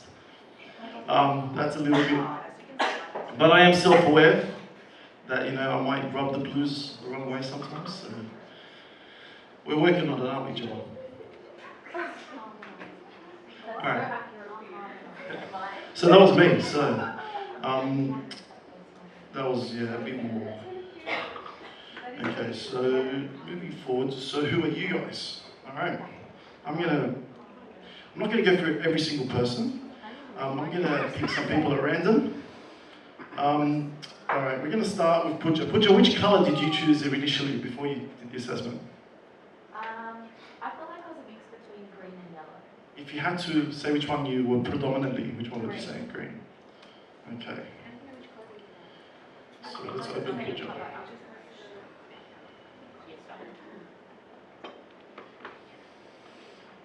You're a harmonizer. You bring a remarkable ability to be strong, an active listener. You help everyone feel included, well organized and deliver effective results for themselves and those around them. Quite good at taking on and helping with tasks when others struggle. Some might say that you're the glue that holds people together. They tend to dislike conflict and may avoid connections with individuals they perceive as aggressive. You are ready, willing and able to help others become more effective and successful. People who score like you tend not to carry hidden agendas and believe that individual success is tied to the results of the team. I think that's pretty spot on. Alright, we're gonna pick, does anyone, first before, I don't want anyone to feel like I'm ignoring them, so does anyone want me to purposely choose them? So I'm actually gonna close my eyes and just press. And we've come across Ada. Hey. Hello, Ada. So, Ada, you're a coach. You bring a great trait as they actively listen to others and provide sincere support for their efforts. I'm going to move down because I think a few people got the coach, but we're going to be more narrowing on your description. So, some people may tend to seek you out for assistance or advice. This is because they perceive you as being sensitive to their needs and because you provide a stable and consistent point of view for them. You may be seen as a coach or counsellor that they can count on to listen to ideas and input. That's good as long as it doesn't hamper your ability to complete your own tasks. I can't say that's incorrect. So So yeah, it's pretty spot on. You are very supportive in the team, and thank you for that. So next one, Teresa. So Teresa, you are a fact finder. You bring a keen sense of quality control and detail orientation to the projects in which they engage. Like a detective, they work at the intersection of facts, logic, and intuition. They do their homework and come prepared with background knowledge and information. They appreciate it when others do the same. They may be quiet and build respect for others when they recognize equally high quality controlled interests. Data, facts, and logic drive their decision making. Does that sound right? All right, awesome. That sounds about right to me. Let's pick on someone here. Jasmine. Let's see what Jasmine comes up. You did stand up as a yellow. You're an assessor, okay? So assessors show a great ability to balance both the people side and the quality control side of various projects. Their people skills include being assertive without becoming aggressive, and this is engaging to the others they interact with. They are able to verbalize the necessity of maintaining standards. They excel at explaining strategy and the steps necessary to reach goals. They may become verbally critical when they see quality slipping or when others are not as engaged. So yeah, this makes sense. Should I say there's some more here? Okay, fantastic. The latter is a skill that few people should share. Okay, that's just a bit of if. I'm not going to read through everything. Moving forward, let's pick on the new one. Amy, welcome to the team, Amy. Where's Amy? She's over there. There we go. She's a technician. She shows up with an interest in growing their expertise, and this is important so we know how to do it with Amy. She's new, so we don't know her yet. So this is good. She shows up with an interest in growing their expertise and maintaining high standards for themselves and others. They have a broad knowledge base in a variety of areas. Technicians may try for personal bests in their projects and strive for continual improvement. They develop a strong sense of focus on the immediate scope of each project. If others come with less than their full game, technicians may be critical and attempt to coach them to higher levels. Okay, shit, but watch out, supervisors. You like working independently, but have the ability to manage workloads and delegate responsibilities when necessary. Your multifaceted operational style allows for success in a variety of situations. Your interest in people drives you to be involved with others, and your high level of patience helps you follow through on details of a project. In addition, your high quality control standards allow you to make adjustments in your own work style in order for things to get done correctly. Now, apologies guys, I can't go through everyone, we have limited time. So I do invite you all. I will post mine up there in the channel, so please post it. Check out everybody else and understand how everyone lives and breathes and feels, because there is a lot of relevance to this. I just feel like I just want to go to Vishal. I just want to pick on him too. Just last one, I don't know. Vishal is a coach, okay, look, it makes sense, you know, it makes sense. So your responses indicate that you tend not to force your own ideas on others with ethics, but rather by offering carefully considered suggestions. This can be a key point of success in a variety of areas. It helps build both rapport and credibility with others, and is a strength that you can affirm in a genuine way. The combination of your listening skills, people skills, and innate sincerity allow you to influence others and thus affect the results. We are very pleased to have you on board, Vishal. This is very true. You are a very sincere and genuine person, so thanks. Moving forward, guys, so this is just an exercise to understand who you are as a person, who others are, and the fact that your own personality type, whilst it may be accommodating to some, it might rub others off the wrong way. I know I'm super guilty of that, and I've come a long way, and I'm still doing a lot to improve, and I still got a long way to go. So work with me. Forgive me if I do come across as a bit aggressive and strong-willed and ambitious and tough in a way, but it's just a matter of I'm passionate. So don't interpret it as anything else. And that's a lesson for me to learn and a lesson for everyone to understand how I am. And you all have to be self-aware of yourself too. So a little bit of an experiment, a little bit of exercise. And we're going to move into the next point of this presentation, which is talking about millennials. This video is going to lead into what the X-Flex will be. We might go a little bit over time. This video goes for about 15 minutes, and I think I should be able to wrap up the X-Flex in about 15 as well. So this applies to the Gen Z as well, so don't feel left out. This video is 7 years old, hence why. Okay, it's not clicking, why?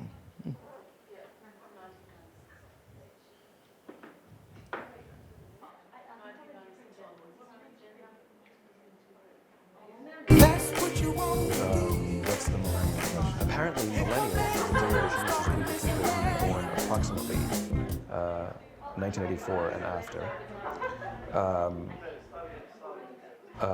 Are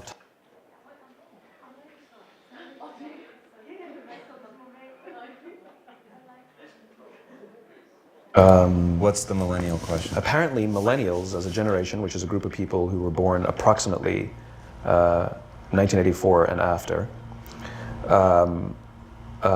are tough to manage. And they're accused of being entitled and narcissistic and self-interested, unfocused, lazy. But entitled is the big one. And because they confound leadership so much, what's happening is leaders are asking the millennials, what do you want? And millennials are saying, we want to work in a place with purpose, love that. We want to make an impact, you know, whatever that means. We want free food and beanbags.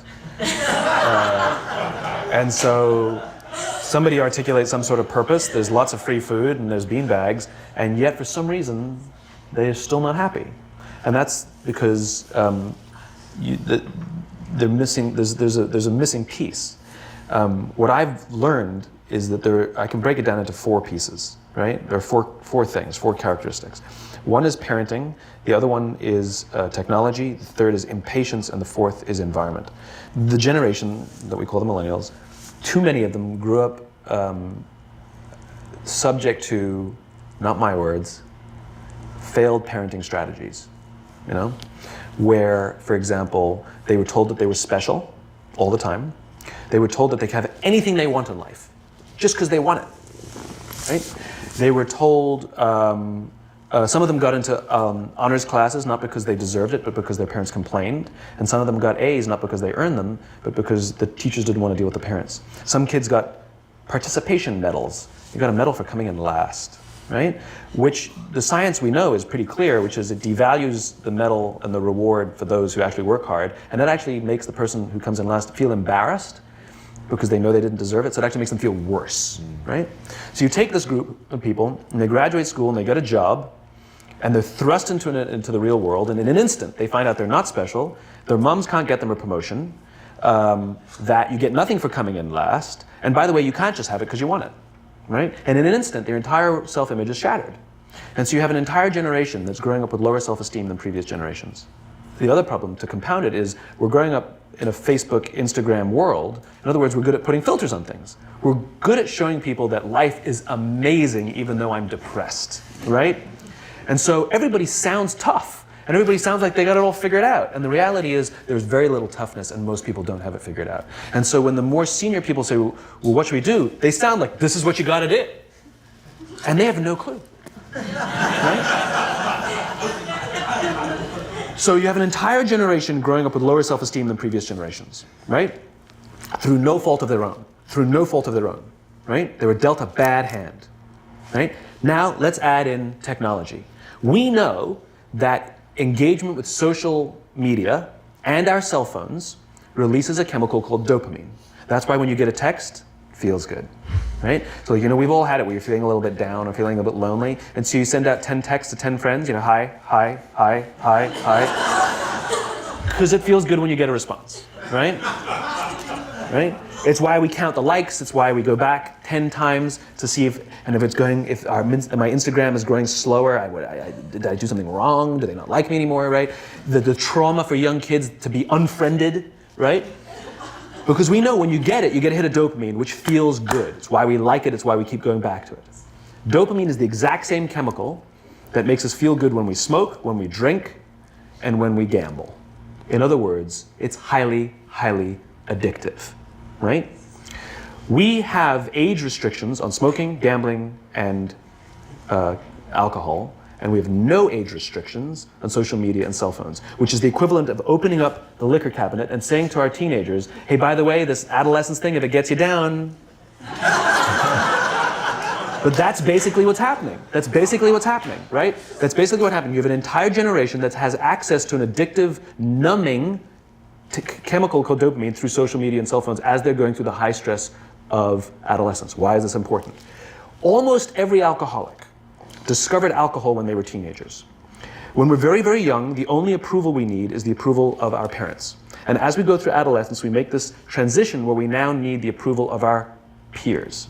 Very frustrating for our parents, very important for us. It allows us to acculturate outside of our immediate families into the broader tribe, right? It's a highly, highly stressful and anxious period of our lives, and we're supposed to learn to rely on our friends.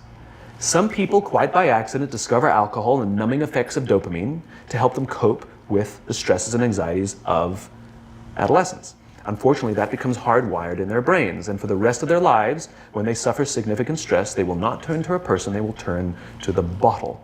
Social stress, financial stress, career stress, that's pretty much the primary reasons why an alcoholic drinks, right?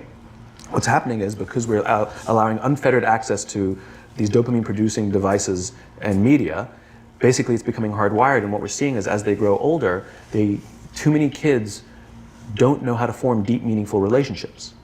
Their words, not mine. They will admit that many of their friendships are superficial.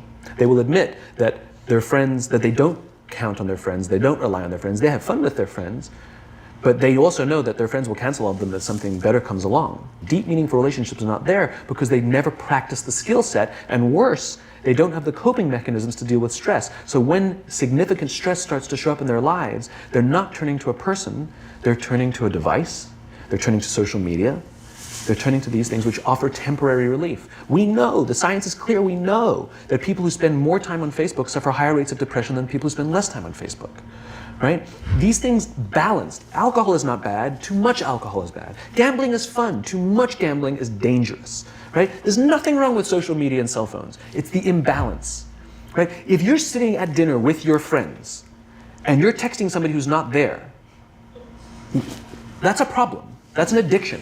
If you're sitting in a meeting with people you're supposed to be listening to and speaking, and you put your phone on the table, face up or face down, I don't care, that sends a subconscious message to the room that you're just not that important to me right now, right?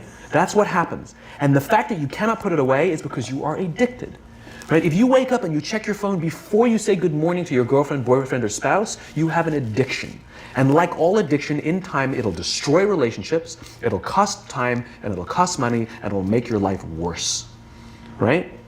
So you have a generation growing up with lower self-esteem that doesn't have the coping mechanisms to deal with stress, right? Now you add in the sense of impatience, right? They've grown up in a world of instant gratification. You want to buy something, you go on Amazon, it arrives the next day.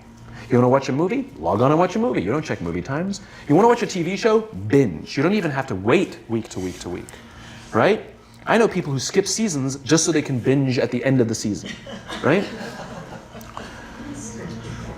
Instant gratification. You want to go on a date? You don't even have to learn how to be like, hey.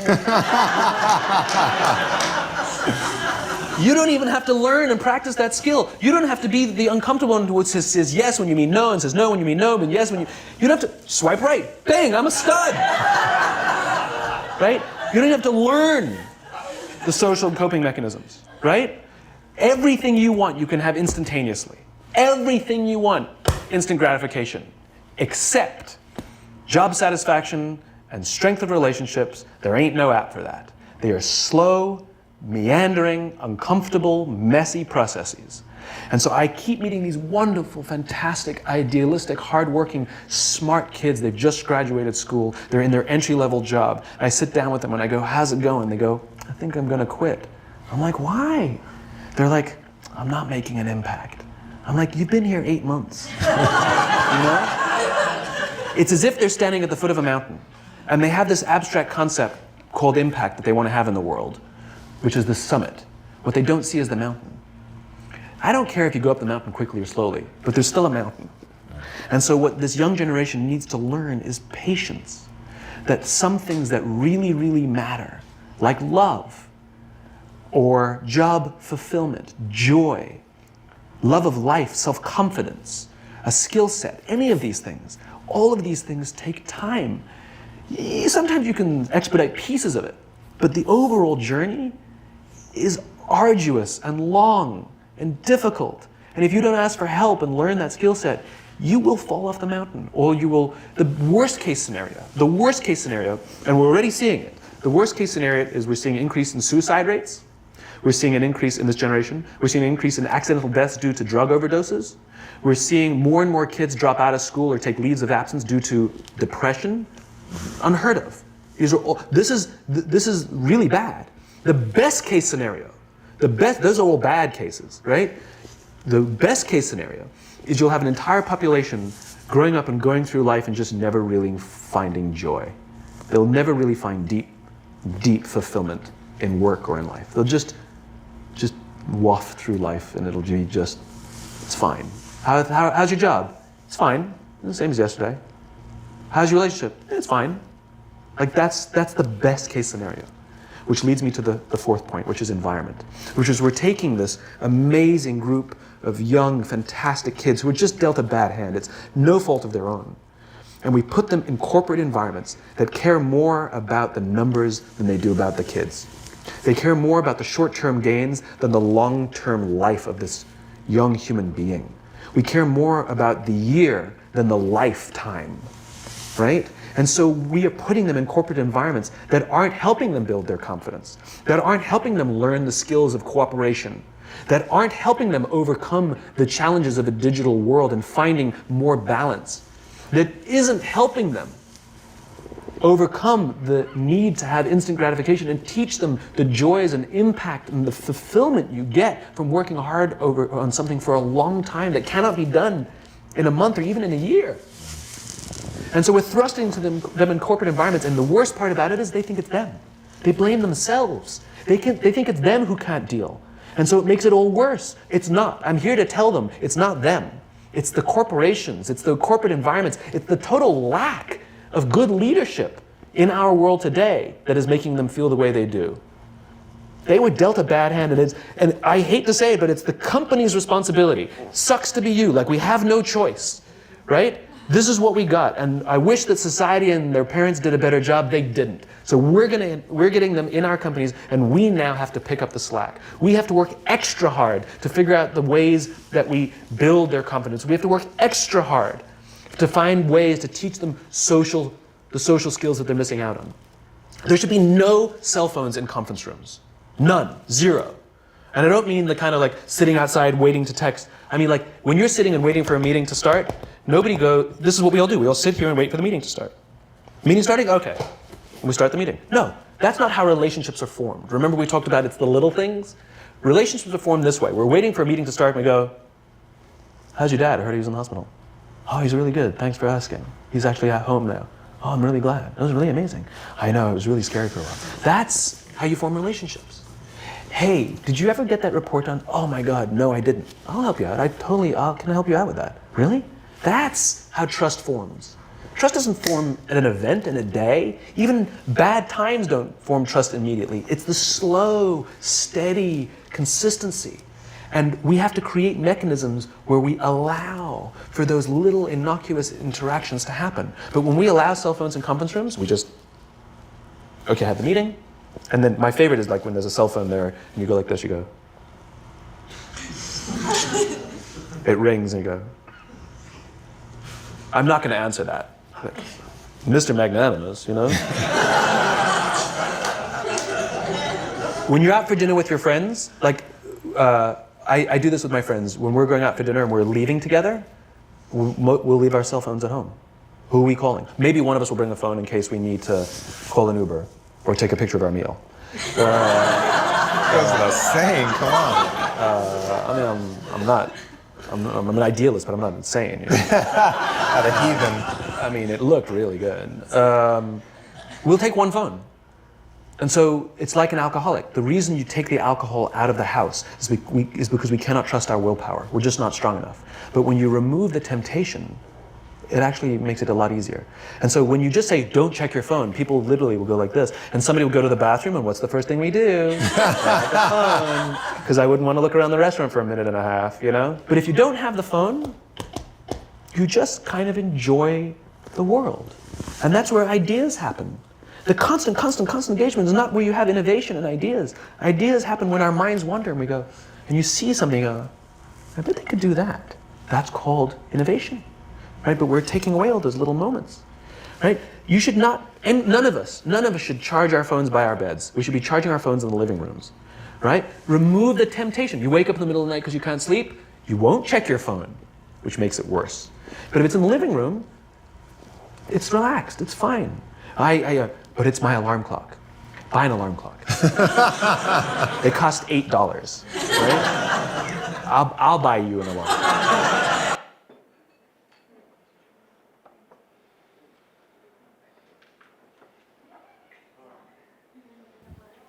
All right. So, can someone give me some key takeaway points from that presentation? Mariam. Well, I thought at first that you were saying we're all kind of spoiled. But then I realised you were saying that society change and things have changed, and we all need to adapt to that to be, happy as employees and for long term, growth of the business as well. Awesome. Thanks for that. Sarah? Everything takes time and everything takes hard work, and might not see that straight away. If you look at the longer picture, the bigger vision. Cheryl? I think he was really stressing the importance of forming relationships within the workplace. Like, it makes the whole environment more pleasant. Like, you have trust between each other, and then it goes back to it makes things easier to cooperate. So. Amazing. And what you guys are all speaking extremely valid points, and it ties back to the previous profiles that we did, the DISC profile quiz, in the sense that we need to understand the otherness of others. We need to understand what makes them tick, know how to communicate with them, be open to communicating. Sometimes we do understand it, but like he said, having your phone there, taking a call, waiting for a meeting to start, whatever it is, you don't have an opportunity to build those relationships and build that rapport. And that goes a long way, especially if we're going to be working closer and closer together in a multidisciplinary model, in a key worker model. It all intertwines, it all links. You learn, you grow. The self-awareness, it's huge. All these things, they're quite close. And not only that, it also comes down, and it also influences your happiness at work. And in that sense, we as an organization are trying to strive to make changes. And you guys are well aware, well, some of you would be well aware, how anti-work from home I was. So I have had, oh, sorry, Belinda. Can I just say, it's the only baby boomer in the room. It's also about practicing presentism, and it's not just about at work, it's in your life. Of course, most definitely. You It definitely learn is. so much by putting your phones down, and actually, you see so many people, as you said, out for dinner, and they're at a table full of people, and they're all on their phones. They're not talking to each other. I saw a photo, and I wish actually I put this up.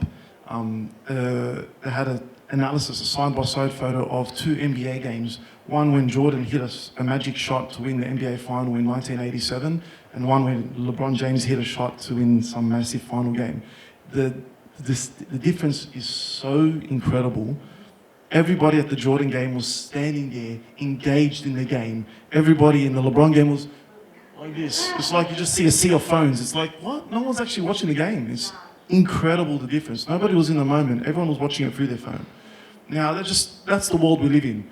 And there's no escaping that, unfortunately. But it's a matter of making an effort to engage people and being self-aware that sometimes this thing, which I'm super guilty of, which my wife stays back incessantly about it, she's like, "Wes, get off your phone." It's never ending. To that effect. But yeah, so I'm super guilty of it, and I need to make changes to become more present, like you're saying, and be self-aware, both in the personal and the professional world. And that's what everybody should do. Understand the otherness of others, so you know how your personality type affects different personality types. Communicate with them, be open and responsive. That will help you be more harmonious. It will help you to grow and level up in your career. It will help you to be, just exist in what you do in a personal and professional capacity. And that's why we've decided we're going to be implementing a new policy called XFlex, because we want to keep on pushing forward for that harmonious work-life balance and the positivity in the workplace. Now, let me come forward. So,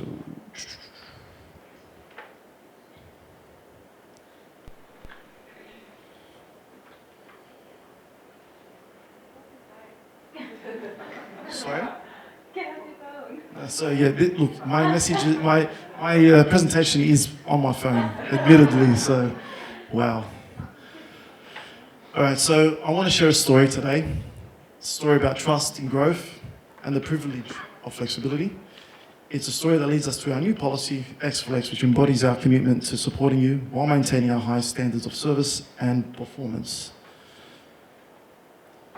Imagine a workplace where every employee feels valued and supported and trusted, a place where your personal life and your professional lives are balanced seamlessly. This vision is not just a dream, but it's a reality that we're striving to achieve here at AlliedX. Over the past few years, we've seen amazing and remarkable growth and success thanks to each and every one of you here. This passion and this dedication to your roles has been the pillar of our achievements and has underpinned our growth. And we understand that sometimes the demands of this work can spill over into our personal lives. And whilst it is not ideal, we understand that that is the reality, it happens. So how do we do what we do and do it in a way which is more balanced and gives you guys the opportunity to truly not feel the burnout and the burden of excessive work? Take you on a bit of a journey. So, firstly, let's rewind a little bit to the early days. Flexibility was a luxury, let's be real. There was no such thing as flexibility when we first started. Everyone needed to be hands on deck, all times, 9 to 5. There was no mucking around. Schedules were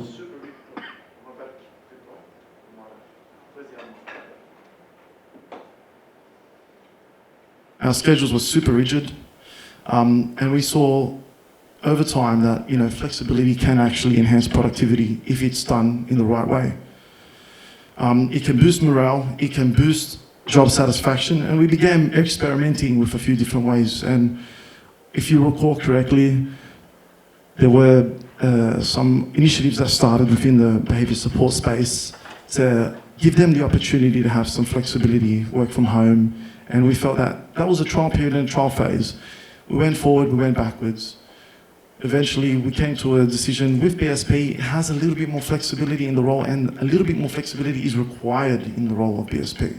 So there was no shame in that. But how do we bring forward that flexibility and that approach to be applicable unanimously across all the different disciplines?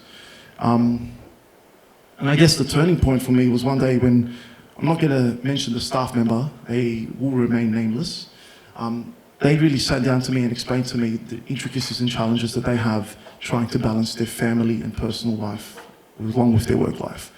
So there is no reason why, given the opportunity and given the professional responsibilities, you can't balance the best of both. Have the best flexibility, have the best opportunities professionally to do the best you can. And I know I keep on saying best because I'm trying to focus on the best and being the best we can.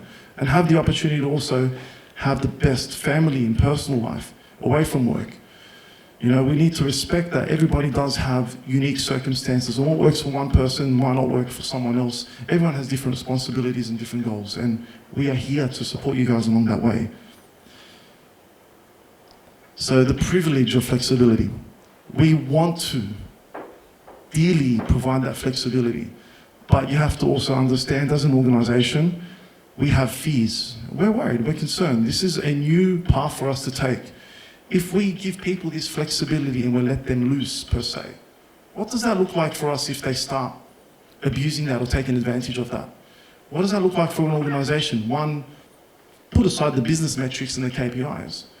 What does that look like for our participants who aren't getting the service they're seeking? What does it look like to the young kids who have been on the wait list and it's been extended because our clinicians aren't achieving what they need to achieve?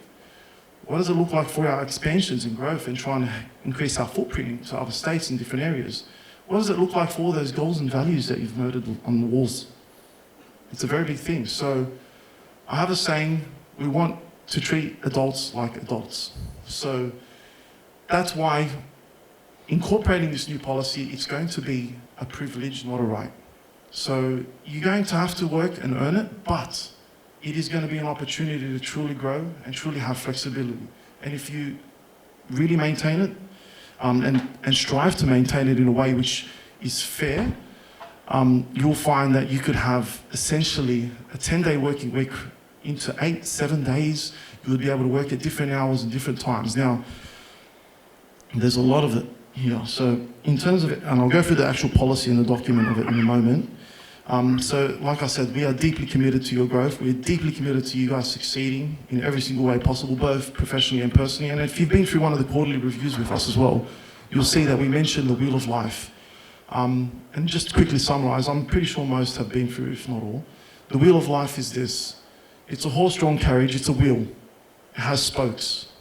Every part of the wheel, every spoke of the wheel represents a part of your life, whether it be your health, whether it be your money, your personal time, your me time, your relationships, your job satisfaction. Now, any one of those spokes in a wheel collapse, the whole wheel will collapse under pressure. You need every single spoke to be solid and support the wheel. So when we dive into the Wheel of Life during your quarterly reviews, that's because we want to measure that. We want to say, hey, you're self-assessing yourself, you're determining where do I sit on the Wheel of Life? How do we maintain that and improve upon it moving forward? Because whilst we are only one spoke in the wheel, maybe we're applicable to two, money, job satisfaction, that kind of stuff, it's still, if your job fails, it's going to affect your happiness outside of work. If your health fails, God forbid, it's going to affect everything else in your Wheel of Life. So the spokes of imperative, and we are one pivotal part of that wheel. And you spend more time with us probably at work than you do with your own families. So it's important that you guys have super satisfaction, and as an organisation we are supportive. So I would like to go into the conclusion, which is the actual policy itself. Where am I?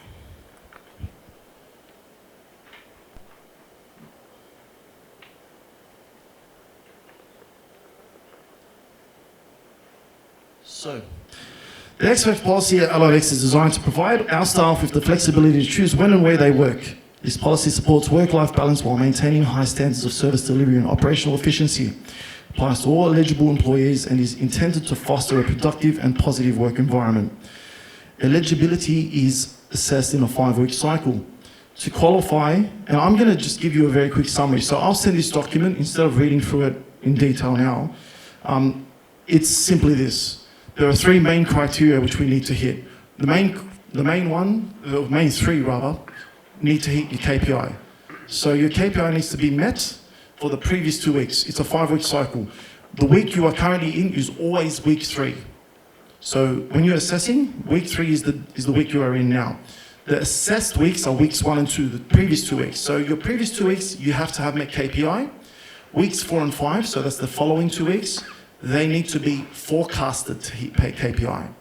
So the reason we do that is we need our staff to forecast, and we need to have business certainty moving forward. So what does that mean for the clients and the service delivery? Absolutely nothing. So how can we ensure that you guys are still providing quality services and that you're actually doing what needs to be done? Instead of just, you know what, I've forecasted 20 hours as opposed to 24 hours. I'm just going to smack a 4-hour block of a report writing 2 weeks in advance. Yep, it forecasts correctly. Perfect. Tick, tick, tick, tick, tick. We move forward in 3 weeks. We do a reassessment. Hey, you actually hit 20 hours previous week. So you're going to have those privileges revoked. That's a fair approach. Whereas you have that opportunity, you forecasted it, you have the opportunity to make it up. You have that opportunity to do it. Now, there's different strategies and it works for different people and depending on the different clients they have and different styles, whether you're doing ongoing therapy, whether you're doing one-off assessments, it will change for everybody and it's going to look different for everybody. But the main 3 criteria is this. KPI, obviously billables, that's a no-brainer. 2, the quality of the service. So you need to make sure that the actual output is a good quality, level of quality. And that's going to be determined by 2 things. Having 0 complaints from participants or no valid complaints. And 3, obviously your supervisor being happy and sufficiently satisfied with the quality of your output. If you can pass those 3 criteria, you've essentially put yourself eligible forward for this policy. Now, please understand, we want it to be fair. We want it to be a level playing field. So right now, this is a privilege. We haven't given this to anybody ever before, but it's going to be coming out very shortly. And we're going to be having a draft review, so I'm going to be posting this out, and I want to invite everybody to give me feedback on this. And if they feel there's something that can be changed, I'm all for it. This is not dictated to anybody. This is a team collaboration effort here. So we don't have enough time to delve into the details and do that, but this will be ongoing within Slack. I'll start a channel specifically for this, and I want everybody to have their input, because at the end of the day, this is a policy for you, and it's going to be by you. I've just started it off and put it in place to start. But I need you guys to be responsible and say, you know what, any policy that I'm going to modify or review or look at, I need to look at it through the lens of the organisation and myself. So put the company hat on and say, hey, what's a fair approach for the company and what's a fair approach for me? And we'll find that right balance. And we're here together to do that. So I'm not trying to dictate anything, and this is not, here, this is the policy, take it or leave it. There's so much change. If you feel like that doesn't work, let's talk about it. Let's flesh it out. Let's go forward. I'm happy to have another meeting specifically just for this, because this is quite a big deal. This is going to be something we're going to be pushing forward as an organisation, an opportunity for people to really grow. Now, there is obviously limits and consensus, especially like a new grad. A new grad coming in, we don't want them billing straight away for 24 hours, even if they could. We need them to learn. Like, there needs to be certain criteria and thresholds that need to be met. There needs to be a few different things along the path, which we need to flesh out in more detail. And I want everybody to have input into that. So this is by no means a final document. Further, yeah, I just lost my train of thought there for a second. So yeah, there was the 3 points. There's also obviously non-billable things which you need to fulfill. So supervisors, you still need to supervise. Supervisees, you still need to attend regular supervision. You can't skip it just because you can't be bothered. So that needs to be done. And that's paramount to sustaining a good level for our business and a good quality level. And it's important as well, as we grow and as we push forward, if you want to take those different roles in your career, whether you set out a pathway, you want to be a leader, you want to be a manager, you want to be a supervisor, you want to be in operations, you want to be a full-time supervisor, you don't want to see clients anymore, you don't want to be face-to-face. This all will determine, you know, your roles and responsibilities and what you need to do. So you've got to keep that in mind as well when fleshing this out, because if you want to just build clinicians and have as much time off as possible, so build clients and just have as much time as possible, do your job, that's fine, there's nothing wrong with that. Understand that that will also limit your progress if you want to take a certain path in your career. So you have to also flesh that out with us. What are your goals and aspirations? Because that will also be very important. We don't want you guys to be limited in what you can and can't do in the future. So yeah, there'll be, I'll send this out. You have to be, obviously, if you're going to be working, you have to still schedule it in your calendar. You have to be available and contactable at, you know, at times that you designate your working times. And yeah, there's going to be obviously a whole list of stuff that we can go through. But right now we don't have the time, and I'm conscious of that. So does anyone have any quick feedback or questions that they can bring up and we can answer right now? What are your thoughts so far? I feel like everyone's sort of getting a bit depressed here. What's going on? Like, I'm talking serious. I know I'll put the serious tone on, but... Jasmine, what are your thoughts? I think it's really good for everyone. It's a good way for the therapists to also hit their KPIs and goals, and then having that flexible working ex-flex is really good for everyone. All right, awesome. What do you think, Ada?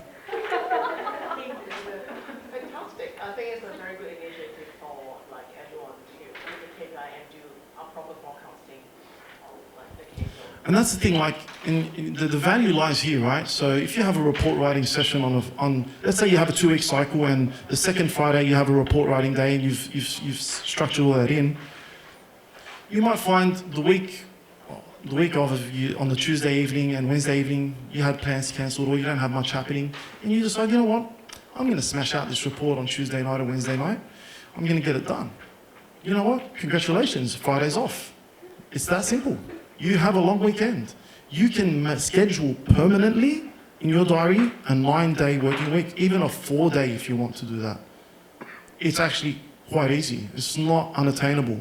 I'm not tooting Gemma's horn because she's my wife, but when she started at the Junction Works, the non-for-profit that she worked at, she was regularly hitting 7 to 8 KPIs a day. Okay, and that's because she was working her ass off. Admittedly, she was working very hard. but it's not unachievable. But if you do that, you're essentially hitting your billables in 4 days at 7 hours a day, hitting 28, so you have the 5th day off, and you're getting paid a bonus on the extra 4 hours. So how good is that? You're getting a bonus and a day off. That was actually unrelated. It was actually itchy. So like there's different ways you can structure it. Everyone's different. We're not trying to say that's what you should or shouldn't do, but the option is there. The option to be flexible is there. The option to work at 11 a.m. and start, at 7 p.m. Who cares? I really don't care. As long as you hit the criteria, which are you do your billables, the clients love the quality of the output of the work, and the company is happy with the quality of the output of the work. You're doing those things. Let's be real. What's the big deal? I don't need to sit and stare at you guys in the office and the desk, as pretty as you all may be. So, ask away.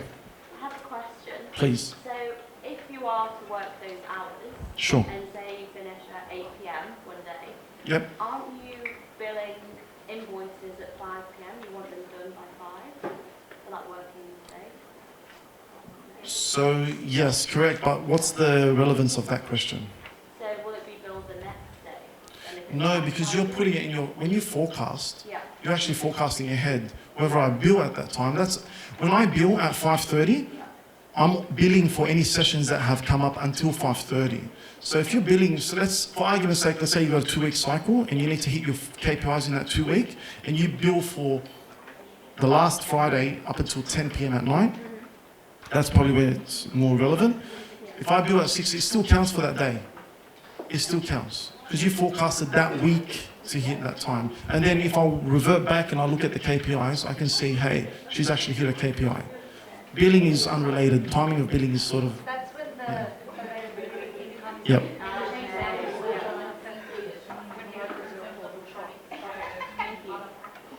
Did anyone see 2 names? Was that dropping all the way? The general basic rules will apply to everyone, but there will be options, and we can talk about that. And like that's a great question.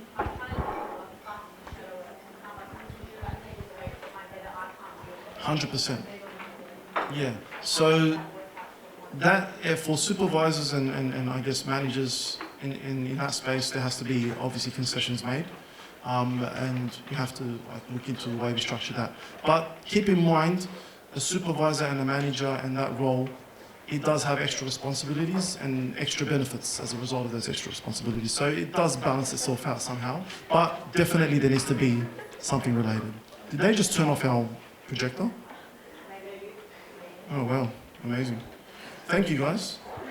Not that I needed it, but good thing I brought the speakers myself and it's not for the venue. They're probably like, oh, why is the sound still on?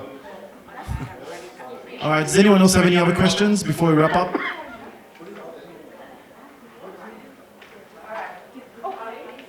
Oh, affirmations? Okay, has everyone been given a random one? All right, so for those that are not familiar, affirmations are this. You have on a piece of paper someone's name at random. We would like you to write on that piece of paper. Who hasn't got a name? All right. So we have Stephen and Jenny. And Amanda as well. And so 5 names or something.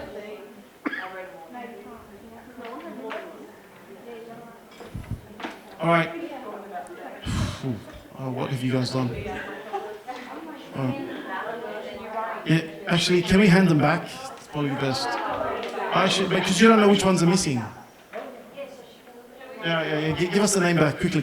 Sorry, guys. Oh, you already started writing? All right, hold on to them. All right. So affirmations, for those, we'll sort it out. Get the list out that Mariel's writing. Yeah, and ticket. Yeah, that's actually a good idea. Sorry, guys. So the affirmations is this. You need to write a comment about the person on that piece of paper.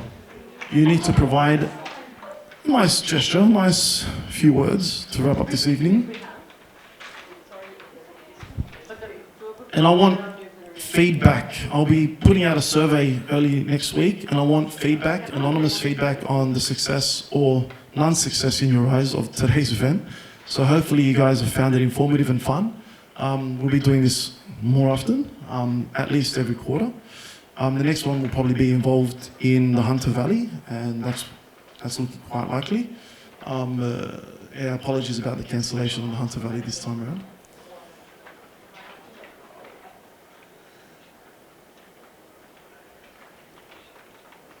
Sorry, guys. Did you figure it out, Jen?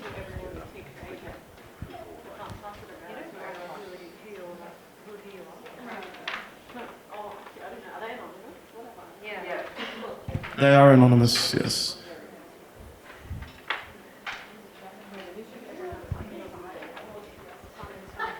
So don't be too harsh when it comes to me, please.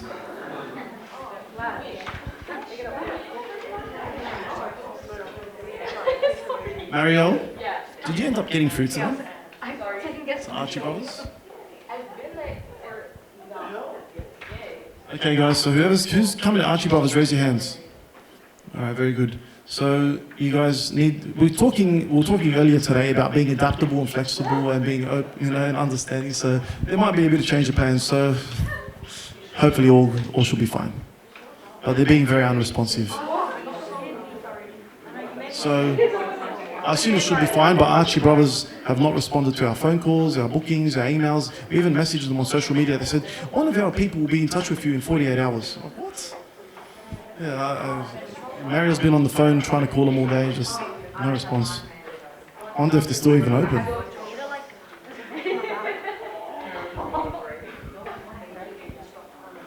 Yeah, I think if we rock up, we'll be fine, but I'm confident we'll be fine, but I don't know, it's very strange. Yeah, worst case scenario, there's a million restaurants and stuff around there. Yeah. Oh, yeah. One, something should work. You're coming? Oh, sweet. So did anybody drive today? Who? Christine? Who else? Mariam? Who, you drove? Okay. For all those that drove, please give Anita your parking ticket. I will reimburse you all for your parking. If you haven't paid, thank you for not charging me.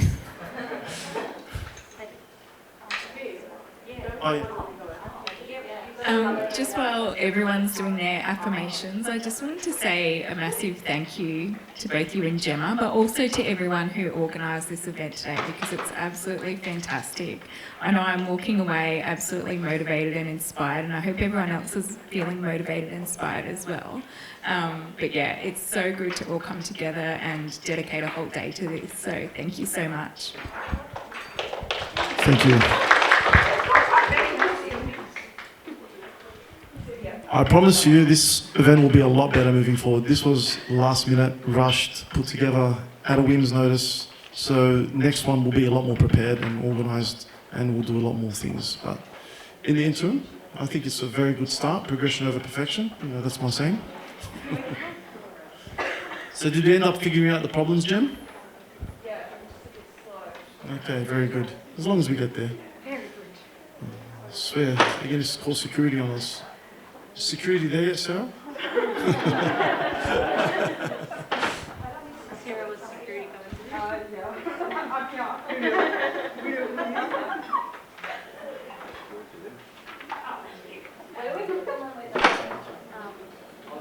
Cut it out. It's my laptop that died. No, my laptop's actually, it went on idle mode. In that case, I'll put the holding slide.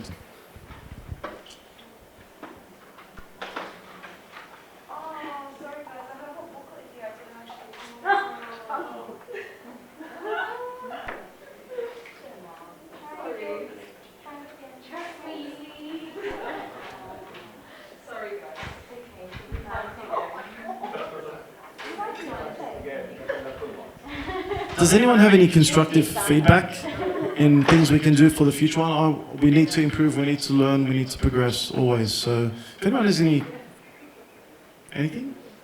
Something? No? Nothing?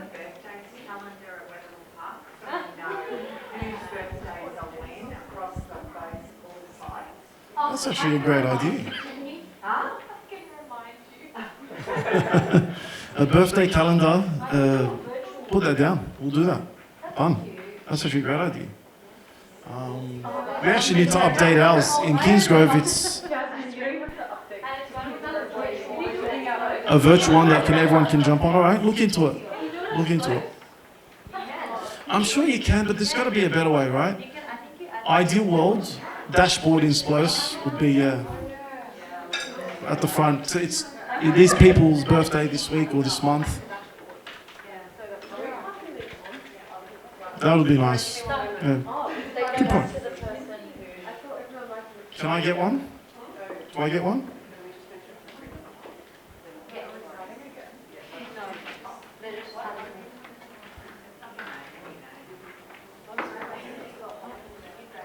Yeah, you. Oh, actually, no, Tony. Sorry. Give us 5-10 minutes. This one's important.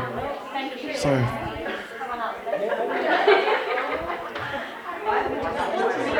So, have you got everyone's? All right. Is anyone still holding on to one of the affirmations? Oh, you're holding on to one? Yep, it's okay. Don't worry, name.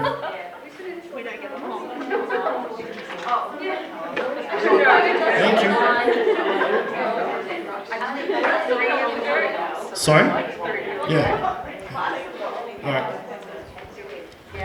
So, we're going to start off with the first one. All right. Puja. Oh, you still writing yours? Oh, okay. Thank you for always being approachable and sharing your expertise and knowledge with us. Thank you, Puja.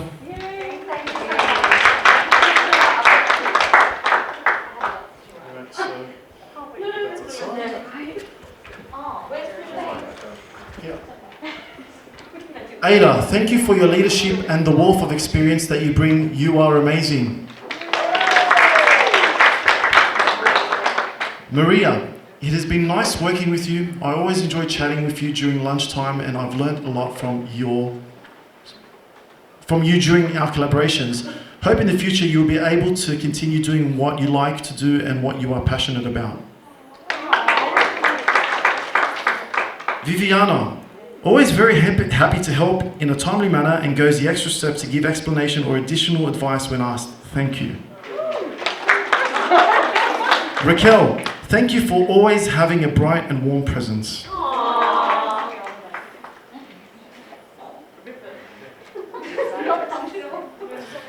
Ariel, your quiet and humble determination and work ethic is admirable.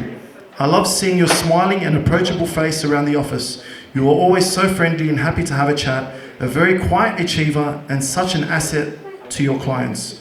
I will miss working with you. Would love you to stay in touch. Rachel M. She put her name down. That's sweet, Rachel.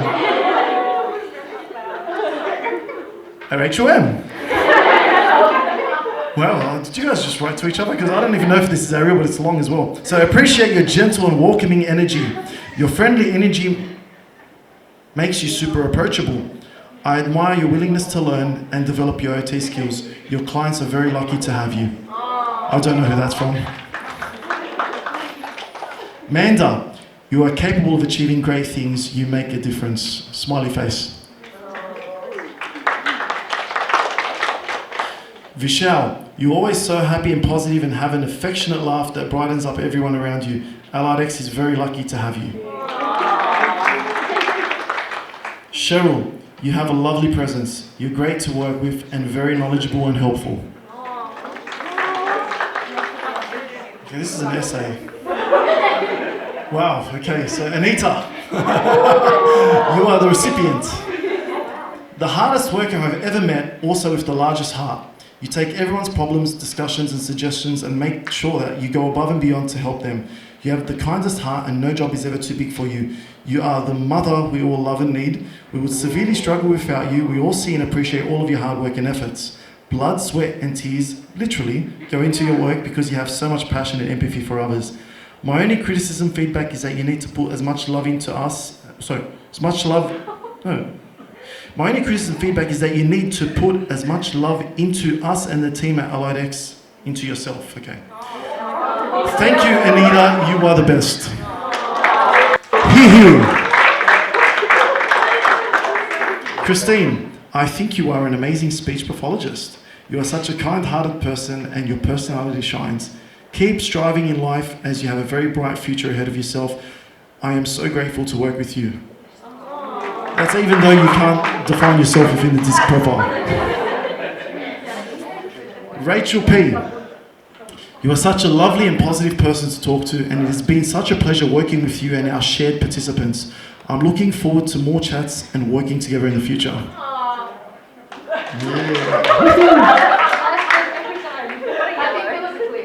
There's definitely a glitch. Put I don't know, you got another one. Always negative, rude and unkind. It's the opposite of what was written. Always positive, bubbly and kind. I always hear lovely things about you. Beautiful hair and smile. Hey. Marielle, marketing queen. Always provides great energy and positivity in any environment. Driven and determined to grow the company, you make taking photos so much more comfortable and such a breeze. Mona, infectious energy and enthusiasm. We are very lucky to have such a talented and dedicated OT on our team.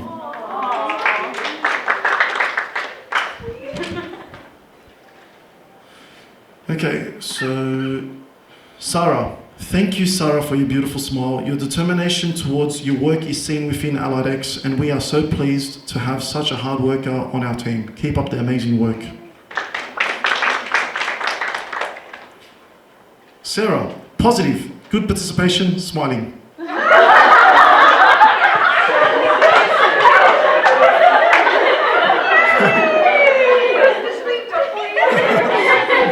Hey, that person is red, straight to the point.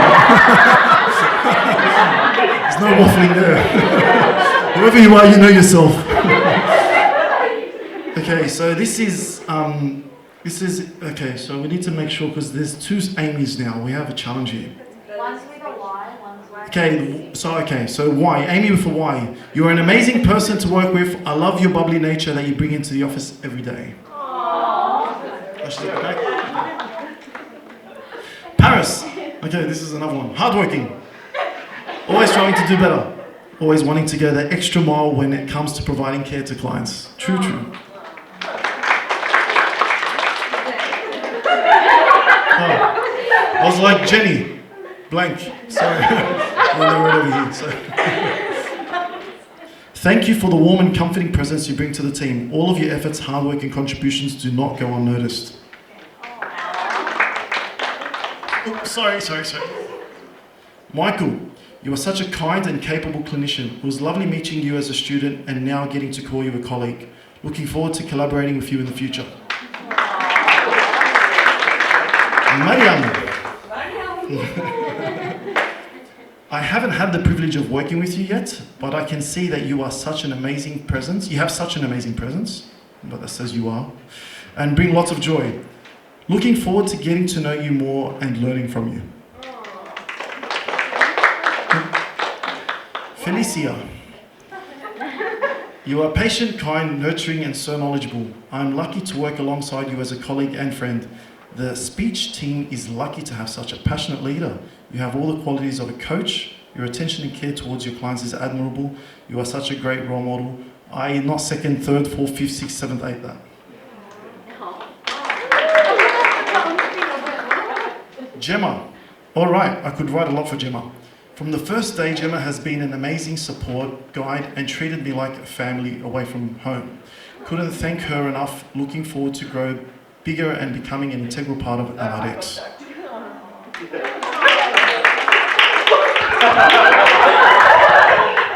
Supposed to be anonymous.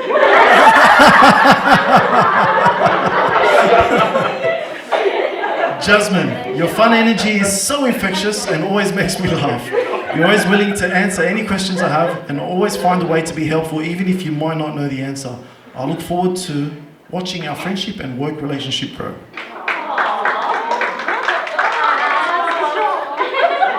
To me, thank you for being a great leader. Appreciate your innovation, passion and vision.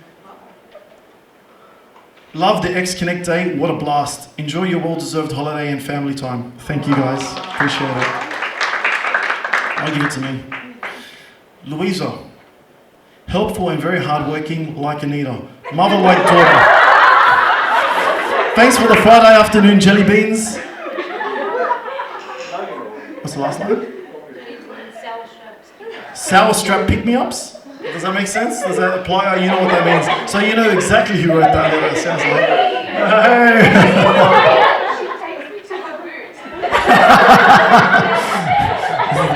Hey. Just don't say that to the kids. That sounds, hey, you want to come to the boot?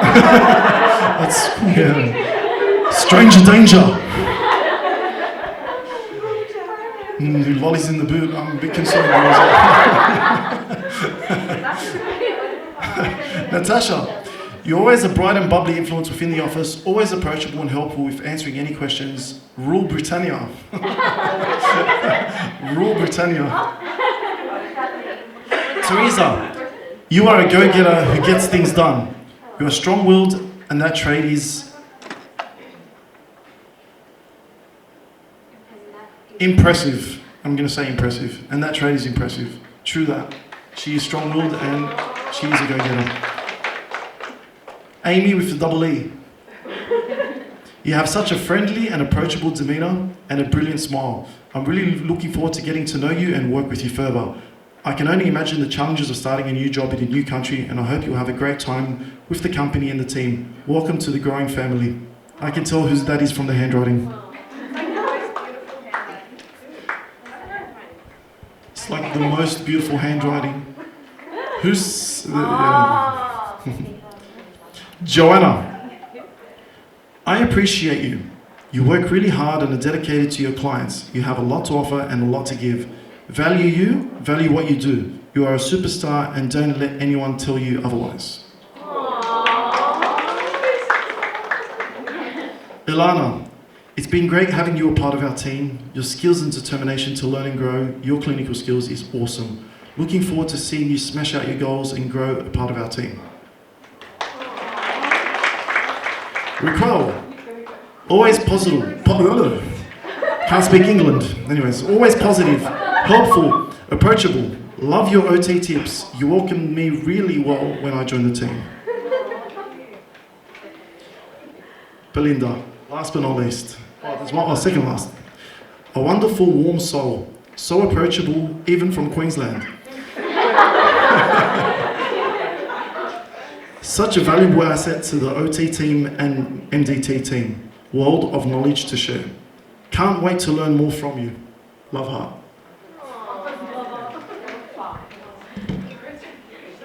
Okay, last but not least, Oscar. Is there anyone else that has not received an affirmation? Sorry if there's been any logistical challenges. Stephen.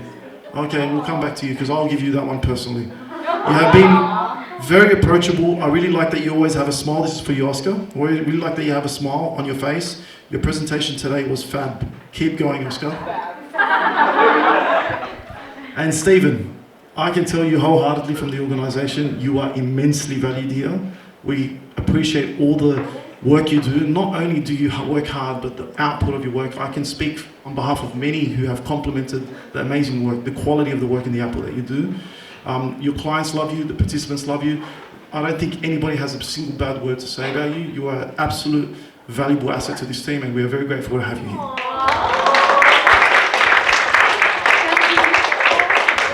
So, guys, thank you all. This has been an amazing day. I hope you have taken something out of this, if for the very least an opportunity to network, be understanding of each other, the openness to others and otherness of others, to understand that, self-awareness, growing, work-life balance, tick all those boxes, be happy. This is a great place to work and we want to stay that way. So thank you very much for your attendance, and for those kicking on, we look forward to enjoying the rest of the evening.